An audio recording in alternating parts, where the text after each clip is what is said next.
Hello, hello, hello. It is Tuesday, December 6th, 2022. Christmas is climbing closer, guys. Closer, closer, closer. But anyway, no need to talk about that. Welcome back, all of you. Thank you so much for joining me once again. Today, we have more updates on the University of Idaho. As I said, I will stick with this until we get something. You guys, I appreciate you guys all joining me today with this. Of course, we will have our lovely co-host today, Miss Lisa Bevins, joining us. As always, such a pleasure to have her here with us. So, with that being said, I think we should get the show on the road. The link is in the chat, Miss Lisa, at the very bottom there. Hello, hello, everybody. How are we today? So great to see you guys. So great to be here with you guys. As always. As always, as always, as always. See who we got here today. Of course, the lovely squirrel sandwich is in the house. And Mama Bear's back. Great to have you here, Mama Bear. Miss Nana's here. Everybody be on your best behavior. Welcome, Nana. Miss Sherry, good to see you again. Cat K has made it on time. That's awesome. That's awesome. That's awesome. Welcome, Marie Duffy. Good to have you here with us. Grab your coffee, guys, your tea, whatever to your liking, and bring it on in. Get comfortable. Have a seat. Let's do this, guys. Come on in. All of you, any and all of you, come on in. Miss Schmooby's in the house. Yes, ma'am. Good to have you here, my dear. Thank you so much, Schmooby. Hello, everybody. Welcome, welcome, Miss Lisa. How are you today? Tired and had a rather hard day, but I'm good. I'm sorry to hear that. Come on in, everybody. I'm fine. What caused you to have a hard day, my dear? A client. Oh, yeah. Sorry, that is correct. No, that's fine. But I will be touching on something Absolutely. in a little bit. Absolutely. Because this one, Come in. I left at 10:30 this morning and didn't get home till after 1 o'clock tonight. So not long been home, but anyway. It's a busy day. It was, but I feel there are things that people forget this time of year and whatnot, and it kind of hit home. This one was really hard, so I would just like to touch on a few things.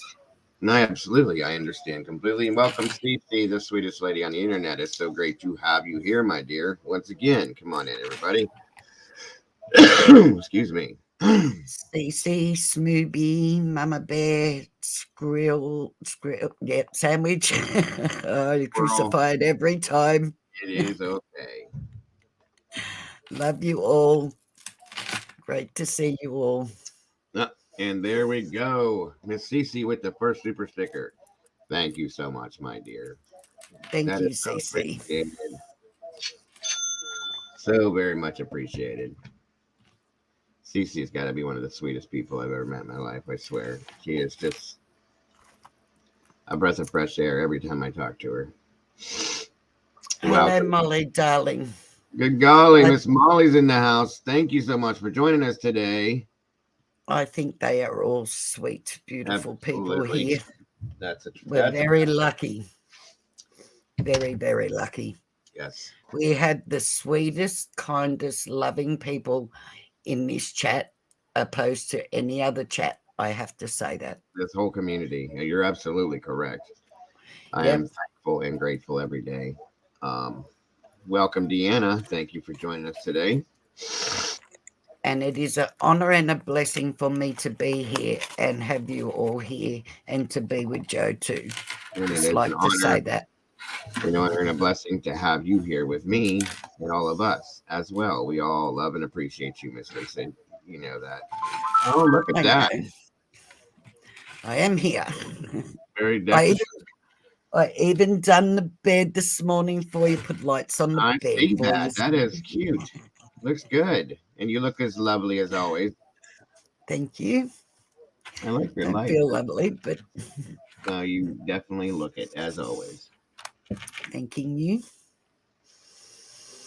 So how are we all? How was your day, Joe? It's going okay. Going okay. Oh yeah, I I'm keep forgetting it's me. I'm no, early in the morning. no, it's Sorry. okay. It's okay. It's 1:02 p.m. here now. My lovely wife is home today. Thank the Lord, because she didn't have to go to work.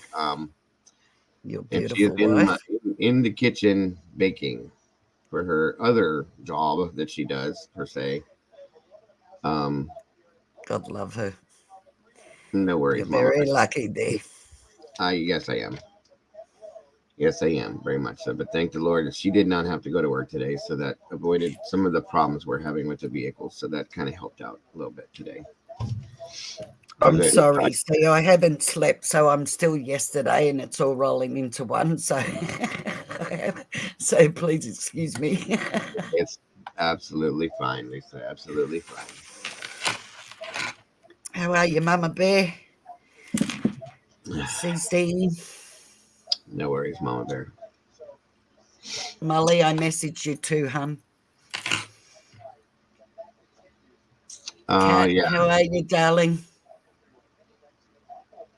I know. Doesn't Oh, she? thank you, Kat. Always, always, always, always. I was working today, that's why.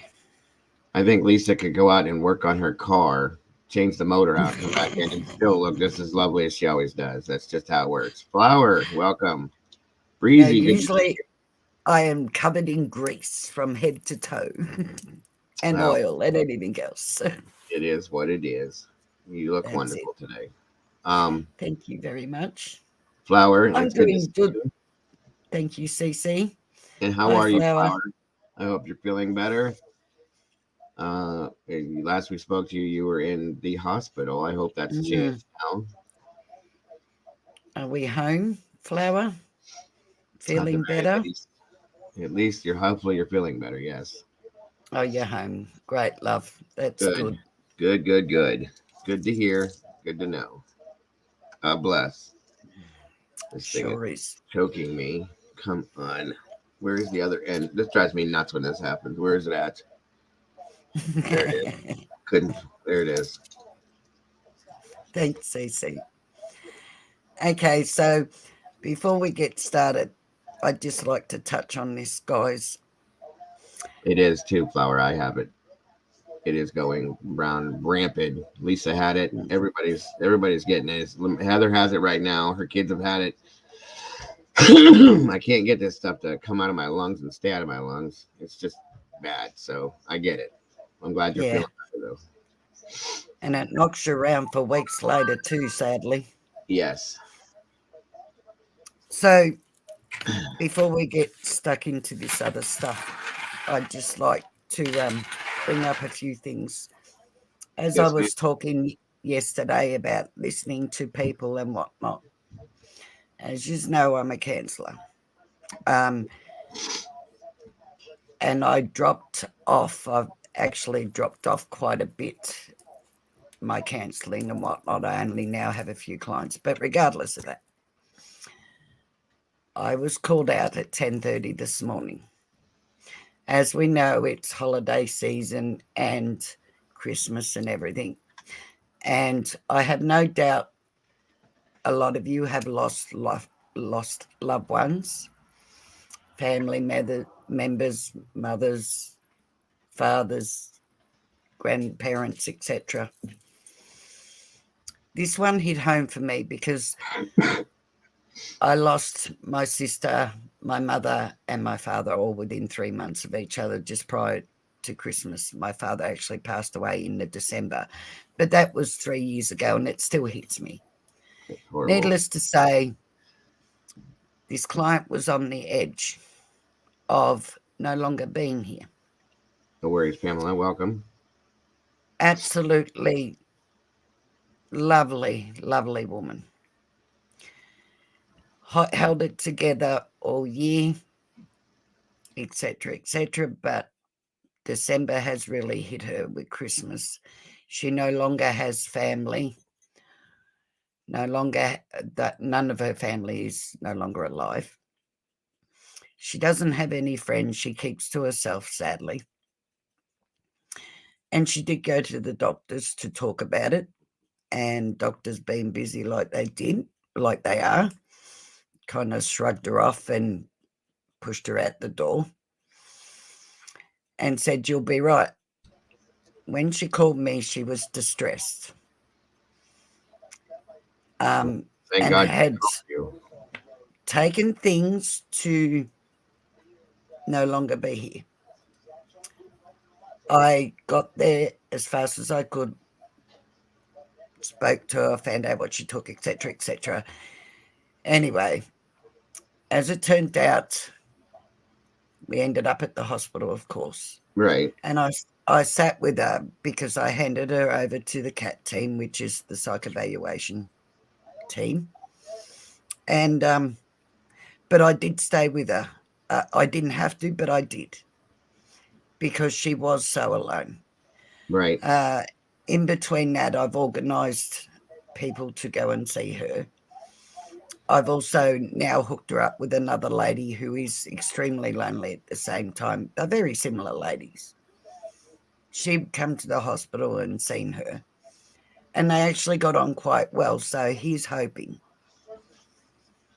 But it hit home because we all forget, as I said, we walk down the street, we're busy and caught up in doing what we're doing. And nobody really takes the time to say hello to people as we walk past them. We very rarely smile at others because we're taught to be scared. And I'm just asking everybody, please, there are people out there, sorry, that all they need is a hello. How are you? Because they are lonely. That's facts. Very true. And I don't want anybody to have to go through that or feel that alone, that they feel that is their best outcome. Right. And that's That why includes any of you guys. stress that to you guys purposely because of that. And as Lisa has said hundreds of times, don't ever, and I don't care if it's 3 o'clock in the morning, 5, 6 a.m., whatever it is, ever feel like you are alone. Pick up your phone, call me, message me, whatever you have to do. I'm here. You are not ever alone. We are a family, No. you guys, and we will be a family. We're Yep. friends, okay? And family. This is what it's all about, you guys. I am here for each and every one of you, as is Lisa, Yep. as is there are all the rest of you for each other, okay? Yep. So please, And never ever just feel because alone. I'm not in the same country, this is the beauty of internet. We can all keep in touch with each other. I know any one of you guys, if there was something wrong or you needed somebody to talk to, anybody in chat here would jump there to be by your side, the same as Joe would, the same as I would. As I But have. and I'm not having to go at anybody. Please don't think that, or I'm saying people don't do it. Life gets to us, and we go about in the shops and that busy, just focused on what we're doing. All I'm asking is please just take the time to look up and see who's around you. Give them a smile, give them a hello. If you're going to sit down and have coffee and somebody's sitting on their own, especially if they're older, ask to sit with them and share a coffee with them, as in talk to them, please. Yeah. Because that's all they need. That will make their Especially, whole December entirely different. yes. And I know everybody that's in this community Mm. would and does do things like that because of the people that are in here. Okay. I know that already. That's not Yeah, even a me thing. too. But Yeah. I just want to make sure that all of you guys know, each and every one of you, that you are not alone, especially not this time of year. We are all here together and we will be together. And if Like I said, you, if I can't do it at that second, you message me, I can get a hold of Lisa and give her your information to get to you. She will talk to you, and vice versa. I have multiple people that I'm in contact with yep, here that will gladly, Brandy and Heather and April. I'm just giving you examples. Mama Bear, Squirrel Girl, or sorry, Squirrel Sandwich, any one of them, Cece, will talk to you. You're never ever alone, guys. We are a family for a reason. but you No, need to reach out yes. and Don't ever be ask. Yep. Don't be embarrassed. Don't feel ashamed. There is nothing wrong with it. Doesn't make anything bad about you.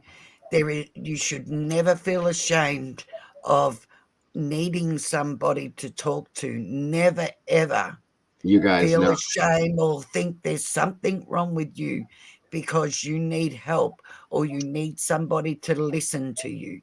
For Right. God's sake, please don't ever feel that. You guys know We that you would never be all judged in here ever. know, Ever. and we all need somebody at some point in our life. We all go through it, whether it's depression or anything else like that. We all, no matter how good you think people's lives are, every one of us at some point, more than once, will always need somebody to talk to. That's bad. So please, that is the one thing I need to stress. Don't ever feel ashamed, and nobody should ever make you feel that there is something wrong with you or you should feel ashamed because you're depressed That's or right. you're not coping. That is correct. Absolutely, you guys. Nobody will ever judge anyone in here. This entire community and platform was set up for that reason, to know that you won't be judged in here, that you can be who you want to be, speak on what you need to speak on freely without being judged. We are a community of people that promote positivity and love, guys, period. There is nothing but that in here for all of us and all of you. And understand that no matter what your situation is, there is no reason to ever be embarrassed to reach out for any reason. Mama Bear, are you asking me, love, Hear that strike, by the way. about the 13-year-old? Male or female, sweetheart?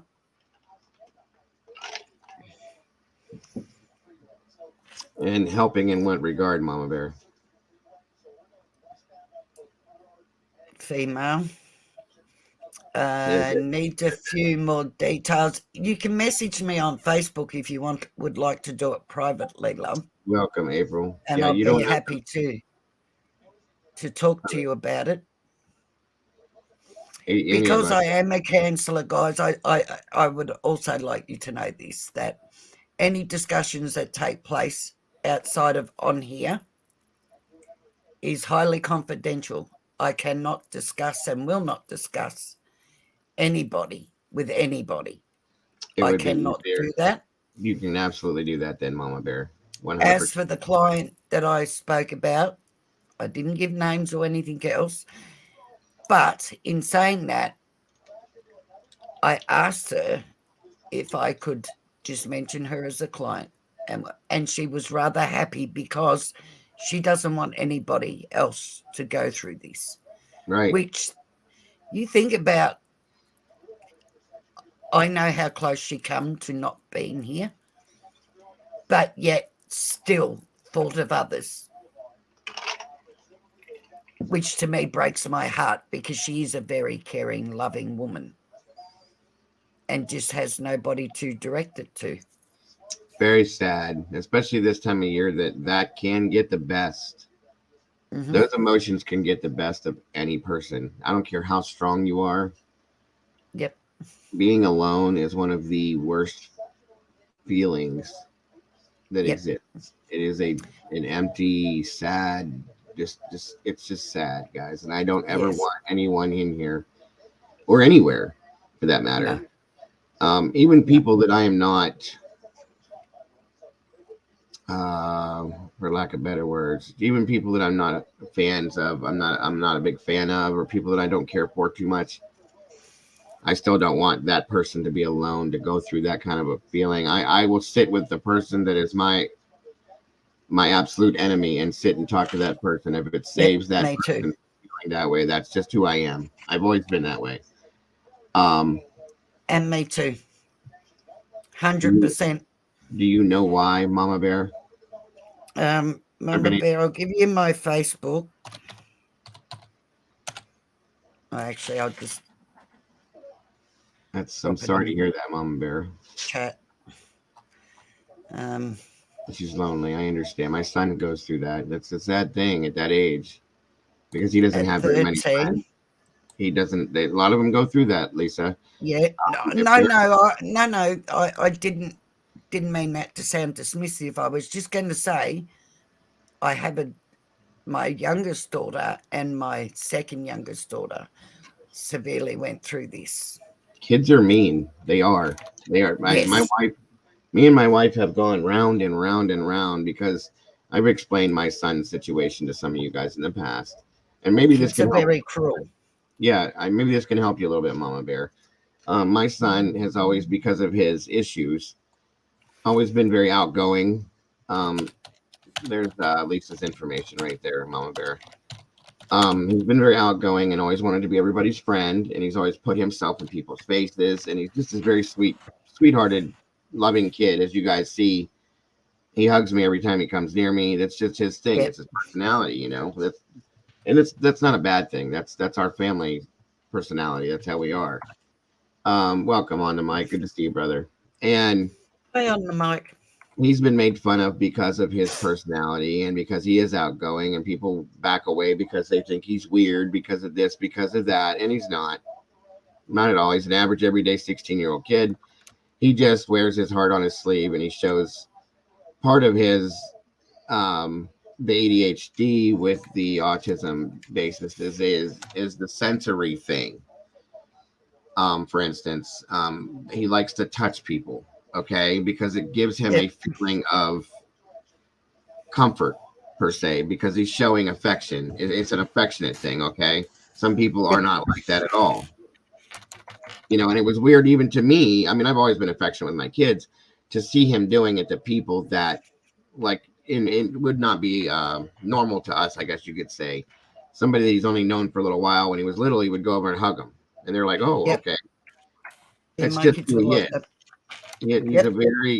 He's a very, he's got a very loving soul. He's a very sweet kid. He has a lot of me. Yeah, he has a lot of me in him. And I'm proud of that. I raised him, and his mother is a very sweet-hearted, loving person. So you put that in the blender together, and we came out with this beautiful child that is an angel that has nothing but love for people. You know what I mean? And it saddens me when people have treated him the way they have and don't understand it, nor do they want to understand it, is the biggest problem. So I don't know what she has dealing with, Mama Bear, as far as that goes. If she's lonely because she doesn't, maybe she's an outcast, she's a little different in different ways. Kids are cruel, is what I'm saying, and we know that.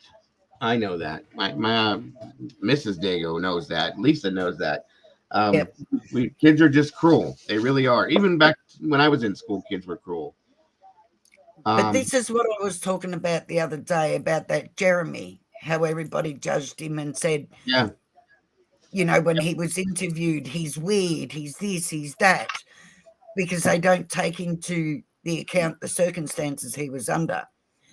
Your son has been brought up to show affection. Correct. Unfortunately, a lot of children now are not brought up to do that. Right. Their parents just don't And their parents don't explain teach to them. It's something that makes me mad. I have to say this. My son was taught, like my son, we have my wife has a good friend of hers whose daughter has a daughter that has Down syndrome. And, you know, what everybody knows what that is. Okay. She's a very sweet girl.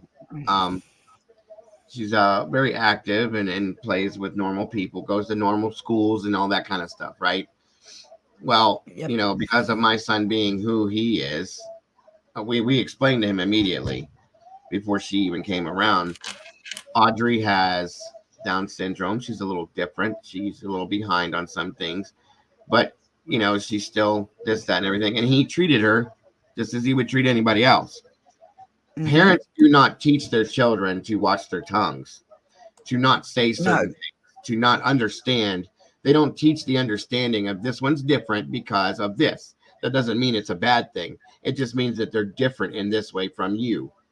And you that's treat right. them, my son being who he is, has always treated different children the exact same way that he would want to be treated too, because he knows, Mm-hmm. again, and it angers me to no limit that people do not explain and teach their children these things about society and life.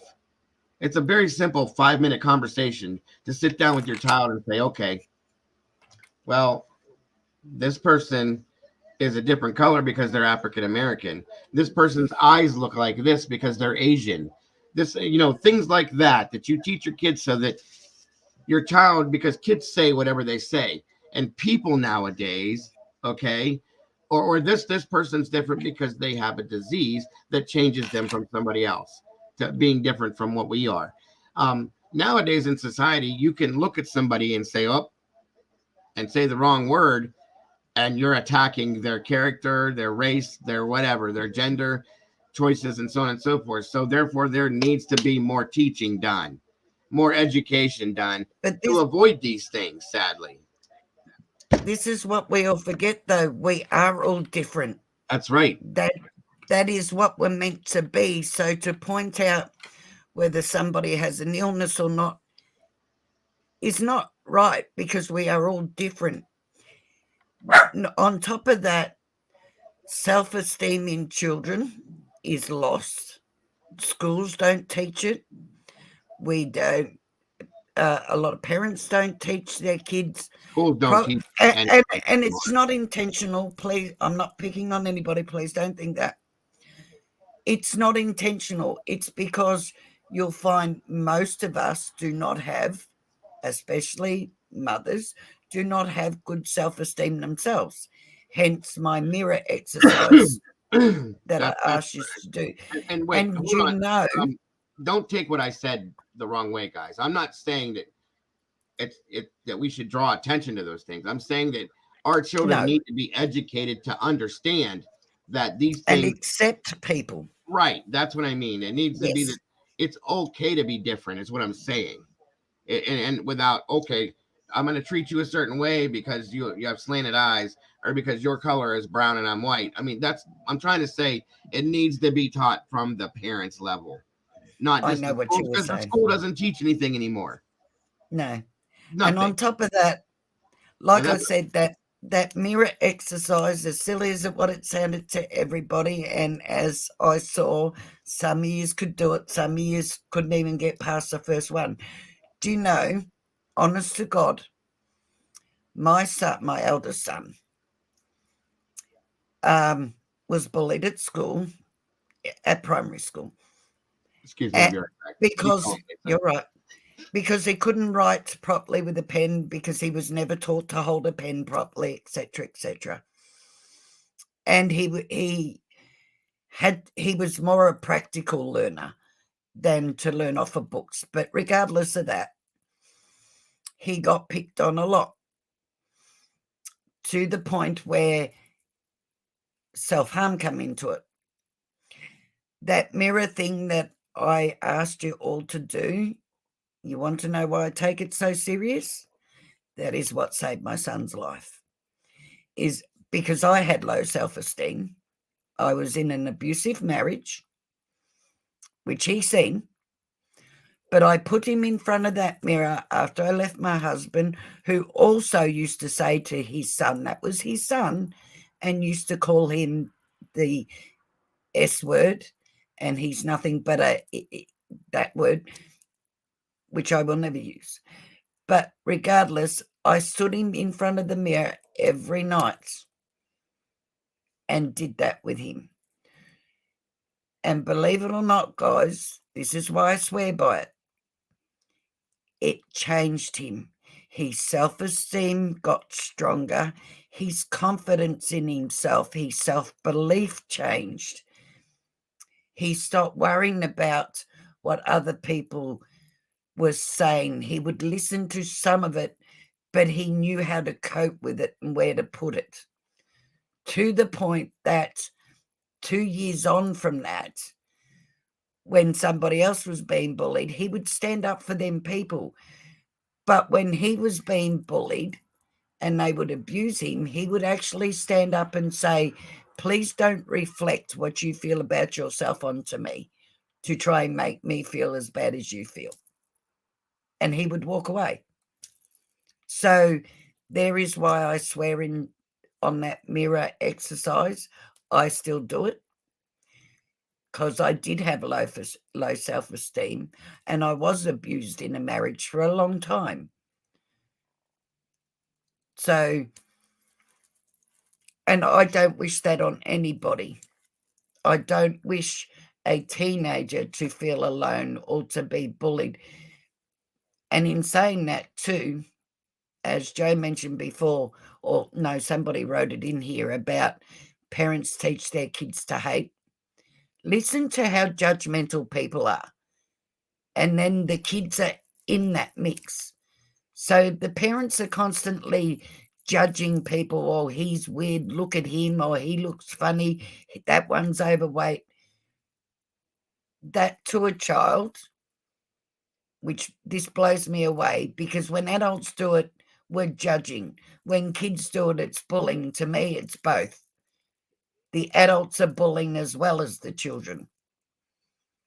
So, it's about parents changing, but sadly there will be a lot of parents that will not change, as we know, because it's too hard or they just don't care. But that mirror thing does work. Like I said, I still do it. I've been doing it now for 20 plus years.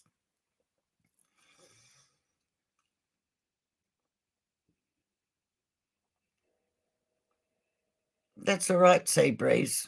Do you know how to do it, love? Because, see, people forget the one thing they can't do is lie to themselves. And when somebody tells you you're pretty, you're beautiful, etc., you can pick somebody that has low self-esteem very quickly, because, no, I'm not. Thanks, but no, I'm not. You can tell most of us women don't know how to take a compliment because of our self-esteem. But if you stand in front of that mirror, whether it's every day, but at least try and do it every second day, either before you go to bed or when you get up. But if you stand in front of the mirror and look at yourself and say, to start off with, 5 things you like about yourself, 5 things. It doesn't have to be what you look like. It can be, I've got a great mind, I'm a great mother, anything like that. And then change it to 10 things you like. But at no point can you ever look in the mirror when you started and say something bad about yourself, because you will change your own self-talk faster than anybody else by you just doing that.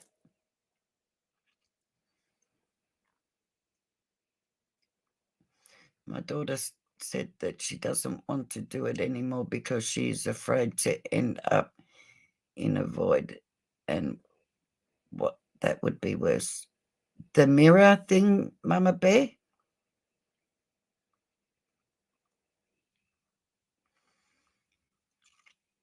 You know, Mama Bear, you can, if you're talking about the mirror thing, Mama Bear, you can do it with her Well, to back. stand in front of the mirror with her, and you can help her by saying, like, I love this about you. You're very intelligent. You're very smart. You're most young girls at that age, especially by the sound of her, are not going to cope with you saying she's beautiful at this point. That has to come from her. Does she have any siblings, Mama Bear? To make a comment like that at her age, she shouldn't be thinking that way already, sadly. She's probably very intelligent, it sounds like, and maybe ahead Mm. of most girls her age mentally. Um, but are there any siblings at all? Or is she an only She's child? a twin and has an older sister. She has a twin? Okay. Yeah, she's a twin.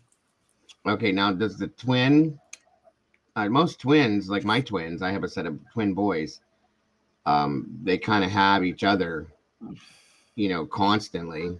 I don't know, that doesn't always work, but does her twin like help her, or does she have the same feelings, or is she the one that's like, because my twins, one's more peppier than the other one per se, I guess you could say it like that. One is kind of always up and one's down sometimes, most of the time. So I was going to ask that, is the other twin, is her twin more outgoing than her?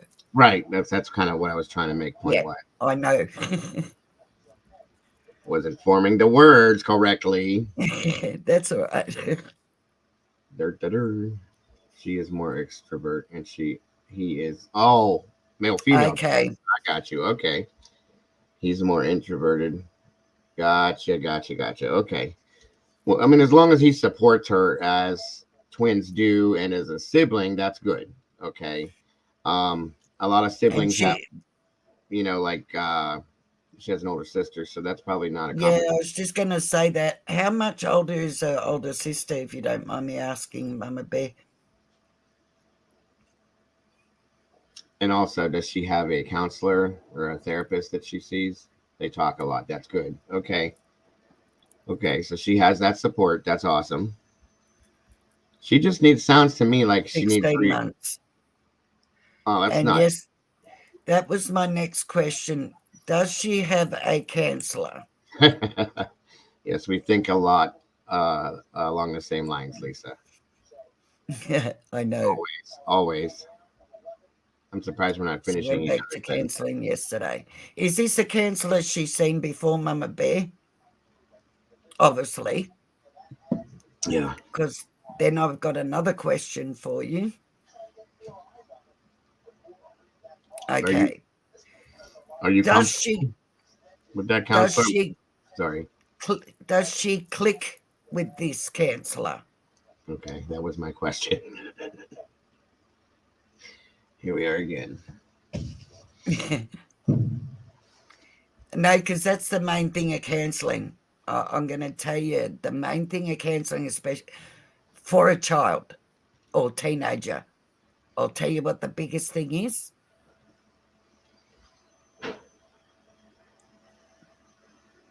I'm just waiting for the answer from Mama Bear, whether she clicks with her or not. Yeah, Caden had problems with his one counselor. He just didn't open up to her.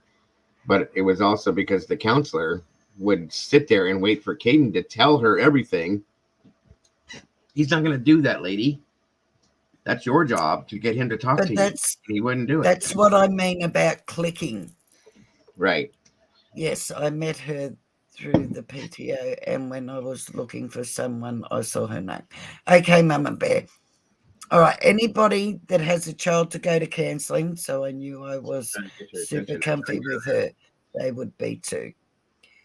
Yeah, that's right. You're super comfy. Your daughter has to be super comfy, especially when you walk out that door. But I'm going to tell you something, or anybody, when you when you are getting counselling for your child, most counsellors will say to you, have a talk to you, bring you into the room, have a discussion with you while your child sits outside and waits, and then I'll bring your child in. I beg every one of you, never do that. Never, ever walk into that counsellor's office and speak to that counsellor while your child is sitting outside, regardless of whether they're male or female. If your counsellor asks you to do that, please say, I hide nothing from my child, and bring them in with you. Speak about your concerns in front of your child. Let your child know what your concerns are and that they are loved, which, of course, I have no doubt you do. But always speak to your child about your concerns. As honest as you can be, and why you have them concerns. And then when you go to the counsellor, tell the counsellor the same concerns you have and why you have them, why your child is in that room. I'll tell you why. I've counselled many children, and I will never see a child without seeing both the mother or the parents and the child together to start off with. The reason being is when a child is sitting out there and you've gone in and spoken to the counsellor, your teenager or your child is sitting in there out there waiting for you going, well, now they're in there running me down, saying all these bad things about me, so their back's up against the wall already. So 9 times out of 10, they won't trust the counsellor and they won't open up, and they think that you're thinking more things about them, or they're doing something so horribly wrong that you won't even talk about it with them, especially if it happens to take a little while you're in there. So please, just as some advice, always tell your child what their concerns are. If there's anything about self-harming, I'm just going to gloss over these. If your child is self-harming, they're in pain. And the self-harming is for them to punish themselves. So they do it as a form of punishment and to release pain.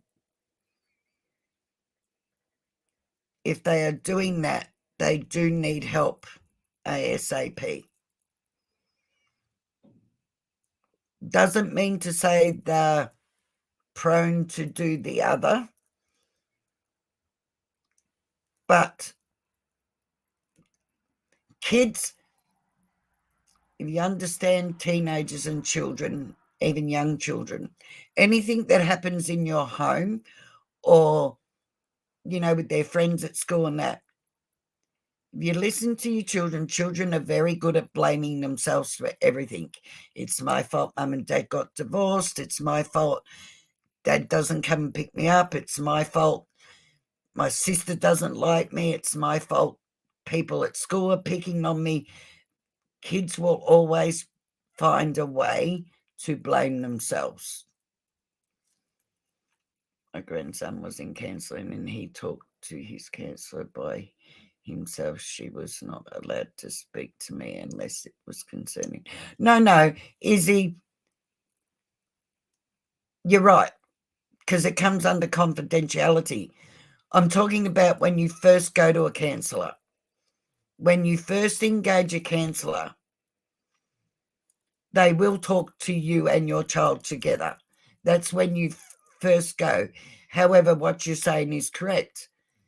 Once they start seeing the counsellor, you can still speak to them about other concerns you have with your child, or now your child's doing something else. However, no, you can't ask for information about any conversation that's taken place between the child and the counsellor. That is correct.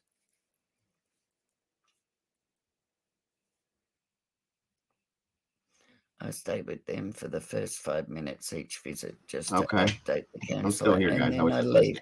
or stay depending on what is going on. My If oldest, you guys need me here still, yeah. or want me here. Well, that cutting I do fully understand, Mama Bear. That's to release pain.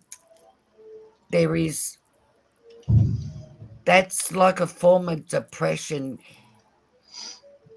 That one is severely in pain and is blaming themselves for whatever's taking place. And grab me on Facebook, hun, and I'll talk to you. And if you have any questions about pain. age related questions, I'm more than willing to do the same. After what I've gone through with Caden, so on and so forth, anything, and that's for anybody, guys. Just so you know. Also, just to hit on something, because I've had multiple people ask me my address per se. It's not something I'm going to put out here, just so you guys know. But I will privately give anybody my address that needs it. People wanted to send things to me, cards or whatnot, and that's perfectly fine. I just don't want to put my address out here live. So anybody privately that wants it, you're more than welcome to it. And I'm happy, grateful I can help in any way, shape, or form. We love you I too. don't wish that on any child. I don't wish you as a mother to go through that. I do know exactly. That's what got me into counselling.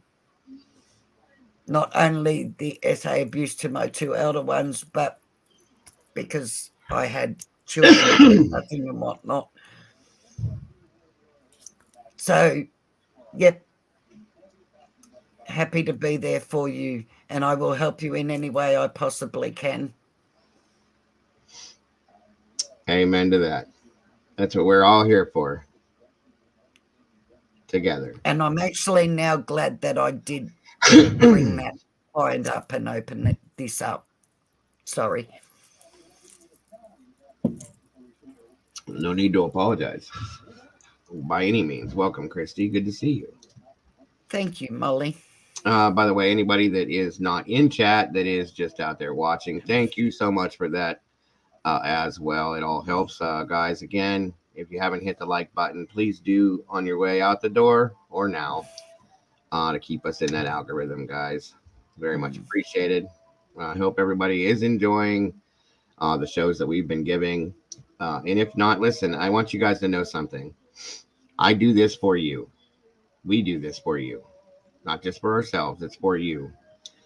My channel was created for you.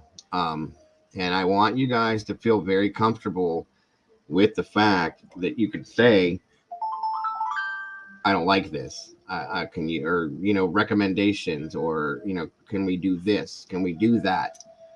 I will listen to everybody and anybody about, your ideas, your this, your that, so on and so forth. It's all about, it's for everybody, guys. It's not just about what I feel like doing, when I feel like doing it, how I feel like doing it. It's for all of us. Okay. And I want you guys to know that. That's it. And that it's important for you guys to speak, voice your opinion. Doesn't have to be about true crime. Not always. About anything. And thank you, Life Loving Crime. That is really touching. Thank you. I very much appreciate that, my dear. We both do. Yeah. And we feel that way about you as well. All of you. Sure do. And you see, guys, it does exist. It's not a weird thing. It's not a rare thing. Good people are good people. And there's a lot of us and a lot of you. We're still around. A whole lot of us and a whole lot of you. And you guys are all the same. That's why you're here. And love is real. You don't have to be together or be a family to love somebody else. That's right. Lisa And is part people, of my family, and she's 1,000 and what, however many miles away. yep, Okay, and she's a big part of my family, as I am in hers now. She is that's important to me, right. as all of you are. My family Yep, knows a lot of you guys by your names. Molly and April, yep, Squirrel Sandwich, Breezy, Izzy Rose, Sherry, both Sherrys, both Breezes, Breezy and Breeze. I mean, by the way, welcome, Sea Breeze. I didn't know if I had said that to you. Fupa, welcome, Fupa. I haven't seen you either. And by the way, that's a good point, Fupa. If you guys haven't, go sub to Squirrel Sandwich's yes. her channel, and watch her daily affirmations. Squirrel has a lot of great stuff on her channel, guys. She's awesome. That Uh, she does. her cameos, everything. Go check her out and show her some love, guys. If somebody could drop her link in the chat for me, I would appreciate that. Her daily affirmations are wonderful. I watch them myself. So yeah, check it out, please. Again, she's a great addition to my channel in here, and I love having her as part of my family, as I do all of you. Each Yep, and every one of you guys. I want you guys to know this. And you guys may not even realize this, okay? Me and Lisa are up here, host and the co-host and this and that and everything else, and that's all fine and dandy. We are just as equal to every one of you that is anything. We're all equals, guys. It is my channel. That's all it is. I'm not the boss. I'm not the this and that. I'm the only one. I start it up and type and run everything. That's all I do. And by the way, the photography is great too. She has beautiful pictures, guys. I love them. yes. But what I'm saying is, I'm a bit jealous, actually. before I forget, what the hell was I saying now? Each and every one of you guys does something different in here for Yep, me and each other. Your personalities and the things that you do. It's like a puzzle. Okay, it's the way I look at it. I explain this to my wife. It's like a big puzzle of a heart. We'll just use the heart because heart stands for love and caring and yep, things like that. But it's a big puzzle in the shape of a heart, and each one of your pieces comes together and makes that whole. Okay, if that makes sense to you, not to sound weird or mushy or whatever, but each one of your pieces comes together and makes our heart whole. Does that make sense to yep. you guys? Because that's how I Sure feel. does. Marie, it's about the same. It's very gradually getting better, slowly. As you can hear, I'm constantly coughing, and I get the stuff stuck here. So, but thank you for asking, Marie. But And yeah, you guys, sorry, and you guys do as much for me as what I do for you guys. You guys make me feel good. these are facts. I love being here with you all and with Joe, and it's what makes my day. And like I said, Absolutely. you genuinely all are my sanity. Yeah, these are facts, guys. These are facts. Thank you, Molly.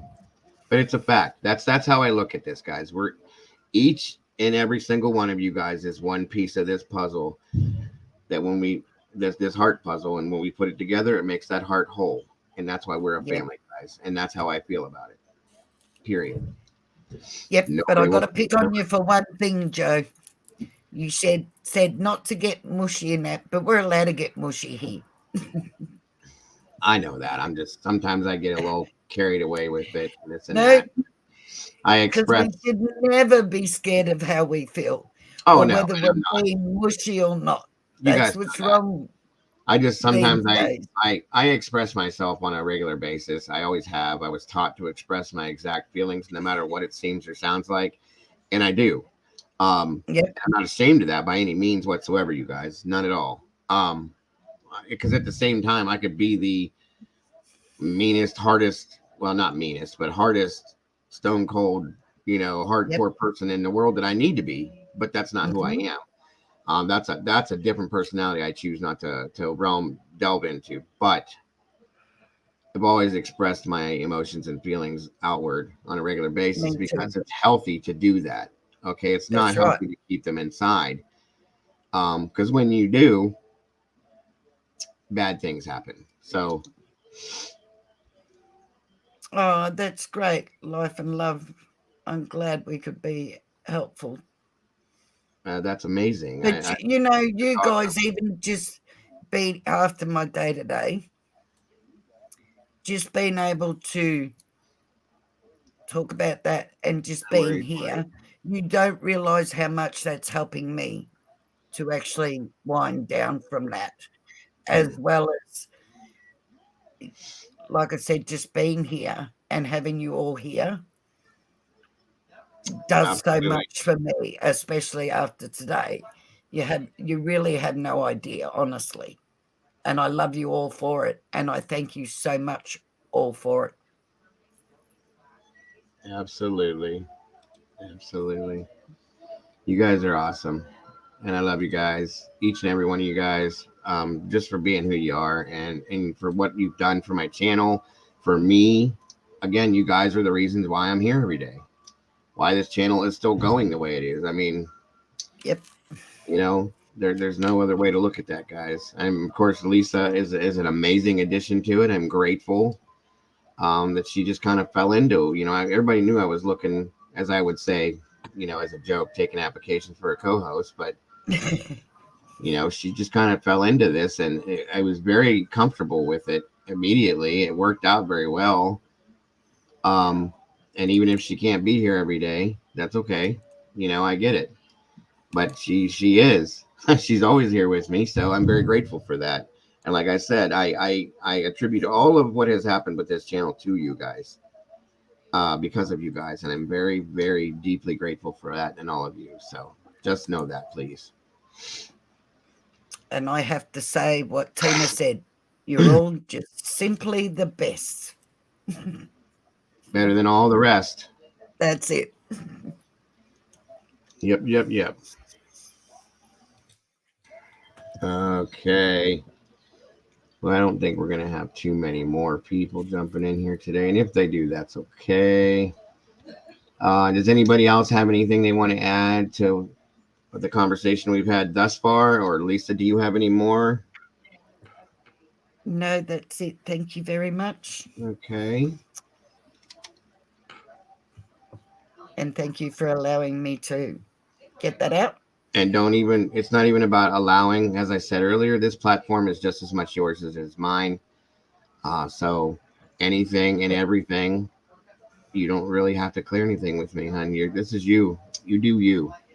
And that's why I've given that option to you, to have that, to be able to say and do what you want when you want, at any time. Thank you. Thank you very much. Absolutely.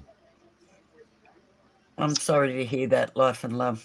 Yeah, that's why I put that up there. Sorry, but understand. I'm gonna say it this way, and some people don't always see it like this, okay? She says that I have literally lost everything the last few months due to my ex being selfish and someone not doing their job.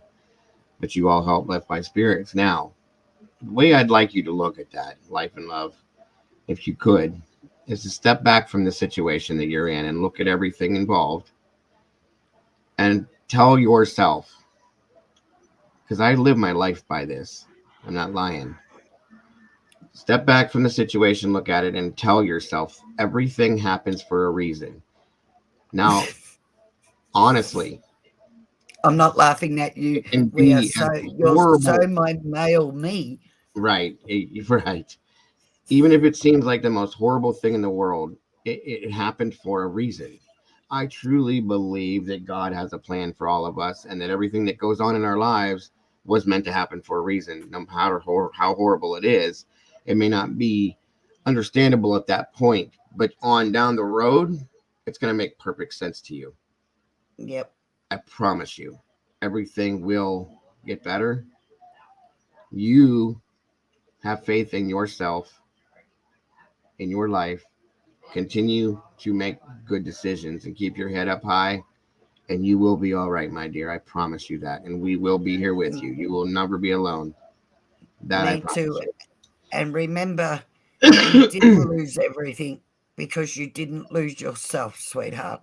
And you didn't lose us. That's right. But you didn't lose yourself in amongst that. Materialistic stuff can be replaced. That's right. Yourself and your self-worth is harder to replace, sweetheart. And you still have that.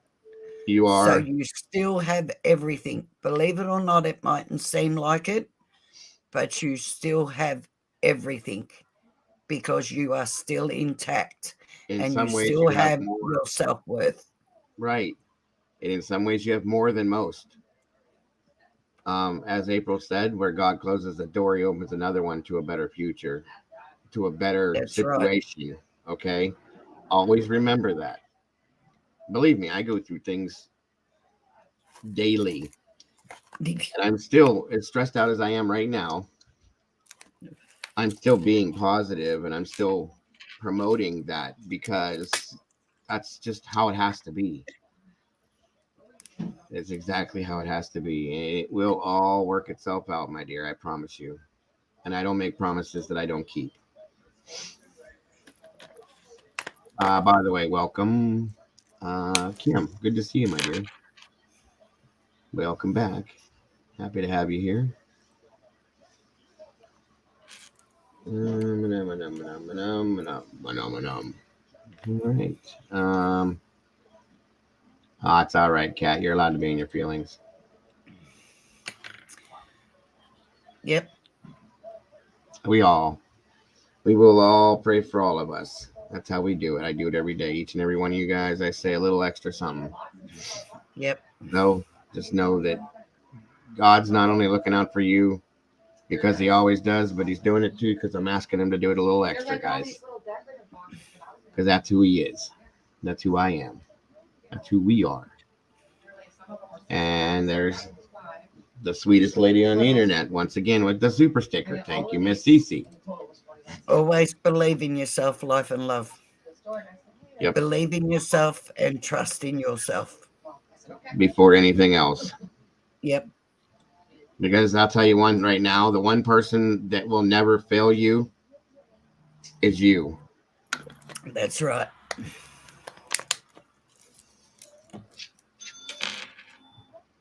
Thank you so much, Miss Cece. Very much appreciated. Absolutely. Absolutely. Like love and true crime. All right. God, I wish if this stuff would just break up and stay out, I'd be okay. I got to constantly keep doing that because it just sits there. It's crap. Your kids are suffering, sweetheart. They're with you, I take it. You know, as much as we think our kids suffer through losing stuff and whatnot, kids are pretty resilient. They're very resilient, yes. Kids They're a lot stronger than us. And as long as you're all right, believe in this, your children will be all right. As long as mum is all right and is looking after herself, believe me, your children will be fine, love. I know, Breezy, I know. Actually, guys, I did. I'm glad you asked me. See, thank you, Squirrel. You reminded me. I was going to tell you guys this today. As soon as I find it, I'm going to read it to you guys. Because I constantly try to keep in touch and so on and so forth.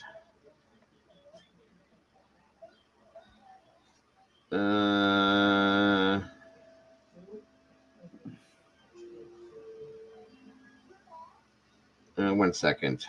Oh, I'm sorry, life. I really am. I know what that's like, hon. I didn't get Theraflu. I got something different, Popper, and it didn't. It didn't work. Hang in there, sweetheart. Please, hang in there. Okay, I understand that now. Trust in your children, love. Trust in their love for you too. Okay, so real quick here. Yesterday I got a message from Bronx that says, "Hi, bro. I'm sorry I've been MIA. It's been crazy with everything that's going on with me. I got back from Puerto Rico. I don't know if you guys knew, but her mother had passed away. I got back from Puerto Rico after my mom's passing, and I'm working like crazy. I'm also looking for a part-time job. I need to get up out of this here and into my own place because she's living via like a mission, a women's shelter type place. Okay, yep. And into my own place. I've been in a bad place mentally. My mom's passing got me really depressed, so all I do is work. Again, thank you for checking in on me. I truly appreciate you. I hope all is great with you and your family. The holidays are really hard for me since I'm going to be spending it alone. Tell everyone that I said hello and that I should be back soon. Much love to you all. There you go. I said in turn, it's so great to hear from you. Again, people ask about you on the regular. I'm glad that you are doing so well. I'm so sorry again about your mother, my dear. I pray for you and think about you on a daily basis. I'm always here if you need to talk, and you know that. Please remember that. Keep your head up and keep pushing forward. You've got this. I'm so very proud of what you have accomplished. Keep on doing what you do, my beautiful friend. Much love, and talk to you soon. And there's my point.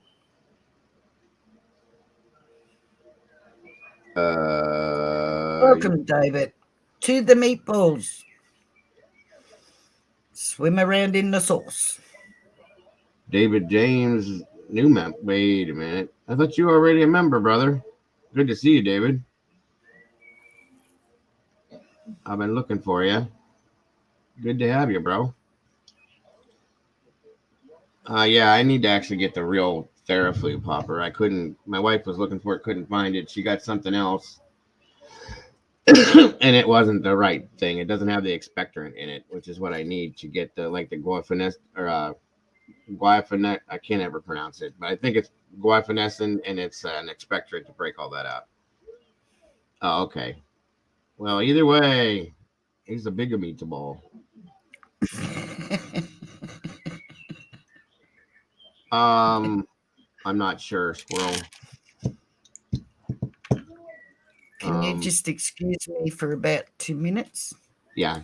I'm gonna have to do that too here soon because I need to go make coffee or tea or something. But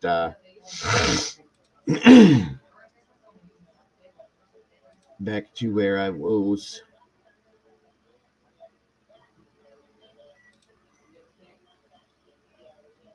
Yes, we are all. I am on a regular praying for her. That was a great, Squirrel. And David is not about that small ball life. That's awesome. Love it. Yes, he did upgrade. Now that's a meatball. That's a meatball. My friend David. Thank you for that, my friend. That's awesome.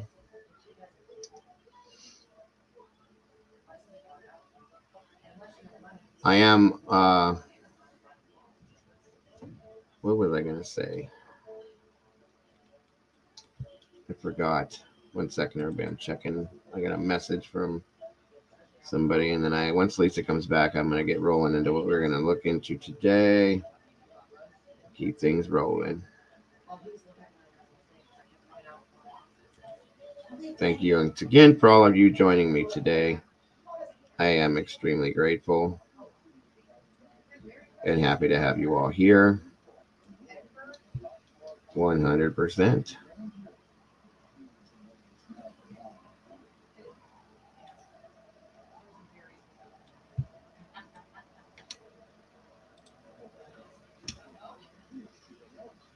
Yep. We have that going around here too. We have everything. Crazy enough. Everything going around here right now.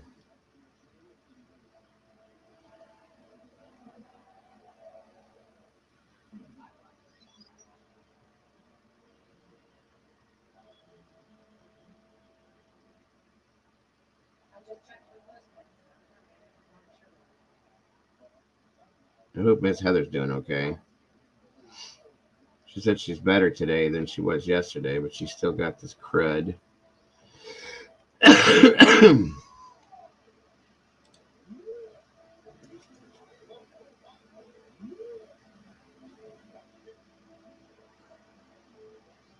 So yes, of course, I do have.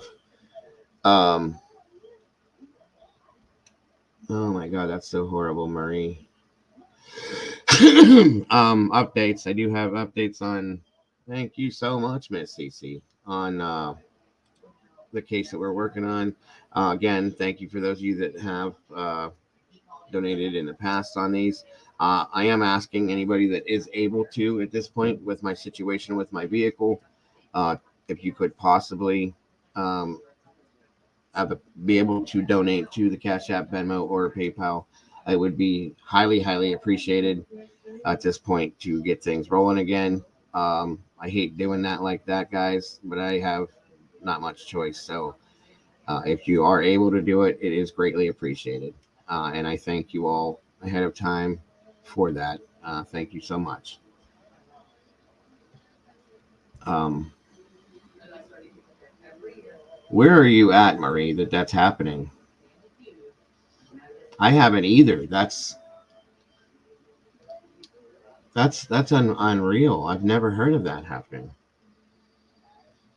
From strep? That's horrible. Good Lord.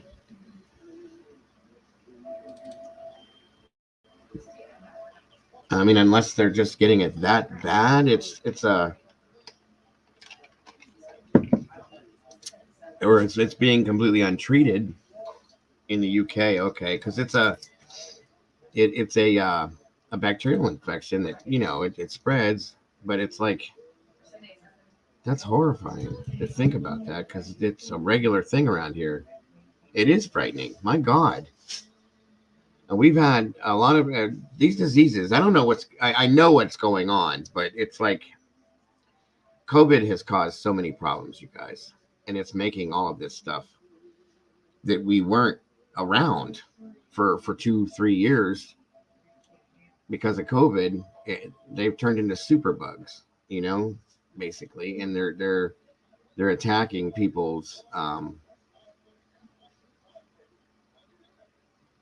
That's why I asked for the conference. Right. They're attacking people and children in ways they never have before because people have stayed away and they haven't had to fight these things off, and our immune systems are in a different situation now. That is so horrible, Pamela. I'm so saddened by that. So saddened. That's crazy. As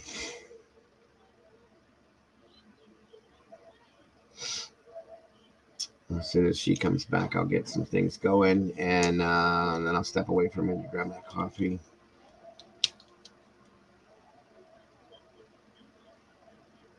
I'm so sorry to hear that, Marie. It's so sad. It must be. It probably is, Kim. Like I said, that's what happens. Is these? I agree, Mama Bear. These viruses and these bacterial infections have been mutating because they have not been, being effective on people because nobody's been getting sick because of all these things. So now when our bodies are getting these things, they're just like a super bug, I know I'm not explaining it completely clearly, but I think you guys get the gist of what I'm saying. It is so sad, though. Good Lord. But yeah, guys, I do have data updates. I might just get started with, while Lisa's not here, on a couple of these videos I wanted you guys to see, and then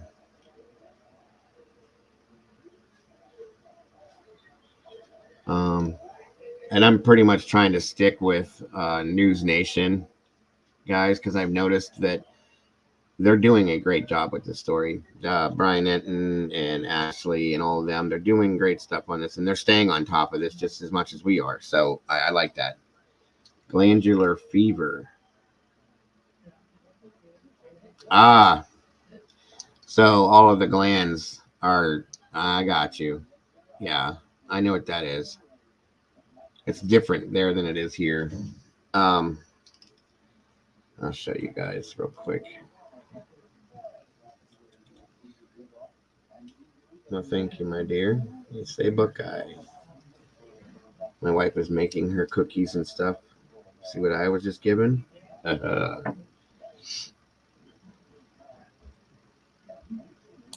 Very sorry. I had You're to go and check the fence. I thought the horses pulled the fence out. I thought my horses were out for a minute. That wouldn't be good. No.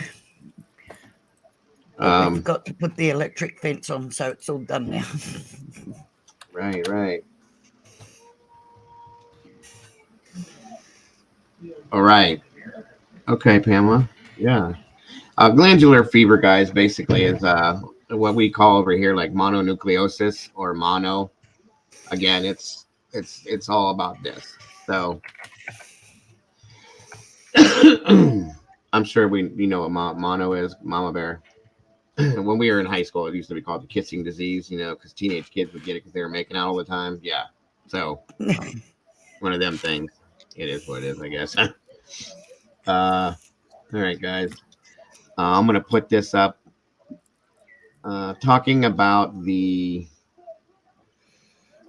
Oh yeah, that's what I mean about the immune system scenario. Right, right. That's funny, Pamela. We said that right around the same time. Tonsillitis, yes, basically, way worse. Um, in regards to individuals in this case being ruled out too soon. That's News Nation touched base on that, and it's something that I believe 100% has happened.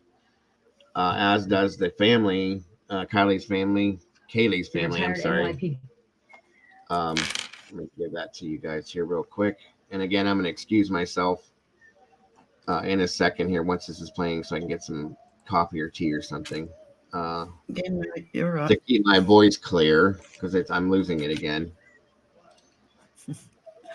And I shall return in a momento. Uno momento. No problemo. Rico suave. Yeah, anyway. Sherry, that is what the health authority here are saying during COVID for the immune system. Yeah. Yep.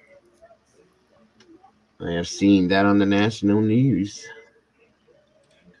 Homicide Detective Sergeant Bill. Now let me know that about audio, guys. Make sure you let me know if it's okay. Cannon and Detective Phil Grimaldi, they have worked hundreds of murder cases, and now a popular podcast called Police Off the Cuff. Gentlemen, thank you for being here tonight. Sergeant Cannon, I'm going to begin with you. How fast is too fast to clear a suspect in a case this severe? 4 victims of a brutal homicide. I think that there's a mistaken point that they're thinking that someone is cleared. You can always bring someone back in if evidence and other people's witnesses tell you that the person is involved. You have to be careful of pushing too hard on someone that you're interviewing, because they can always lawyer up and then the interview is over. So they can still peripherally conduct the investigation and determine that the person is cleared. The person's never cleared until the investigation or there's an arrest made. So I think that they're erring on this, that he's cleared. They can always bring him back in if they have evidence against him. So, Detective Grimaldi, jump in on that and tell me about, the kinds of alibis that would have the police say publicly so soon in the case, nope, nothing to see here. I found it odd. I've covered a lot of murders too, and I'm used to the public saying, everyone's under umbrella of suspicion. Absolutely. I think that the fact that he did interact with those people around that food truck, he was probably pretty easily to identify and interview. Perhaps he did have a concrete alibi. Let's say he was on videotape somewhere. Someone said, or it was reported, that he drove 5 hours to a relative's home. Did his cell phone travel that 5 hours? Did they clear him with that? Just because a person gives a story doesn't mean that we're going to buy it right away. We're going to try and corroborate it, whether it be through technology, cell phone cameras. If I find the person who the hoodie guy says he was with, I want to talk to that person. I want to ask them, was he with you? What was the amount of time that he was with you? Is there any way to corroborate that you're telling the truth? Is there a video camera? Do you have a Ring doorbell camera? Those are the type of things that I think I would be looking for. And I have to piggyback what Bill just said, 100%. Just because he's been cleared does not mean if further evidence is developed or interviews point at this particular individual, doesn't mean he can't be put back into the suspect room.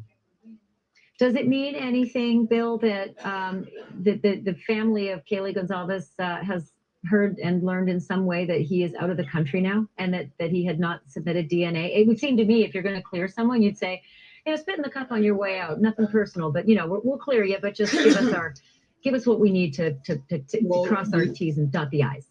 We had recommended early on in this investigation that every single person they interviewed, they asked for voluntarily to swab for DNA and to take major case fingerprints, because also down the road, they may need elimination DNA and elimination fingerprints when they do arrest someone. So if this case goes to trial, because a clever defense attorney will be pointing at all the different fingerprints and DNA that's inside that house.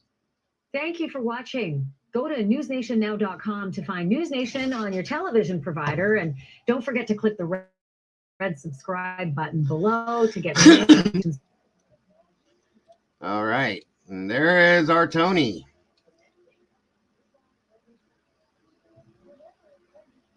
Yeah. That is where I believe that John Jack is at right now, and moved on to Africa with his family on a mission trip, guys. I think I said that yesterday. Yeah. Very conveniently, in my opinion. But yeah, bit strange, isn't it? Yeah, I thought so myself. Now, this is something I wanted you guys to see too. This is about over-interpreting the clues that we get from this. Okay. Great. Thanks so much for being here. This guy is very intelligent. I liked listening to him. I thought you guys would enjoy this as well. Well, I shouldn't say enjoy. You would appreciate and respect it, because it does. It's very informative, guys. By the way, welcome, Mr. Tony. It's great to have you here, brother, as always. Again, yes, hello, Tony. Yeah, Tony offers a good, very good point of view on a lot of this stuff that we're talking about, and I appreciate him being here. Excuse me. I love POTC. Okay. The only thing is he could not travel to Africa because of that quick. Well, if it was set up, Breezy, that his parents were going on a mission trip, then he may. See, here's what I think happened. That's why I think he looks guilty, in my opinion. Okay. I think the trip was already. It hasn't been, Squirrel. That's the problem, and I don't like. That's why I don't like banking on that. If it is, it's speculation, of course. But if it is true, what I think happened is that the trip was planned. He probably typically doesn't go, from what I understand. Okay. I wonder if that's why it burns when I pee. Oh, that was good, bro. I love that. Anyway, I think the trip was planned, and typically he doesn't do that, but I think he chose to this time because it was very convenient, if he's the one that did this, for him to go that way and get out of the country at a very quick scenario. Yeah. And that's why I think it happened, if it did happen, guys, is what I'm saying. So, but there must be something behind it, because even News Nation bring up the fact that he's in Africa too. Mm-hmm. And that's what everybody's being told. So as far as proof goes, that's the only proof we could have. I cannot get him on Facebook. Nothing. I don't know if it was scrubbed, if we took it down. Somebody found it somewhere. How they're doing it, I don't know. But I have tried. I know quite a few other people in here have tried. It's very hard to pull him up. So, all right. You're a perfect voice in this, growing mystery. These new details are significant, and I wonder how a mind like yours would process them. The fact that one of these girls had far worse injuries than the other, and yet was sleeping in a room that wasn't hers in the middle of the night when these murders happened. What do you make of that?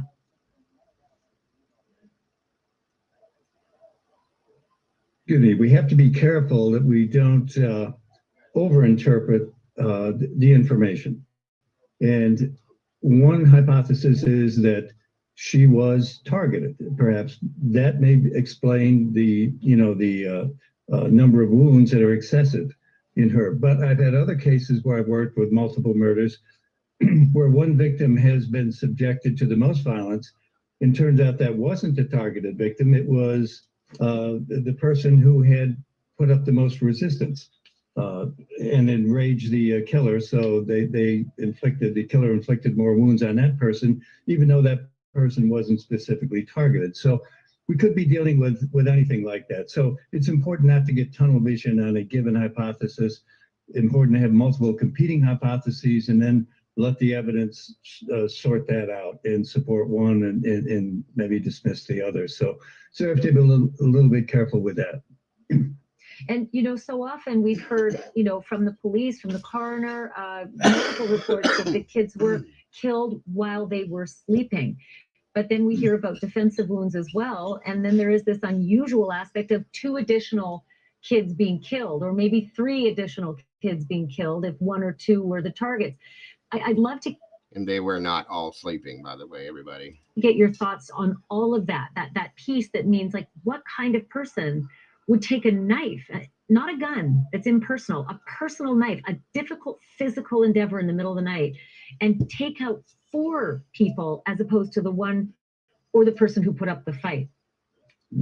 Yeah, a lot of rage, obviously, with this, and it's up close and personal. A knife stabbing, obviously, you have to get very close to the victim. I'm not sure. And it's just a different mindset with that kind of a murder than it is. They don't. Firearm allows you distance from the victim. You don't have to interact with them necessarily.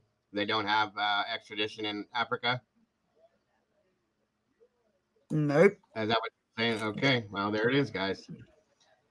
So he could stay there. If he chose not to come back, he could stay there and he will get away with this without any kind of punishment, which is, that's right. I don't even want to think about that. But what I'm hoping, this is what I'm hoping for. If this is him, okay.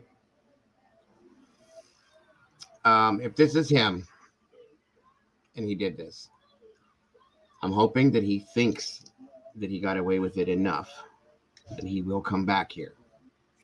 Well, that could be why they said he's cleared. And right. the others.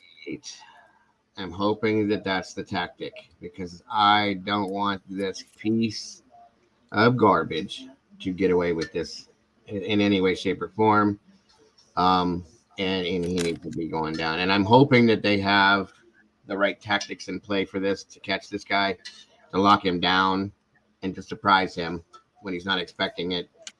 So that's what I'm hoping and praying for, just so you know. Yep, me too. So we have close. So it's an entirely different quality to that type of homicide altogether. Now, from the investigative point of view, and again, just let me say that I haven't seen the crime scene. I don't know. I'm not involved in the case, so I don't really have any inside information. But what you have to keep in mind, especially if there are defensive wounds or a lot of stabbing wounds, which there appear to be here, from an investigative point of view, that's very important, because you have the likelihood of the offender's blood being at the scene. Thank you for watching. Go to newsnationnow.com to find News Nation on your television provider, and don't. Thank you, Ashley, once again. Thank you, Schmooby. Very much appreciated. That's it. That's right, Schmooby. That is correct. All right, there's that, guys. Okay. And all that's doing is basically telling us, don't overinterpret what we're getting as far as, the details that we're getting, and make it something more than it is. Just take it for what it is and move on. Yeah. This is another Another one that I thought was kind of interesting, guys. I do too. I do too. Very much, movie. I agree with you. They are very level-headed. They make a lot of He's sense. a former homicide detective who was in my opinion. Yep. And I like bringing this stuff to you guys to give you guys factual stuff from people that know what they're talking about, not just content creators that are making opinions and theories and throwing it out there. And then, I like to bring as much factual stuff to you guys as I can, without, I'm not trying to. One thing I want to make known is I'm not trying to. What we do in here is we do a think tank, and we're not trying to destroy innocent people's lives by accusing them. So that's why we don't really do that. Okay. We make mention of different people that, in certain situations could fit the situation, but that's it. And I never would go as far as trying to contact any of these people, trying to ruin their situations, guys. Just know that. I mean, I know you guys know that already, and I wouldn't want anybody else to do that either. And that's why I bring you these profilers and police officers and what they have to say about it, to give you guys different variations of what professionals think about this, which is very important to me for us to understand exactly what goes on. Do you know what I mean? Yep. So that is why we do this, guys. So I appreciate your guys' patience. And again, if there's ever anything that you guys aren't comfortable with, that you don't like, or you think it's just not, it's crap, tell me. It's not gonna hurt my feelings. That's what I'm here for, and that's what you guys need to do, is just tell us. So very much appreciated at that too. Here we go. This is another one that is, they're talking about the evidence variations and why and what and so on and so forth. So this is just another quick one for us to check out. He's a former homicide. Oh, it would probably help if you guys could see it too. Slow down, Joe. All right. And again, this guy is a former homicide detective. Who knows his stuff? So He's a former homicide detective who has investigated more than 300 murders. He's the co-host of Investigation Discovery's very popular show, Reasonable Doubt. So, Chris, am I wrong? Because when I've covered single murders before, I've heard of thousands of pieces of evidence, not 113 for 4 bodies. Yeah, so, it may seem low. They talked about having an evidence-rich crime scene. I've heard that mentioned several times.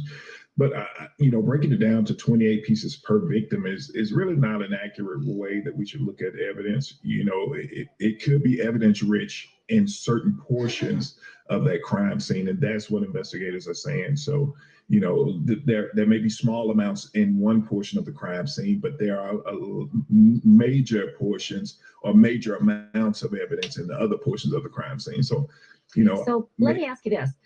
In cases that I've covered with all of the different evidence that's entered in a court of law, this particular crime is going to have multiple locations. Let's just start with the inside of the house. I mean, don't get me started. There's 2 bedrooms at least. There's the entrance point, and there's whatever was tracked, and there's all the different hair, fiber, fingerprints that anybody has left behind that needs to be excluded. That's a lot in a house like that. It's not a single family home. There's lots of boyfriends and girlfriends and friends and former tenants, etc. Then there's the outside of the house, wherever that killer left, and whatever footprints, shoe prints, whatever trail of anything he or she may have left. Then there are all 3 floors. Then there are 6 cars, presumably each roommate might have had a car. Maybe Ethan had one too. Then there's the bar that they were at, the girls were at the night before. Then there's the food truck where they were as well. Then there's the frat house where Xana and Ethan were. They still don't know about 4 hours and 45 minutes of Xana and Ethan's whereabouts. So to me, it sounds like a lot of places where a lot of things have to be looked at. And so that's why I sort of thought 113, but this isn't my expertise, it's yours. Right. So, and I appreciate that, but you have to think about it. These investigators, I'm sure they've started to vet those locations. Maybe there are certain locations where there was not any evidence that was found. Maybe not inside of the vehicles, or maybe not. You didn't find any evidence at the bar. Physical evidence that needed to be collected and tested. That's what I mean. So you never can tell. I would hope that they have collected as much evidence as possible, because look, 113, you want to see as much evidence as possible in a case like this. But if 113 is the number that they have, then that's what they have. And you can't get the evidence later, right? That's also an issue. I do want to ask you about something. There's a report tonight that the vehicles that were towed, and not that long ago, right? Those vehicles sat outside the home within the crime scene tape for like about 2.5 weeks. But those vehicles have been towed to a city lot, and they have sat in the elements, really unguarded, potentially, with the potential for trespass. That always screams, dear Lord, that's something that can be exculpatory for, perhaps a suspect who's on trial down the road. But what do you make of vehicles that are towed away and not to a compound where police can protect them? So unless you have evidence that proves that these vehicles were not actual portions of, or not used as a vehicle that was involved in a crime, or a vehicle that may have been touched by a suspect, then it's okay to have them in an open tow lot. But in a case such as this, you would want to see those vehicles put away. You want to see them locked away inside of a room. I mean, so I have two scenarios that kind of rings in my head when you mention about these vehicles. Now, if the families are able to go back and pick those vehicles up, that means that law enforcement has released them. They are no longer of any value to the investigation. But if they are out and the families cannot retrieve those vehicles, then that's problematic. They should be kept and placed away, because you have to come back and pick back. But you never know. You can always. Just like you can always go back and talk to a suspect, you can, if you have a vehicle locked away, you can always go back and collect any evidence that may be found. Chris Anderson, so good to have you.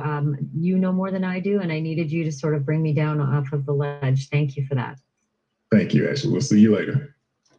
Thank you for watching. Go to newsnationnow.com to find News Nation on your television provider. And don't forget to click the red subscribe button below to get more of News Nation's fact-driven. Thank you again, Ashley. Very appreciated. So again, guys, I truly enjoy listening to these professionals and what they have to say. And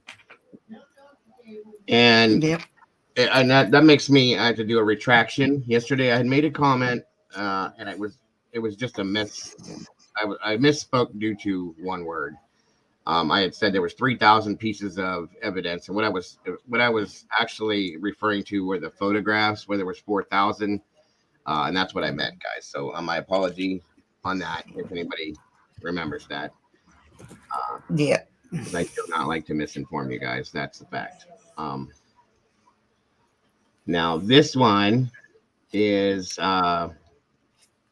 I guess police have been focusing on a new area in the crime scene there at the house, or period. So, and again, guys, I'm giving you everything new as I get it with this to keep everybody together on the same page on this, because every day, as I've been saying for a week, there's something new, which is it's a good thing in a way. It's hard to keep up with in some ways, but at the same time, it's now this is how we do it. So, as Montel Jordan would say, this is how we do it.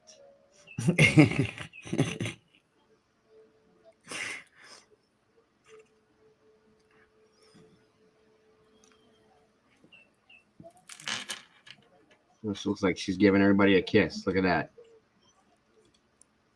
Where I froze it. Very good. Yeah, I froze it right in the right spot. You sure did. Mm-hmm. The mysterious murders of 4 college students in Idaho, police are now focusing their search for clues in a new area. This as police still have not identified who might have killed Ethan Chapin, Madison Mogen, Xana Kernodle, and Kaylee Gonsalves.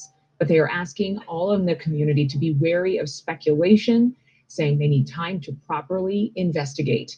Our Alex Campriello did ask police about this investigation and joins us with new details. Alex. Hey, good morning to you, Adrian. Yeah, it's been 3 weeks since those brutal murders occurred in this home right here behind me. And so a lot of speculation and a lot of scrutiny is going into the police and their investigative work. After all, they still have no suspects and no persons of interest, at least as far as they've told us. I asked the police some of these tough questions about what they're doing at this moment and didn't get much of a response back. However, along the way, I learned that that could all be part of a greater strategy. Following new revelations that Kaylee Gonsalves had more significant injuries than Maddie Mogen, her best friend asleep in the same bed, Moscow PD remains quiet in their ongoing investigation. But new information this morning. Moscow PD says it analyzed a reported incident from October and discounted claims that Kaylee had a stalker. The police have narrowed in on an approximate 1 mile by 1 mile perimeter, asking anyone with at-home surveillance videos from 3 a.m. to 6 a.m. on the night of the murders to come turn it in. And there's still a cloud of mystery surrounding a nearly 5-hour window from 9 p.m. to 1:45 a.m. when Ethan Chapin and Xana Kernodle were believed to be at the Sigma Chi fraternity house. I'm Alex. I'm a reporter with News Nation. I went to the fraternities and the sororities to find out what they remember. Just that night, were you here? Was there a party going on or anything? Because the police have this huge window where they're trying to figure out what happened. The chapter president says he's turned over all information to the police and to the FBI, saying there's nothing they know that the police don't.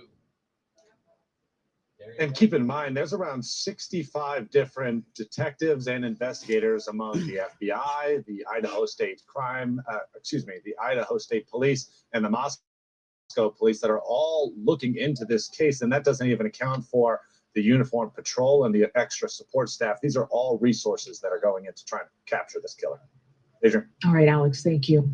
Thank you for watching. Go to newsnationnow.com to find News Nation on your television provider. And don't forget to click the red subscribe button below to get more.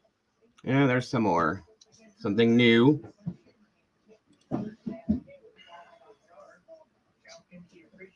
Something new. Something new.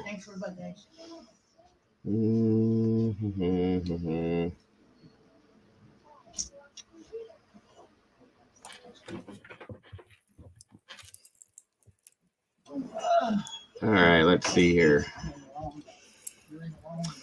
And we have this. It is beyond sad, Breezy. And it makes it sadder because there is nothing thus far. In a case like this, you want to almost pray that the person responsible is caught within 24 to 48 hours, period. Okay. Makes it scarier than what it should be.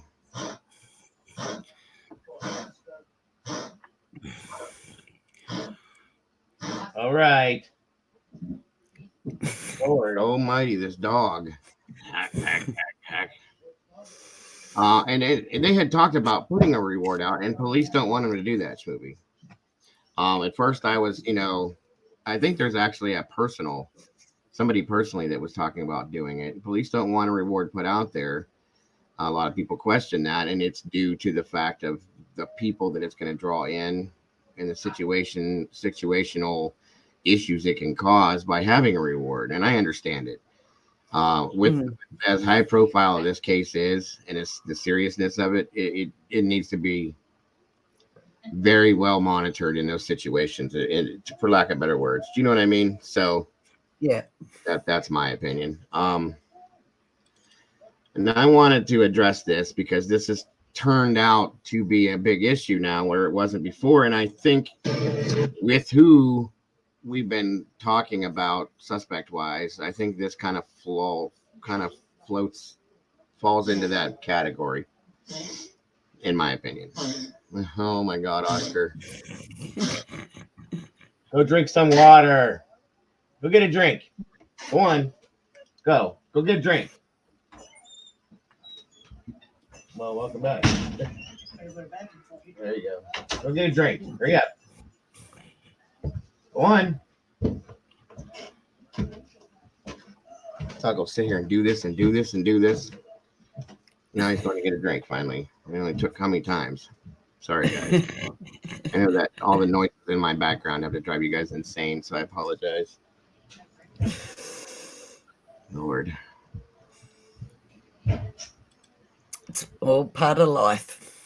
That it is, but right, I agree, Breezy, 100%. Okay, guys, here we go. We crossed a 3-week march since 4 students at the University of Idaho were murdered in their own home. Tonight, there are new developments. Today, investigators gave us an update. Thank you again, Cece, for that. Very important to me today, so I can get this fixed. Very, very important. Fur balls, nasty things, at least for my boy. Maybe allergy. He's got multiple issues, Breeze, that he's been medicated for. But thank you, though. Thank you much. Play that. On the rumor that one of those victims may have had a stalker. Thanks for joining us for your news at 9. I'm Brian Jackson.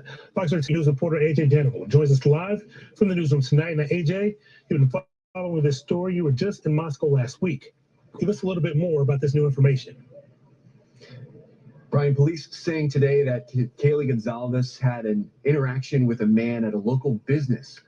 Police say this may be where the stalker reference that Gonzalez made to her friends and family actually came from.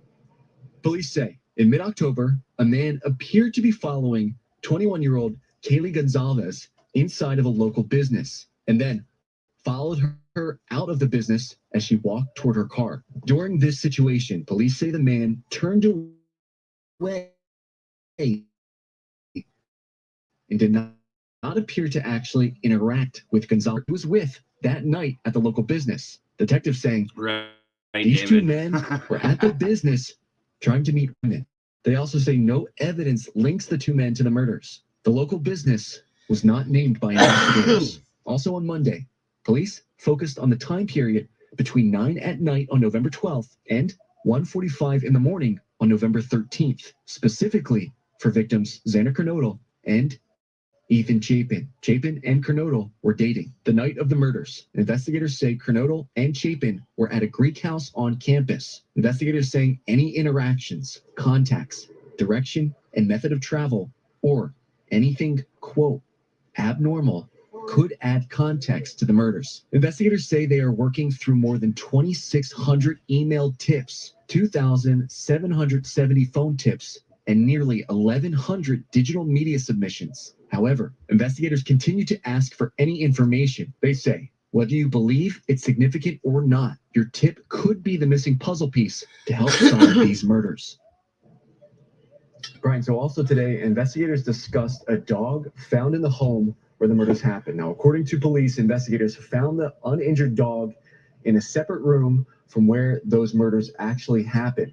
Officials say they did not find any evidence on the dog. There were also 2 roommates in the house during the murders. Those roommates were uninjured.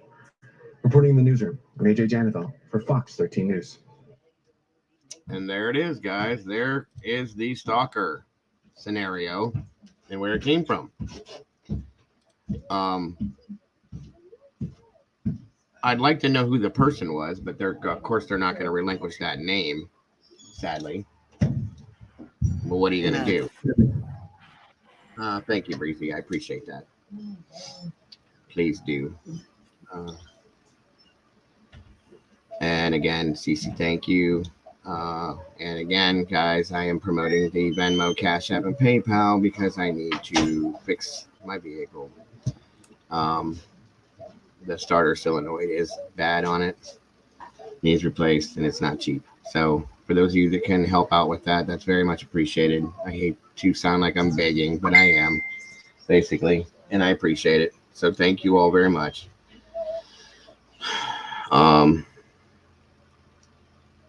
So does anybody have any comments in regards to the stalker situation per se? Any opinions on that, guys? What do you guys think? Do you think it's a possibility, or do you guys think that, you know, going along with what we have seen and or heard about a specific person, that it's possibly him? The stalker's name is probably John J. Exactly, Mama. Exactly, because they're all that name, right? It's crazy. Yeah, Jake, I Jeff, don't feel it was a stalker. I don't either. Not in that aspect, I don't. Not like that. I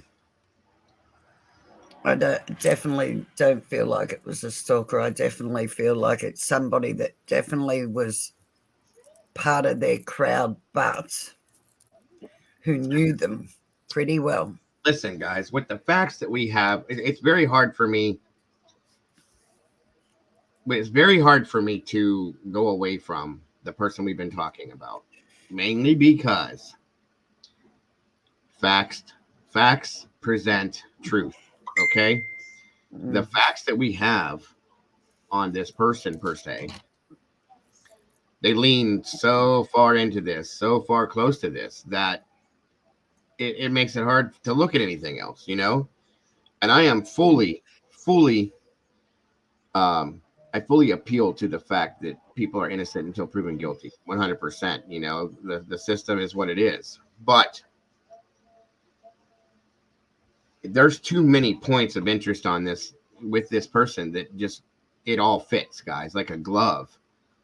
It really does, in my opinion. So I have to go with that in this side at this point. You know, of course, I'm not going to throttle it and just, that's all there is, because as I always say, the table stays full until law enforcement clears that table for us, guys. It's all out there. Nothing comes off the table. As I say, forget about it. It's a fugazi, leave it alone. It's not going to happen. So it is what it is. And that's a fact.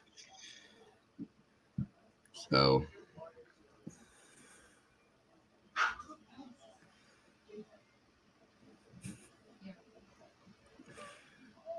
one second, I'm checking other things here real fast, everybody.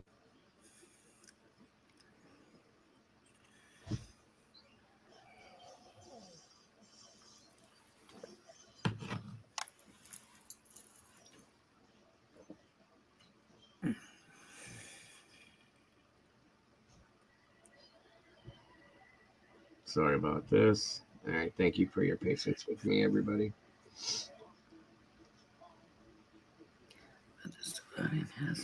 Yep, I agree.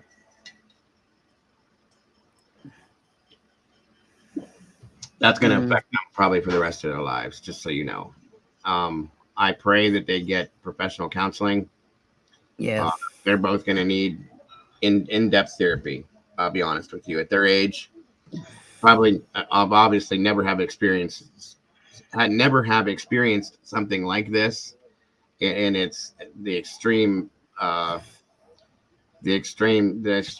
such situation that it is. It's going to take in-depth therapy because it doesn't go away. It will cause massive. I'm not finding the right words today to say. Especially survivor's guilt. Yes, that's the number one thing, and it does affect people in a harsh way. And it will cause extreme PTSD, nightmares and visualizations, repetitive visualizations. You know, the girl that passed out, fainted, whatever, walking up on Ethan the way she did, seeing what she saw, she passed out. Okay. I don't know if you guys know what causes that to happen for people to faint. But it explains everything to you. You know, people have different versions of it. Lack of oxygen because they don't breathe. Bye, CC. Love you too, sweetheart. Take care. All right, Miss CC. Thank you so much. Everybody, the sweetest lady on the internet is now leaving the building. Thank you so much, CC, for being here. We love you, and I will see you soon. Yes, Kyra, traumatized is a very good word, and they will be for the rest of their lives. That's something that they will forever have to look back on when they're our age. and older and think about, my God, seeing their friends in that situation and going through that at that age, it's sad. And I pray. Just imagine them laying there every night they're going to bed and reliving that, as well as I wonder if he come down and tried to get in my room and then have dreams about the perpetrator getting into the room. Yes. And the worst part is he's still not caught. And then know this, that when he is caught and he is visually seen on TV, that's going to affect them as well, because as we are saying, that they know this person and he knows them, and it's going to affect them even stronger, because when they realize who it was and that he didn't do something to them, first of all, there's survivor's guilt again for that. Why didn't he take us? Why are we spared? While he's still out, not in custody, they're going to be dealing with, is he coming back for us? Yeah. What do we do? And they're not going to sleep correctly. They're not going to be comfortable in any situation anywhere near that area. And this is where they're getting their education. It's going to affect their educational process. Concentration levels. They're too young to deal with this. Their lives are not going to be the same. No. So I don't think that was done on purpose, Brandy. Obviously, but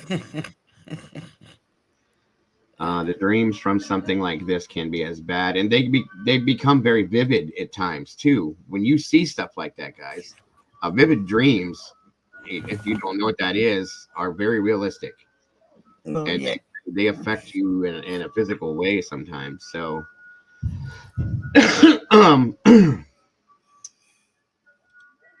it's one thing if they lived there and weren't in the home at the time, but exactly. Yeah, that's right. Exactly, because now, this person walked around them and went and did all these things around them. Yep. And left them alone. It's very strange. And then these two girls' minds, that they're sitting here every day. Why? Why did he leave us alone? Is he coming back to do? Why didn't I wake up? I did hear a noise. I should have got up then. I might have been able to stop it. I might have scared them. The amount of stuff that would go through their head at 1,000 miles an hour. Right. And don't forget, if I would have got up and I would have heard it, I wouldn't be here right now, possibly. And this and that. I mean, there's so much going through their minds. These poor girls. I feel so bad for them. So me too. It's a lot, guys. It's a lot.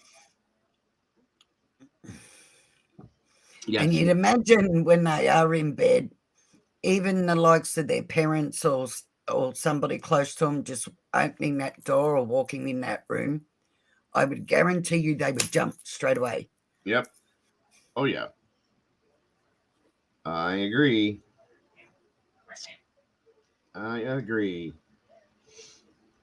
Constantly looking over your shoulder. That's a fact, Kyra. By the way, welcome, Kyra. I don't know if I said that. Great to have you here.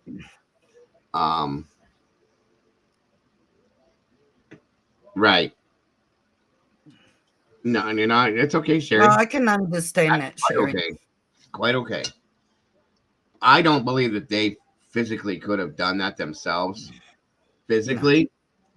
No. Not to say that they couldn't have had somebody do it for them that they were close to. For whatever reason, we don't know exactly what goes on in that house. No. And I did find out that the one video, there's one video we watched. Trying to remember which girl it is. The two girls that survived. The one girl's name is Dylan. And when you really think about it, everybody's still a suspect because nobody's been caught. I told you guys yesterday, the only people that are not on my suspect list that I don't have on the table are the families, I should say. Well, mostly families, all but one person. And the police. That's it. Until you give me something solid, everybody else is a suspect in my mind. Yep. Yeah, Dylan's. I watched a TikTok video with Dylan in it that was definitely off. Okay. And again, I'm not making judgment on somebody, but it was different and then she was acting in a way that didn't seem regular for the way these girls should be acting, in my opinion, I would think. So we don't know, like anybody can have, these girls, any one of these girls could be a sociopath or a psychopath, and we don't know that. We walk down the road every day with people like that. You don't know. And don't get me wrong, I'm not saying they are, okay? I'm not saying they are at all. I'm just saying we don't know people like that. We don't know, even people in our own lives, sometimes we don't know that. There's been things that have happened around here that people have done things that you're like, well, what?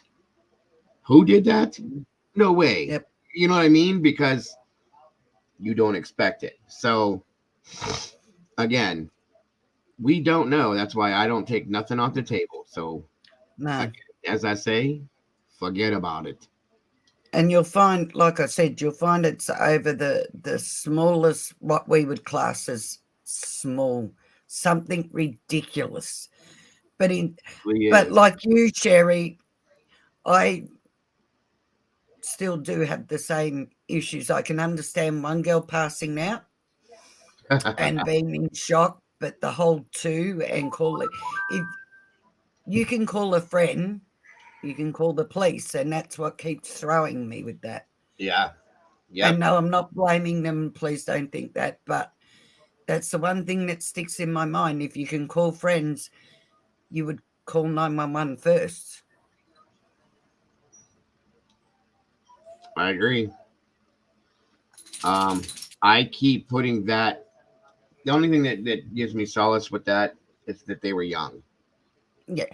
That's how I explain that, is they were very young and they panicked and they didn't know what they should do, which is still not a great excuse, but at least. Yeah, I was going to say that because I know a lot of teenagers that will call 000, which is our emergency, that right, you know straight away to call the emergency number, not a friend, not even their mum. They'll call, like my daughter called emergency for grandpa thinking he was having a heart attack. Not me. She called me after she'd done that. So, and she was 13 then. So,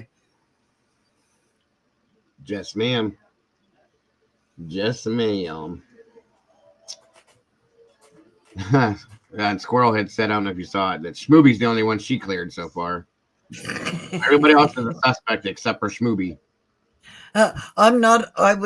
I'm too far away. I didn't swim over there, and yep, not me. Let's see. I was here with you guys. So wasn't me. She said it could change though. Your daughter would call you Cat first. Yes. Now my kids call me after, or if they don't feel it's emergency, they'll call me and say, "Mum, what do I do? What do I do?" Our kids would call us first too. I promise you that. They always do. I'm like, Shaggy, it wasn't me. That's right. Me. There you go, Brandy. By the way, welcome, my dear. If I didn't tell you, Molly says she has an alibi.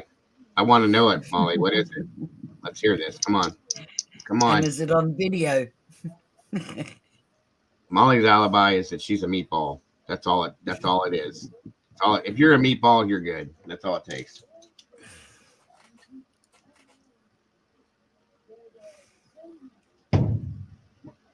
Good God, you guys. I have 3 different drinks going on here. Look, I have this. I have my water. And then I have my tea. It's pathetic. Wait a minute. She said, So you have an alibi, but you didn't have it figured out yet, Molly. Come on, you can't do that. You got to have the alibi figured out before you say you have the alibi. Well, Kim's cleared us off for now.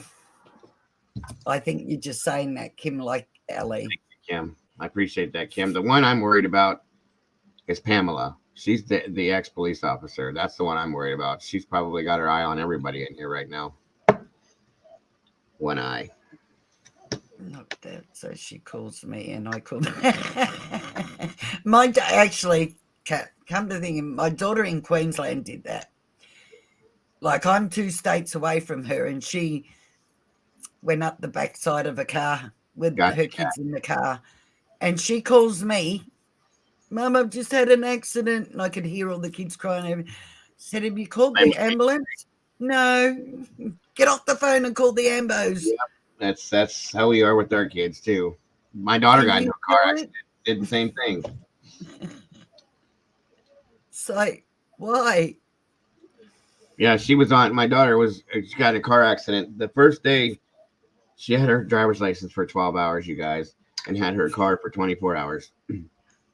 Went driving and wrecked in a 12-hour period of time of having your driver's license. And she wrecks the car and calls us. Okay, did you call 911? No. Well, what the hell are you doing calling me first? There's nothing we can do about it. So you wouldn't go crook about the car, Dad? Right. Yeah, it was her car. She paid all money for it. I told her, I'm like, you understand that this is not good. You had your license for 12 hours. Well, yeah, and what she did, as here, most people know it, but just to let you know, Lisa, our roads here, a lot of them on the sides of the roads, there's like a gravel bed that goes down the side of the road. Okay. And I've always taught her and all the kids, do not ride close to that brim of the road. It will pull you over and drag you off the road. They never listen, is all I got to say. They never listen. She got too close and she was moving. She's got a lead foot still. And she grabbed her and she went, and her mother about had a heart attack as she was explaining this over the phone.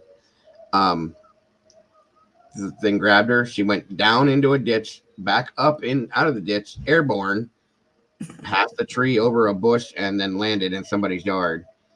And didn't have a scratch on her. Luckily, she had her seatbelt on. Lucky. Airbag, of course, the airbag deployed and all that. It was a tiny little car. A Dodge Neon. It was a nice one. And not anymore. That car's been gone for years though. But yeah, so she didn't do that again. So now she drives towards the middle of the road after having that problem. And I told her, I said, if you just listen to me to begin with, you'd be fine. So it is what it is. That's all right. When I was teaching my youngest one to drive, because I have a manual car, she gets in the car and she's going through the gears and it's probably about the third time she's driven of a night. And we're driving along, and of course we're in the country like you. We don't have street lights and everything, so it's pitch black. There wasn't even moon out this night. And for some reason, she leans over and switches all the headlights off. And I'm like, oh my God, she can't see where she's going. But I won't panic because it just makes them panic. So I'm calmly sitting there and I'm saying to her, are you going to switch the headlights back on, love? And she goes, oh, yeah. Oh, no, Mum, I can't find them. So I'm trying to explain where it is. In the meantime, there's a car coming. And she just finds the headlight switch just as the car approaches, like nearly on top of us. It must have frightened the life out of him because he swerved. Mm-hmm. And she's just laughing their head off, going, oh, yeah, it's all good now. It's like, thanks, love, I'm fine now too. I don't know why she did that. That's Other great. from that, she's actually a good driver. Yeah. You know what kills me is all of my kids that drive, which is all but Kate and Sean. You know how like you're driving in somewhere, you got to pull into a parking lot. You slow down, you almost stop, and then you turn in, or you actually do stop and then pull in. Yep. Nope. Not my kids. They could be going 40 miles an hour. They see their turn off. Whoop, there they go, right up in there. But, you know, I'm like, and they've done it with me in the car. I'm like, what are you doing? Slow down. They just look at me and laugh. Let me out of the car now. I'm getting out. I'm done. I'll never ride with you again. But that's how I drive, so I can't complain. I don't get it. I'm like, you're going to tear your car up and you killed somebody inside the car, give somebody whiplash, put a hole in the roof, you know, all that fun stuff. It's crazy. Unreal. Unreal.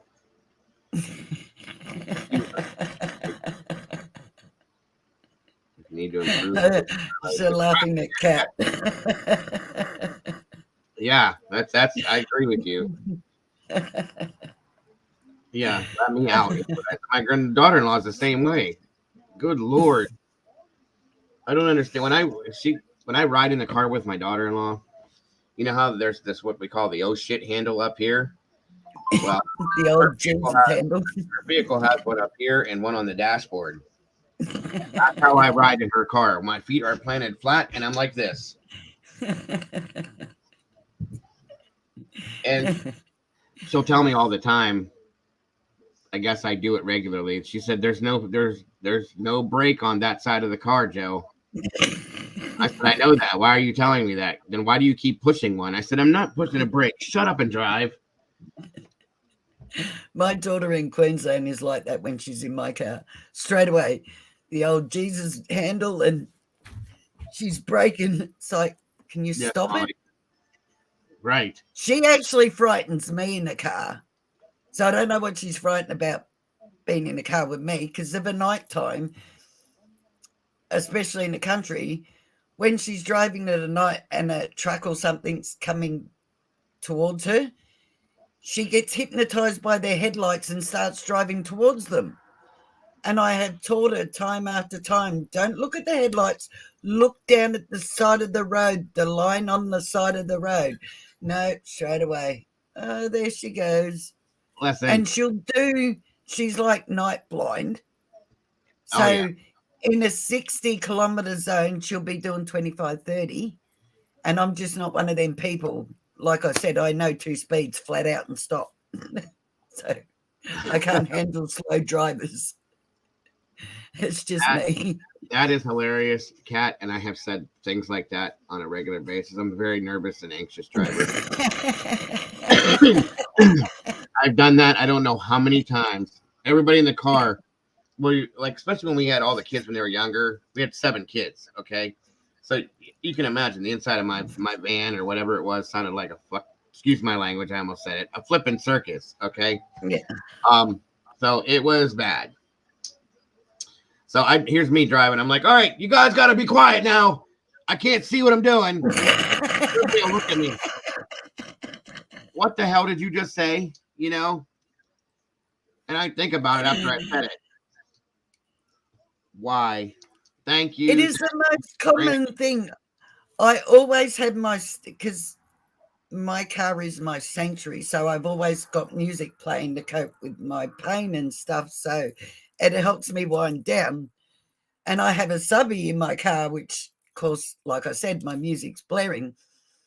And it blows my mind how many times I've been in my kid's car and I'll be driving along with a navigator and getting close to where they've got to go, and all of a sudden the stereo's got to be turned right down, because somehow that's going to make them see where the address is. And it's like, what are you doing? I've always done it. So you got everybody does it. Yeah, I've got a subby in the back of my ute. Lisa's cool. I don't go anywhere without music blaring. Sorry. She's got bump in her car, guys. That's cool as hell. I think that's funny. What kind of music do you listen to? I have a variety. I'll go through country and western, modern music, rap. As long as I like the song, I'm happy. I have my gospel music. Yeah, I have a full range of music. I know a lot of people that can't drive without music, and I don't get it. Yeah, I'm like that, actually. I don't understand that. I think my daughter's that way. I have to have everything. I used to be that way. Nothing used to bother me. Now I have to pretty much have. I mean, I can listen to the radio, but I keep it pretty quiet. I always turn the radio down when I turn or when cars pass me or whatever. I've gained a sort of anxiety for whatever reason as I've gotten older. And no, I don't drive 5 miles an hour strikes, so kiss my ass with your old man stuff. I know where he's going with that one. I think the whole music thing is because of my jaw problem Mm-hmm. and the pain and operations I've had with it, and going to pain specialists and that, and learning how to meditate and deal with pain and that. Music has been what I've used. So when I'm in my car, that's Right. what I use, even after, like today, for me to physically leave there and drive home. If I didn't have that music going in the car, I wouldn't have been able to calm myself down Right. and take my anxiety back down on the way home if I didn't have the music. So that's what helps me, like, meditate and relieve myself and not hang on to stuff. No, it makes sense. That makes complete sense. I get it.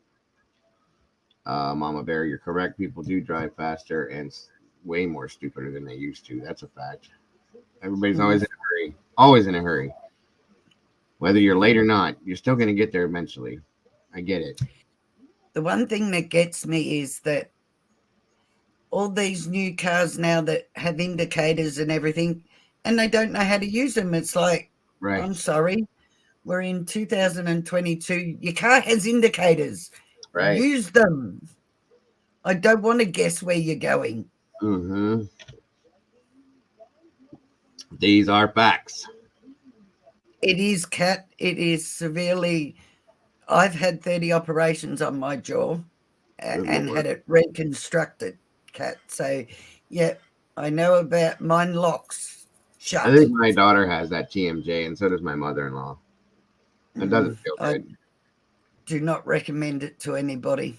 Mm-hmm. I mean, mine started off little like that, but yeah, after the reconstructions and everything else, because they put a rib graft in my left-hand side to reconstruct it, and it just went downhill from there.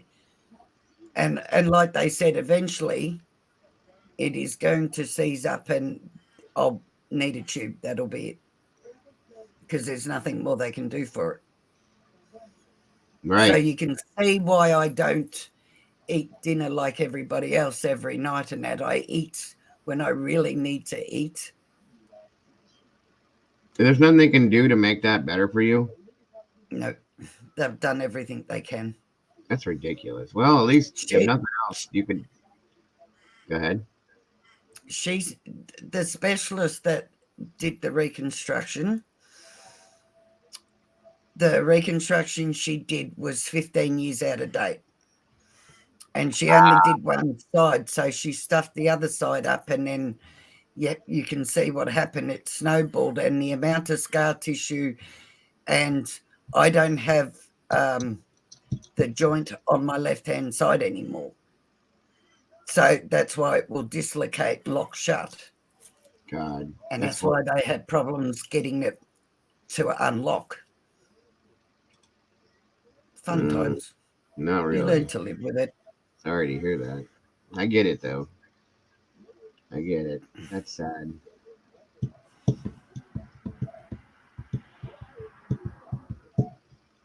Oh, it's maybe could never put a guard in because they were scared if my jaw locked, they can't get it out. What is roundabout? Somebody explain that to me. What is what? Roundabouts? What are roundabouts? A roundabout is, so you have an intersection. Oh, in the middle of an intersection. Yeah, yes. I got you. Yeah, no, okay. I know what you're talking about. Yep. Yeah, we got a few of those around here too. Sorry, that was a dumb moment for me. Wow. No, that's all right. That's fine. Get it together, Joe. I like getting in them and just keep going around and around and around. National Lampoon's No, European because- Vintage. That was great. No, I do it because where you go out on the highway, where I am. So when certain times of the year, there's big events up at Phillip Island, and the highway, to try and get onto that highway from where we are, could take you anything up to 2 hours. So if you get in there and you're a local, what we do is one of us will get in there and just keep going around to let quite a few others out. Oh, yeah. No, I get it. I don't know if anybody saw the movie National Lampoon's European Vacation with Chevy Chase. That's what I was referencing, because that's what he got stuck in there. And he kept going by and saying, "Oh, look, kids, Big Ben, Parliament." And then he just kept going round and round and round. It's hilarious. Later on, it's like 8 hours later, he's still stuck in the circle. Of course, everything he does is hilarious. So it amazes me how many people don't know how to use a roundabout, because you're supposed to indicate when you're in a roundabout, but they have no idea. They think if they're going around this way is the only time they have to indicate, and it's not. Be right back, Miss Lisa. If you could hold the show, please. Yeah, no problem. Laugh out loud, give way to the right, inside lane for right, outside lane for left, and straight on. You still have to use indicators. Like if you get into the roundabout and you're on the left-hand lane and you're going straight, you should, once you pass this left-hand turn, you should put your indicator on to let them know that you're going straight. Well, we do here anyway. I love roundabouts. Thank goodness it's 2 hours up where the roundabouts are. Yeah, Smoothie, they do it here too. They don't care, or they'll cut out in front of you. Even when they're changing lanes, they don't indicate, or they'll sit out. The slow drivers in 100k zone will be doing 50k's, and they'll sit out on the right-hand lane, which is the fast lane, and you'll be sitting up behind them, and I'll even flick my headlights on too, because they're passing signs that say keep left unless overtaking.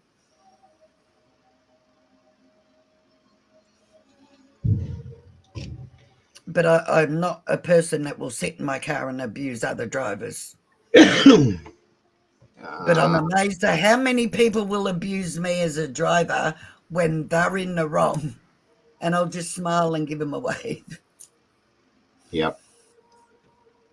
Oh, Kat, I haven't heard them be called blinkers for many years, love. Somebody asked me via my phone, the starter solenoid is what's bad in my truck. It's going to cost me $225.79 to fix it. So that's what I'm working on right now, guys. And that's it. Blinkers. You mean like your turn signals? Is that what you're talking about? Indicator. Yeah, I have a little story for you guys. Indicator, get got, blinkers. When I had told you guys, some of you guys, that when I left the fire service, I still worked, and I was working in smaller jobs, like in auto parts stores, selling parts and stuff like that, because I have a good knowledge of vehicles and motors and parts and stuff. So every time somebody new would come working at this store, we did this in 2 different stores. We'd test them to see what they knew about auto parts and so on and so forth. And kind of like the new guy thing, you kind of mess with them, you know. So we did an interview with this one kid one time, and we were asking him if he knew about car parts. Oh, yeah, absolutely. Sure do. You know, blah, blah, blah. Don't worry about it, kitty. Good to have you here. And yep, Kyra, that's it right there. And I said, all right, listen. Blinker fluid. I need you to go find me a quart and gallon. We saw it in both. A blinker fluid. Okay. He goes, we're about this. It's somewhere in the middle of the store. So me and my actual boss were sitting there laughing our asses off, right? I hear him yell, "Are you sure it's here?" "Yeah, it's here. We have it." And the guys at the counters are dying laughing. And he comes running back. He goes, "I can't find it." I said, "That's because it doesn't exist, bud." "What did you ask for again?" I said, "Blinker fluid." He goes, "What's a blinker?" And I went, okay, that's the first problem. I said, "Your turn signal blinker," but you know, he goes, "Oh, those take fluid? I said, I looked at my boss and I said, I don't know if him or not. I was like, oh, wow. Nope, they don't. It was a joke, buddy. We've done stuff like that in multiple occasions, but he scared the shit out of me when he started asking me questions like that. Like, oh, no. It was bad. But yeah, that happened. That's a big joke in the auto parts industry. Yeah, I know. Now, see, well, I have a hang up about that because when I started working on cars as a teenager, it just wasn't a girl thing to do. And I then went into building cars and servicing my own car.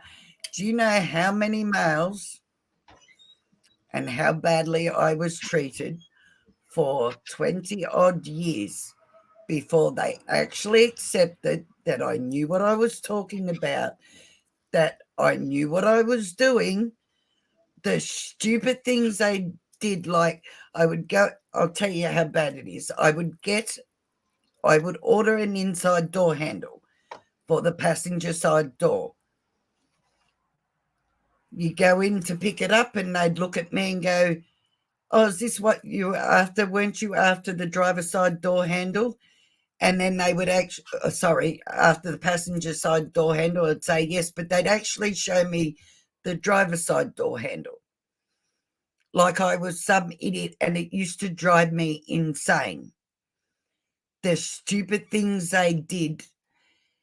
But finally, like I said, it took me 20 plus years around here for them to finally be polite and accept that I knew what I was doing and to treat me like one of the guys.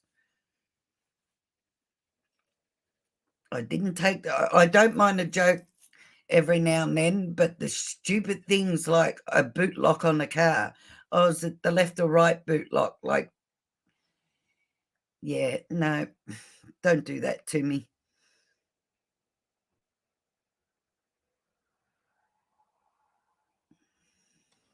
Yeah, back in I'm going to say the 80s, the 70s, the 80s, and even the early 90s, women were given a hard time in a lot of different things. Women firefighters, women doctors. And I listen, guys, there's a couple of female firefighters that were in our crew that could run circles around most of us. And we're hardcore. So I get any woman that can do whatever. Sometimes women can do things better than men can, in my opinion. I'll be honest with you, because they think more than we do. You know, men, and I'll be honest, it's a fact. You know, I'm not ashamed of it. Let me ask you a question. I'm going to start doing polls, you guys, because we talk about a lot of things that should use those. But there's a question for you guys. Do you want me to start doing polls, or do those irritate you guys? If you don't want me to, I won't do it. But, you know, if you do, I definitely will. And that's so true, Seabreeze, and it still happens. That's what I'm talking about. Especially anything to do with mechanically wise with a car. Yep. Trust me, it is still as bad. Right. So here's the thing.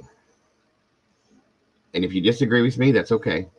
I get it. But I personally feel if you get a bookshelf in the mail, or you go buy a bookshelf, that you got to put it together, they come with instructions. How many men will take out the instructions and read them before putting the shelf together? Okay. As compared to how many women? Very few. 0. I promise you. And I'm guilty of that as well.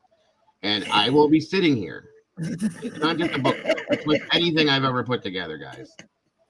Every time. It's not just my channel, guys. It's your channel too. I started laughing before you even finished that, because I knew. Okay. So, and my wife has done this before. And she's not mean about it either, and it makes it worse. I'll be putting something together, and I'll either put it together backwards or inside out or something like that. And I'll sit there with that dumb look on my face, and she's like, "Did you read the directions?" And I just look at her with that stupid look on my face, and she's like, I didn't think so. And she'll hand me the directions or something, and I'll look at it, and I'll throw it off to the side. I'm like, yeah, okay, whatever. I know what I did now, and this and that. And I'll always hear, well, if you'd have read the directions, then you wouldn't be in this position right now, would you? Because I don't ever do it. We know what we're doing. Yep. Right. Yep. Sadly, they think they do. That's or the other thing with males is you'll hear them and they'll start off all right, and then all of a sudden it's an effing so-and-so, stupid effing. It's never done calmly. It's like you're yelling at an inanimate object. That's it. We eyeball it, right, Strike? Yeah. Eyeball it. It makes sense, doesn't it? And Molly's 100% right. They'll sit there and complain about it for 4 hours before picking it up the book just to look at it one time. That's not a lie. The same with asking if we ever get lost. Yeah, right. You want to stop and ask for directions? Nope. No. I know where I'm at. I've been here 1,000 times. I'm not lost. You're crazy. Right. Oh, pride, it's such a silly thing. Women are smarter than men. I'm telling you, I don't care what anybody says to me. You can argue with me until you're in the face. Women are smarter than men. And you know what? Let me rephrase it. It may not be that they're smarter than men. They use their brain better than we do, is what I'll say. Let me put it that way, because it's a fact, guys. And I will tell you 100 times over. That's why I'm grateful that my wife is here, because there's been multiple times that I'll get all, and my ADHD doesn't help either. I'll get all wrapped up in something I'm doing or trying to do or figure out this and that, and she'll very calmly walk over and do it, and that's the end of it. And then I'll just look at her, and she doesn't. I won't say what I'm thinking because it wouldn't be very nice. So I'm not going to do that. But it happens. It very much happens. Yes, and that's true too. Yes, that's true, Brandy. Although claim they did it. Yeah, I could have done that. My son-in-law is good for that. I'll do something, or my daughter will do something, and then when you finished it, he'll tell everybody he did it.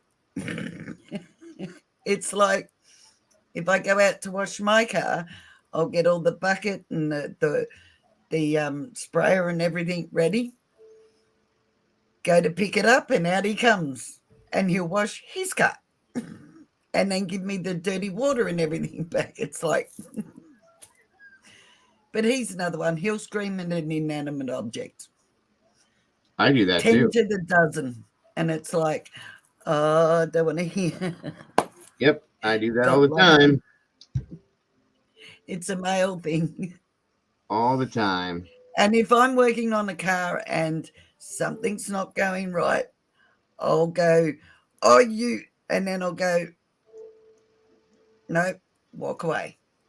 So I'll walk away and have a coffee and whatnot, come back to it, and then it usually goes right. These are facts, guys. These are facts. 100%. Yes, the whole men and distraction thing blow my mind every time. Why is it so scary to look at the distractions? See, us women have instruction. Men have distractions because they never read them. Right. These are facts. Duct tape fixes everything. Good old duct tape. That's the duct tape is the number one tool of at least here in America it is. Yeah, no. Always been that phrase. If you can't duck it, I've used duct tape to fix I don't know how many things that should be glued together. I'll just wrap tape around it and it's good to go. Hell, I duct taped my neighbor's truck one time.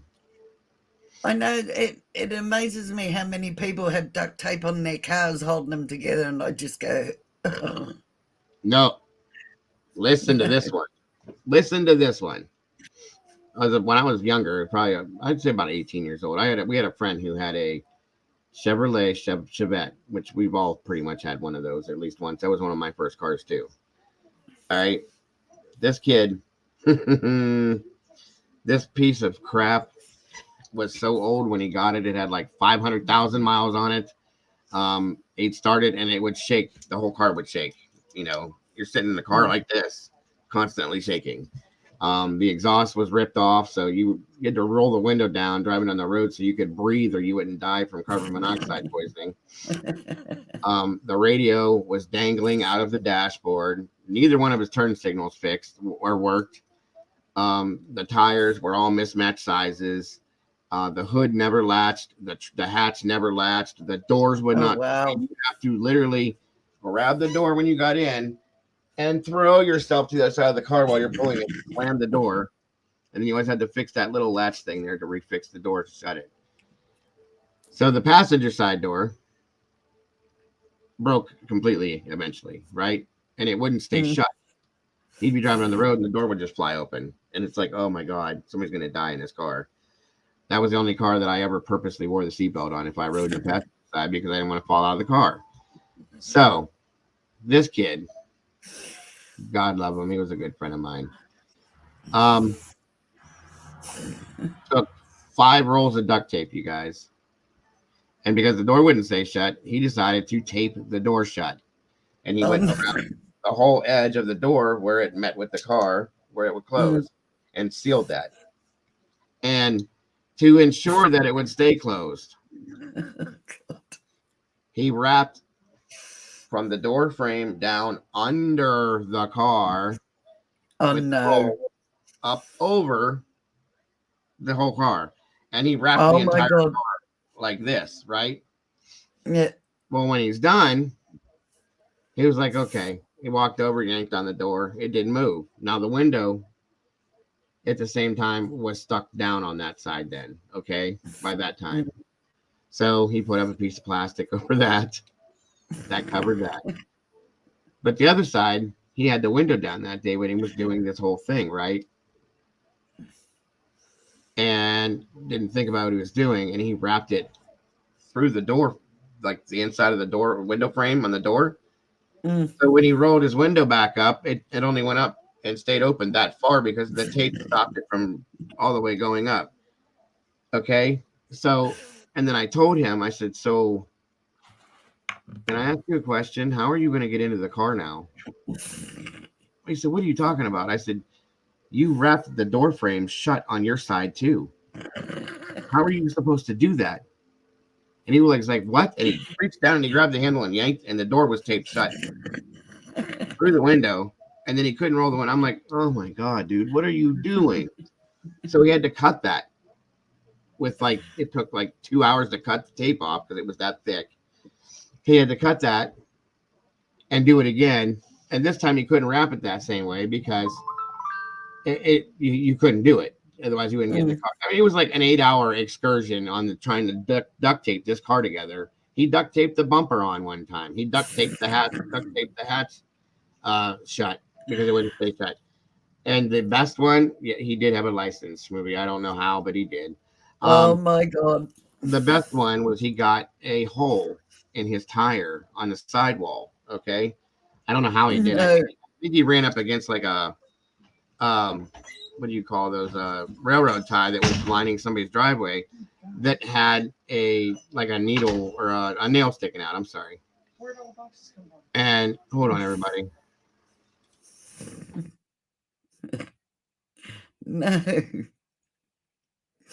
I couldn't deal with that. So he ran up against that and it ripped a small hole in the sidewall of his tire. So guess what he tried to do? Duct tape it. For God's sakes. Didn't work, obviously. So when that didn't work, he definitely is not a genius strike first. Not at all. Never has been. Never will be. He's just my friend. I'll leave it at that. So when that didn't work, he went and got liquid nails. If anybody knows what that is. Yeah, I know what that is. Like a caulking gun, you use it. Okay. Yeah. And he filled the hole in with liquid nails and then sealed the outside of it and then said, that'll work. And then he went and put air in the tire after he did it. And as he was standing there putting air in the tire started to pressurize. And he was leaning down doing this. As he hit and it pressurized enough, the little gob of stuff that he shoved in the hole shot out, hit him in the forehead, because of the air pressure behind it. And I'm just standing there watching this kid do all this. And I'm going, I'm sorry. I said, I have to say, I said, I love you, dude. We've known each other for years. We've been friends for 100, like, years. I said, but you're, excuse my language. I said this to him. You're an effing idiot. Flat out. He goes, what do you mean? I said, you cannot not tell me that you're thinking these things through before you do it. Well, yeah, I am. I said, no, you're not. Or you wouldn't do these things. This makes no sense, bro. What are you doing? And he didn't need to get hard as nails. If he just put a screw or a nail back through the tire, it would have lasted him. My other buddy showed up and said, why don't you just put a bolt in there until you can afford to get a tire? And he looked at me and he goes, why didn't you tell me that? I said, you're going to look at me and ask me why I didn't tell you something? I'm not the one that duct taped my car together. Now, come on. Yeah, right, Seabreeze. I mean, this kid did this kind of stuff all the time. He duct taped his windshield when it got cracked. Duct tape. That's what we called him for a long time because he did it with everything. Duct tape. I can't handle my car not having, like I said, the inside of my car at the moment is in bits because I just haven't had time to put it all back together. The heater controller and everything. And it's driving me insane, but I can't have duct tape on my car. I'm a person that's got to have the screws and that in. And if I wire something in my car, it's all got to be tucked up and cabled and everything properly. Yes, exactly. OCD about that. And I mean, my car's a 1997 model. And it's got 323,000 kilometers on it. Wow. But it goes really well. That's pretty crazy there, Red. But if it worked, it worked. I've duct taped wounds before on my body. When you don't have a Band-Aid, it definitely works. It hurts. God forbid, because whenever you got hair anywhere near that stuff, no, you ain't gonna add any more. That stuff sticks to everything. Welcome, by the way, Red. Good to see you, bro. Yes, Red. Kitty, since you're here, do you want to try to jump up here with us? Yes, Kitty. Now that you got your stuff worked out, I hope. I'm going to give you a link right here, my dear. It is now in chat. Oh, is it Sea Breeze? I got my car in honor of my mum. 97 too. Mine's a 97 Ute. A what? Which you wouldn't know what a Ute was. Mm-hmm. How do you spell that? U-T-E. Ute. Ute. Hang on. I'll get your picture. I'll show you. I've seen your car. You took us outside one time because I think I was on Doug's panel and we went outside. Yeah. What brand, like what company makes it? Or is it its own company? Holden. Okay. I don't know Holden. A Holden Ute. A Holden Ute. A Holden VS Ute, to be precise. I see what it is. It looks like, do you have like a bed on the back of it, like a little truck? Yes. Yep. But I have a cover on mine. Right. And you also have your hood is airbrushed, correct? I'm standing next to an Australian so is the back of it. There we go, guys. This is a Holden Ute. Kind of cool. It's an El Camino, what we would call an El Camino here. Yeah, the back of mine and the side and the hood's all airbrushed. Oh, no, that's not the same model as mine. That's a later model. Yeah, we have those here. They're called El Caminos. That was the El Camino. Yeah.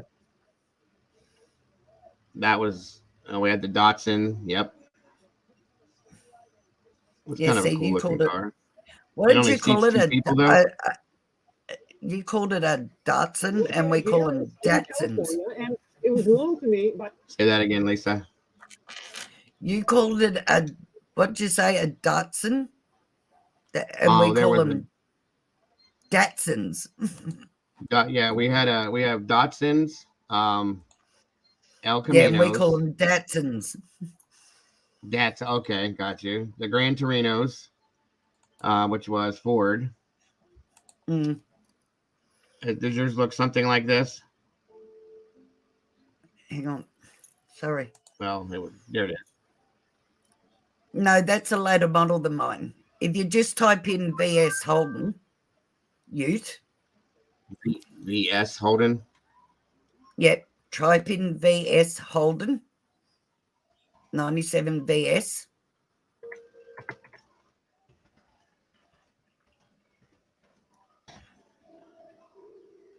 What are you doing?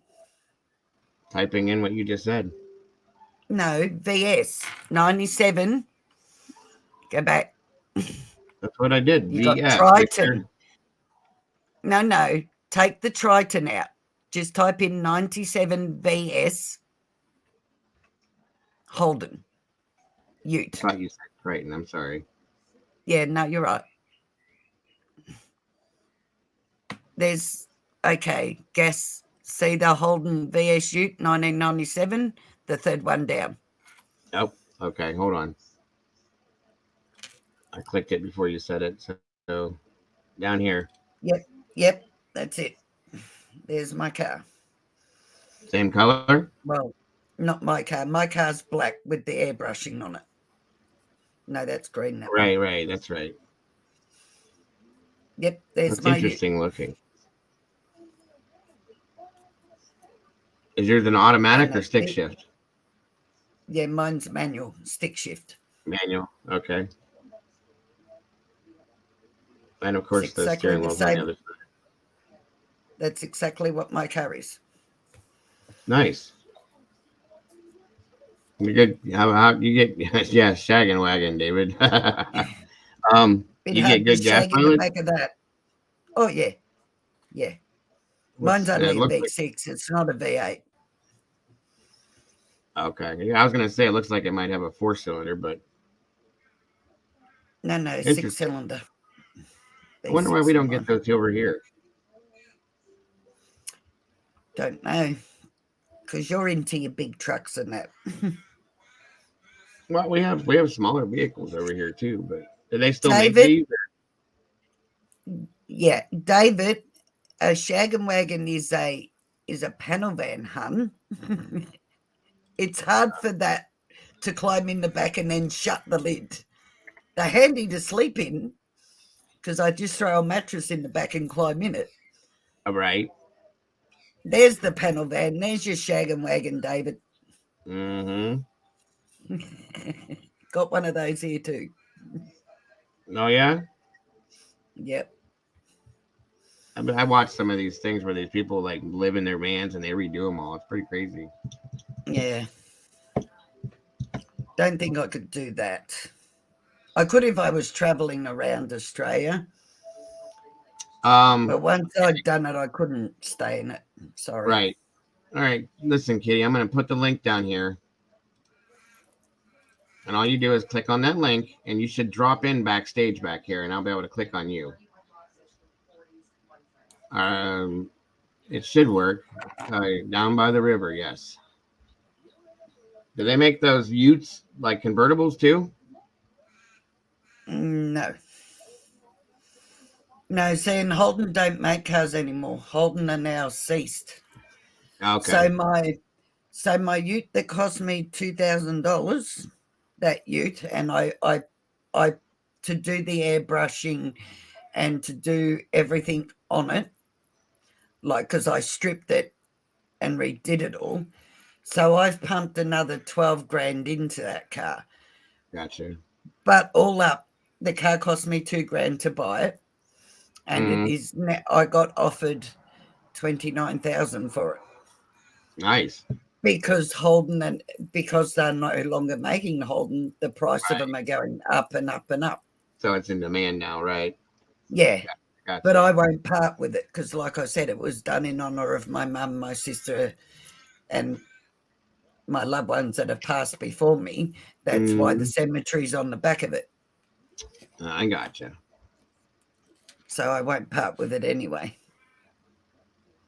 Wow, Red. Oh, 57 Chev. I love a 57 Chev. Yeah, those are nice. Especially the Oh, wagons. yeah. The wagons are pretty cool looking. My favorite car, I have a couple of them. I like the 64 Impalas, Chevy Impalas. I like 49 Ford pickup. David, don't swear at me. Say Ford. Oh, You swore at me, David. at least there's a Ford disliker. No, I'm not. No, I'm not. I just like doing that because it's a whole thing in Australia. Like you're either Ford or Holden, and there's faults with both cars. I hate to say it. Over here, it's you're either Ford or Chevy. We do the same thing. Yeah. Well, yeah, see, it's a big ongoing argument here, and I like to tease people. But oh, yeah, absolutely. Saying that, I've built Fords and I've built Holdens, and they both have faults. Mm-hmm. And I don't dislike one more than the other one, and I don't like one more than the other one. It's just at the moment I have a Holden. I like the older Fords back in the, like I said, a 48 Ford pickup, and the Chevys nowadays is what I like as far as trucks go. And I dislike Ford so much that we call them over here. The word Ford stands for found on road dead because they break down so much. Yep. Or F or run down daily. Yep. Is the other one. Another one. Yep. Or forever off road. What is it? Forever off road. Yeah, I can't think of that. Running on Empty is one of my favorite movies, David. It's funny that you said that. That is one of my absolute favorite movies ever, with Judd Hirsch, River Phoenix. I can't remember the woman's name, but yes. Oh, Eddie and the Cruisers is my favorite movie. That's another one of my favorites. I just watched that the other day. Yeah, I love that David, movie. that's one of my favorite movies of all time. Running on Empty. I love it. Yeah. In fact, it's got one of my favorite songs in it too by honey, who sings that song that's in Running on Empty? That song that I love from the movie Running on Empty. You know what song I mean? Good Lord. James Taylor. That's it. Do you have a Ford, David? Do you? Or what car do you have, David? My Aussie bro. Victor Bear Daily. That's right. We also have another term for Fords are effed over rebuilt Dodge. But then again, but all cars are the same. If they're not looked after and serviced regularly, they all have problems. The fact you can maintain them as long as you maintain them. Yes, James Taylor's awesome. Aussie car film Running on Empty. Oh, different movie then. I'm sorry. I'll have to check it out then. I will definitely check it out, sir. That's a great movie too, Red. Found on road dead. Found on rubbish dump. Yep. Nissan Patrol. Gotcha. Okay. My Nissan is missing. Nissan. Yes, I saw that yesterday. Kirstie Alley passed away, sadly, from cancer. I had a big crush on her back when I was a kid. Sad. Cancer is a horrible thing, guys. It is. So horrible.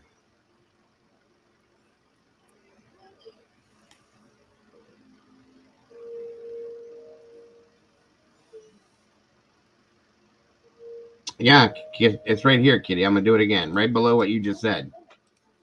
Right there. There's a link there that says StreamYard in it. You just click on that link. That's all you do. You take your mouse or whatever you're doing is you click on that link and it'll bring you backstage and I'll bring you up. It will tell you what to do. Yeah, it'll basically tell you what to do. I knew what you meant. If your computer's anything like mine, it's like my Navigator. Every time I have my navigator on, like I say to my daughter, it's just another male that sits in my car and yells at me and tells me where to go. And then I switch him off because he annoys me, or throw him out the window, take your pick. Exactly. Whatever works. My absolute favorite car is a 1969 Chevelle SS. And mine's a HR Holden. Actually, let me give it to you easier for those of you. Anybody that's ever watched the TV series Supernatural with Dean and his brother, that car, that's my favorite car of all times ever. Mine's a HR Holden. I don't think so, Red. You can show a pic, but hello, Kitty. Hey. Hey.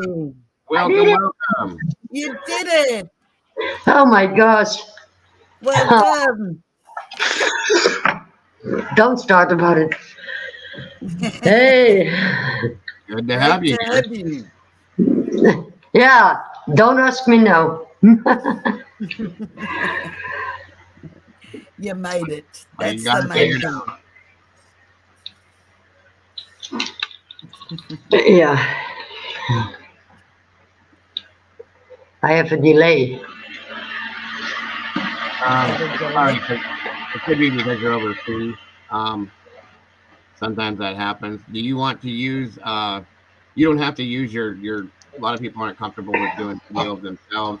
So if you want to put an icon on, you're welcome to do that. You don't have to set it up that way. I have no problem with it. It's up to whatever your comfort is. And yes, Kitty is another beautiful blonde. Yes. Yeah, for now. But now you're like now Joe is like a thorn between two roses. Every rose has a thorn. That's it. I have a horrible delay. What was that? I have a horrible delay. Sometimes what helps with that is if you drop back and go out and come back in, That's better now. It'll catch you up. I even bought a new mic. Not working. Not working. I bought a light. I have USB earpods. Not working. Did you try them out through StreamYard yet? Yeah, I'm in StreamYard now. Okay, sometimes what you have to do is you have to click on your settings in StreamYard, and you'll go in and it says audio, and you have to, it'll ask for your microphone. Yeah. And it'll tell you to click on which microphone device you're using, and that's all you do. It's only showing one. Okay, is it? That's okay. It's working. What is that noise? What noise? I'm picking up some kind of a feedback noise. Sounds like a vacuum cleaner.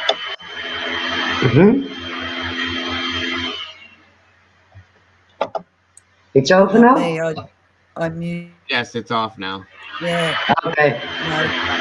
You hear my earphones? Okay, yeah, it's coming in and out here and there. Yeah.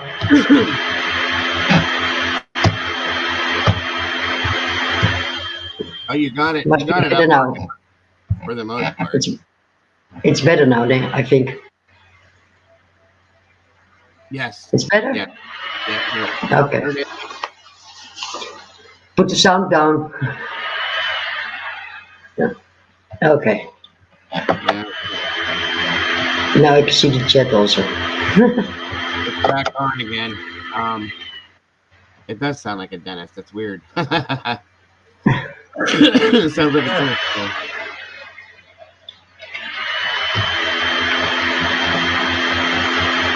Drop out of StreamYard? In StreamYard it's looking fine. But if I go to the site I have a delay.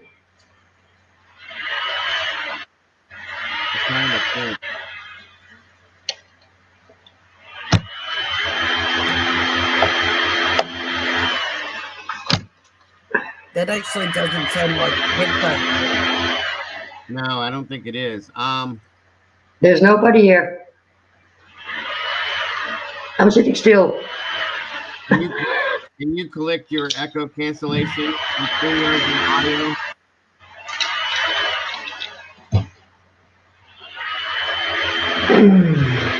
Settings. Audio.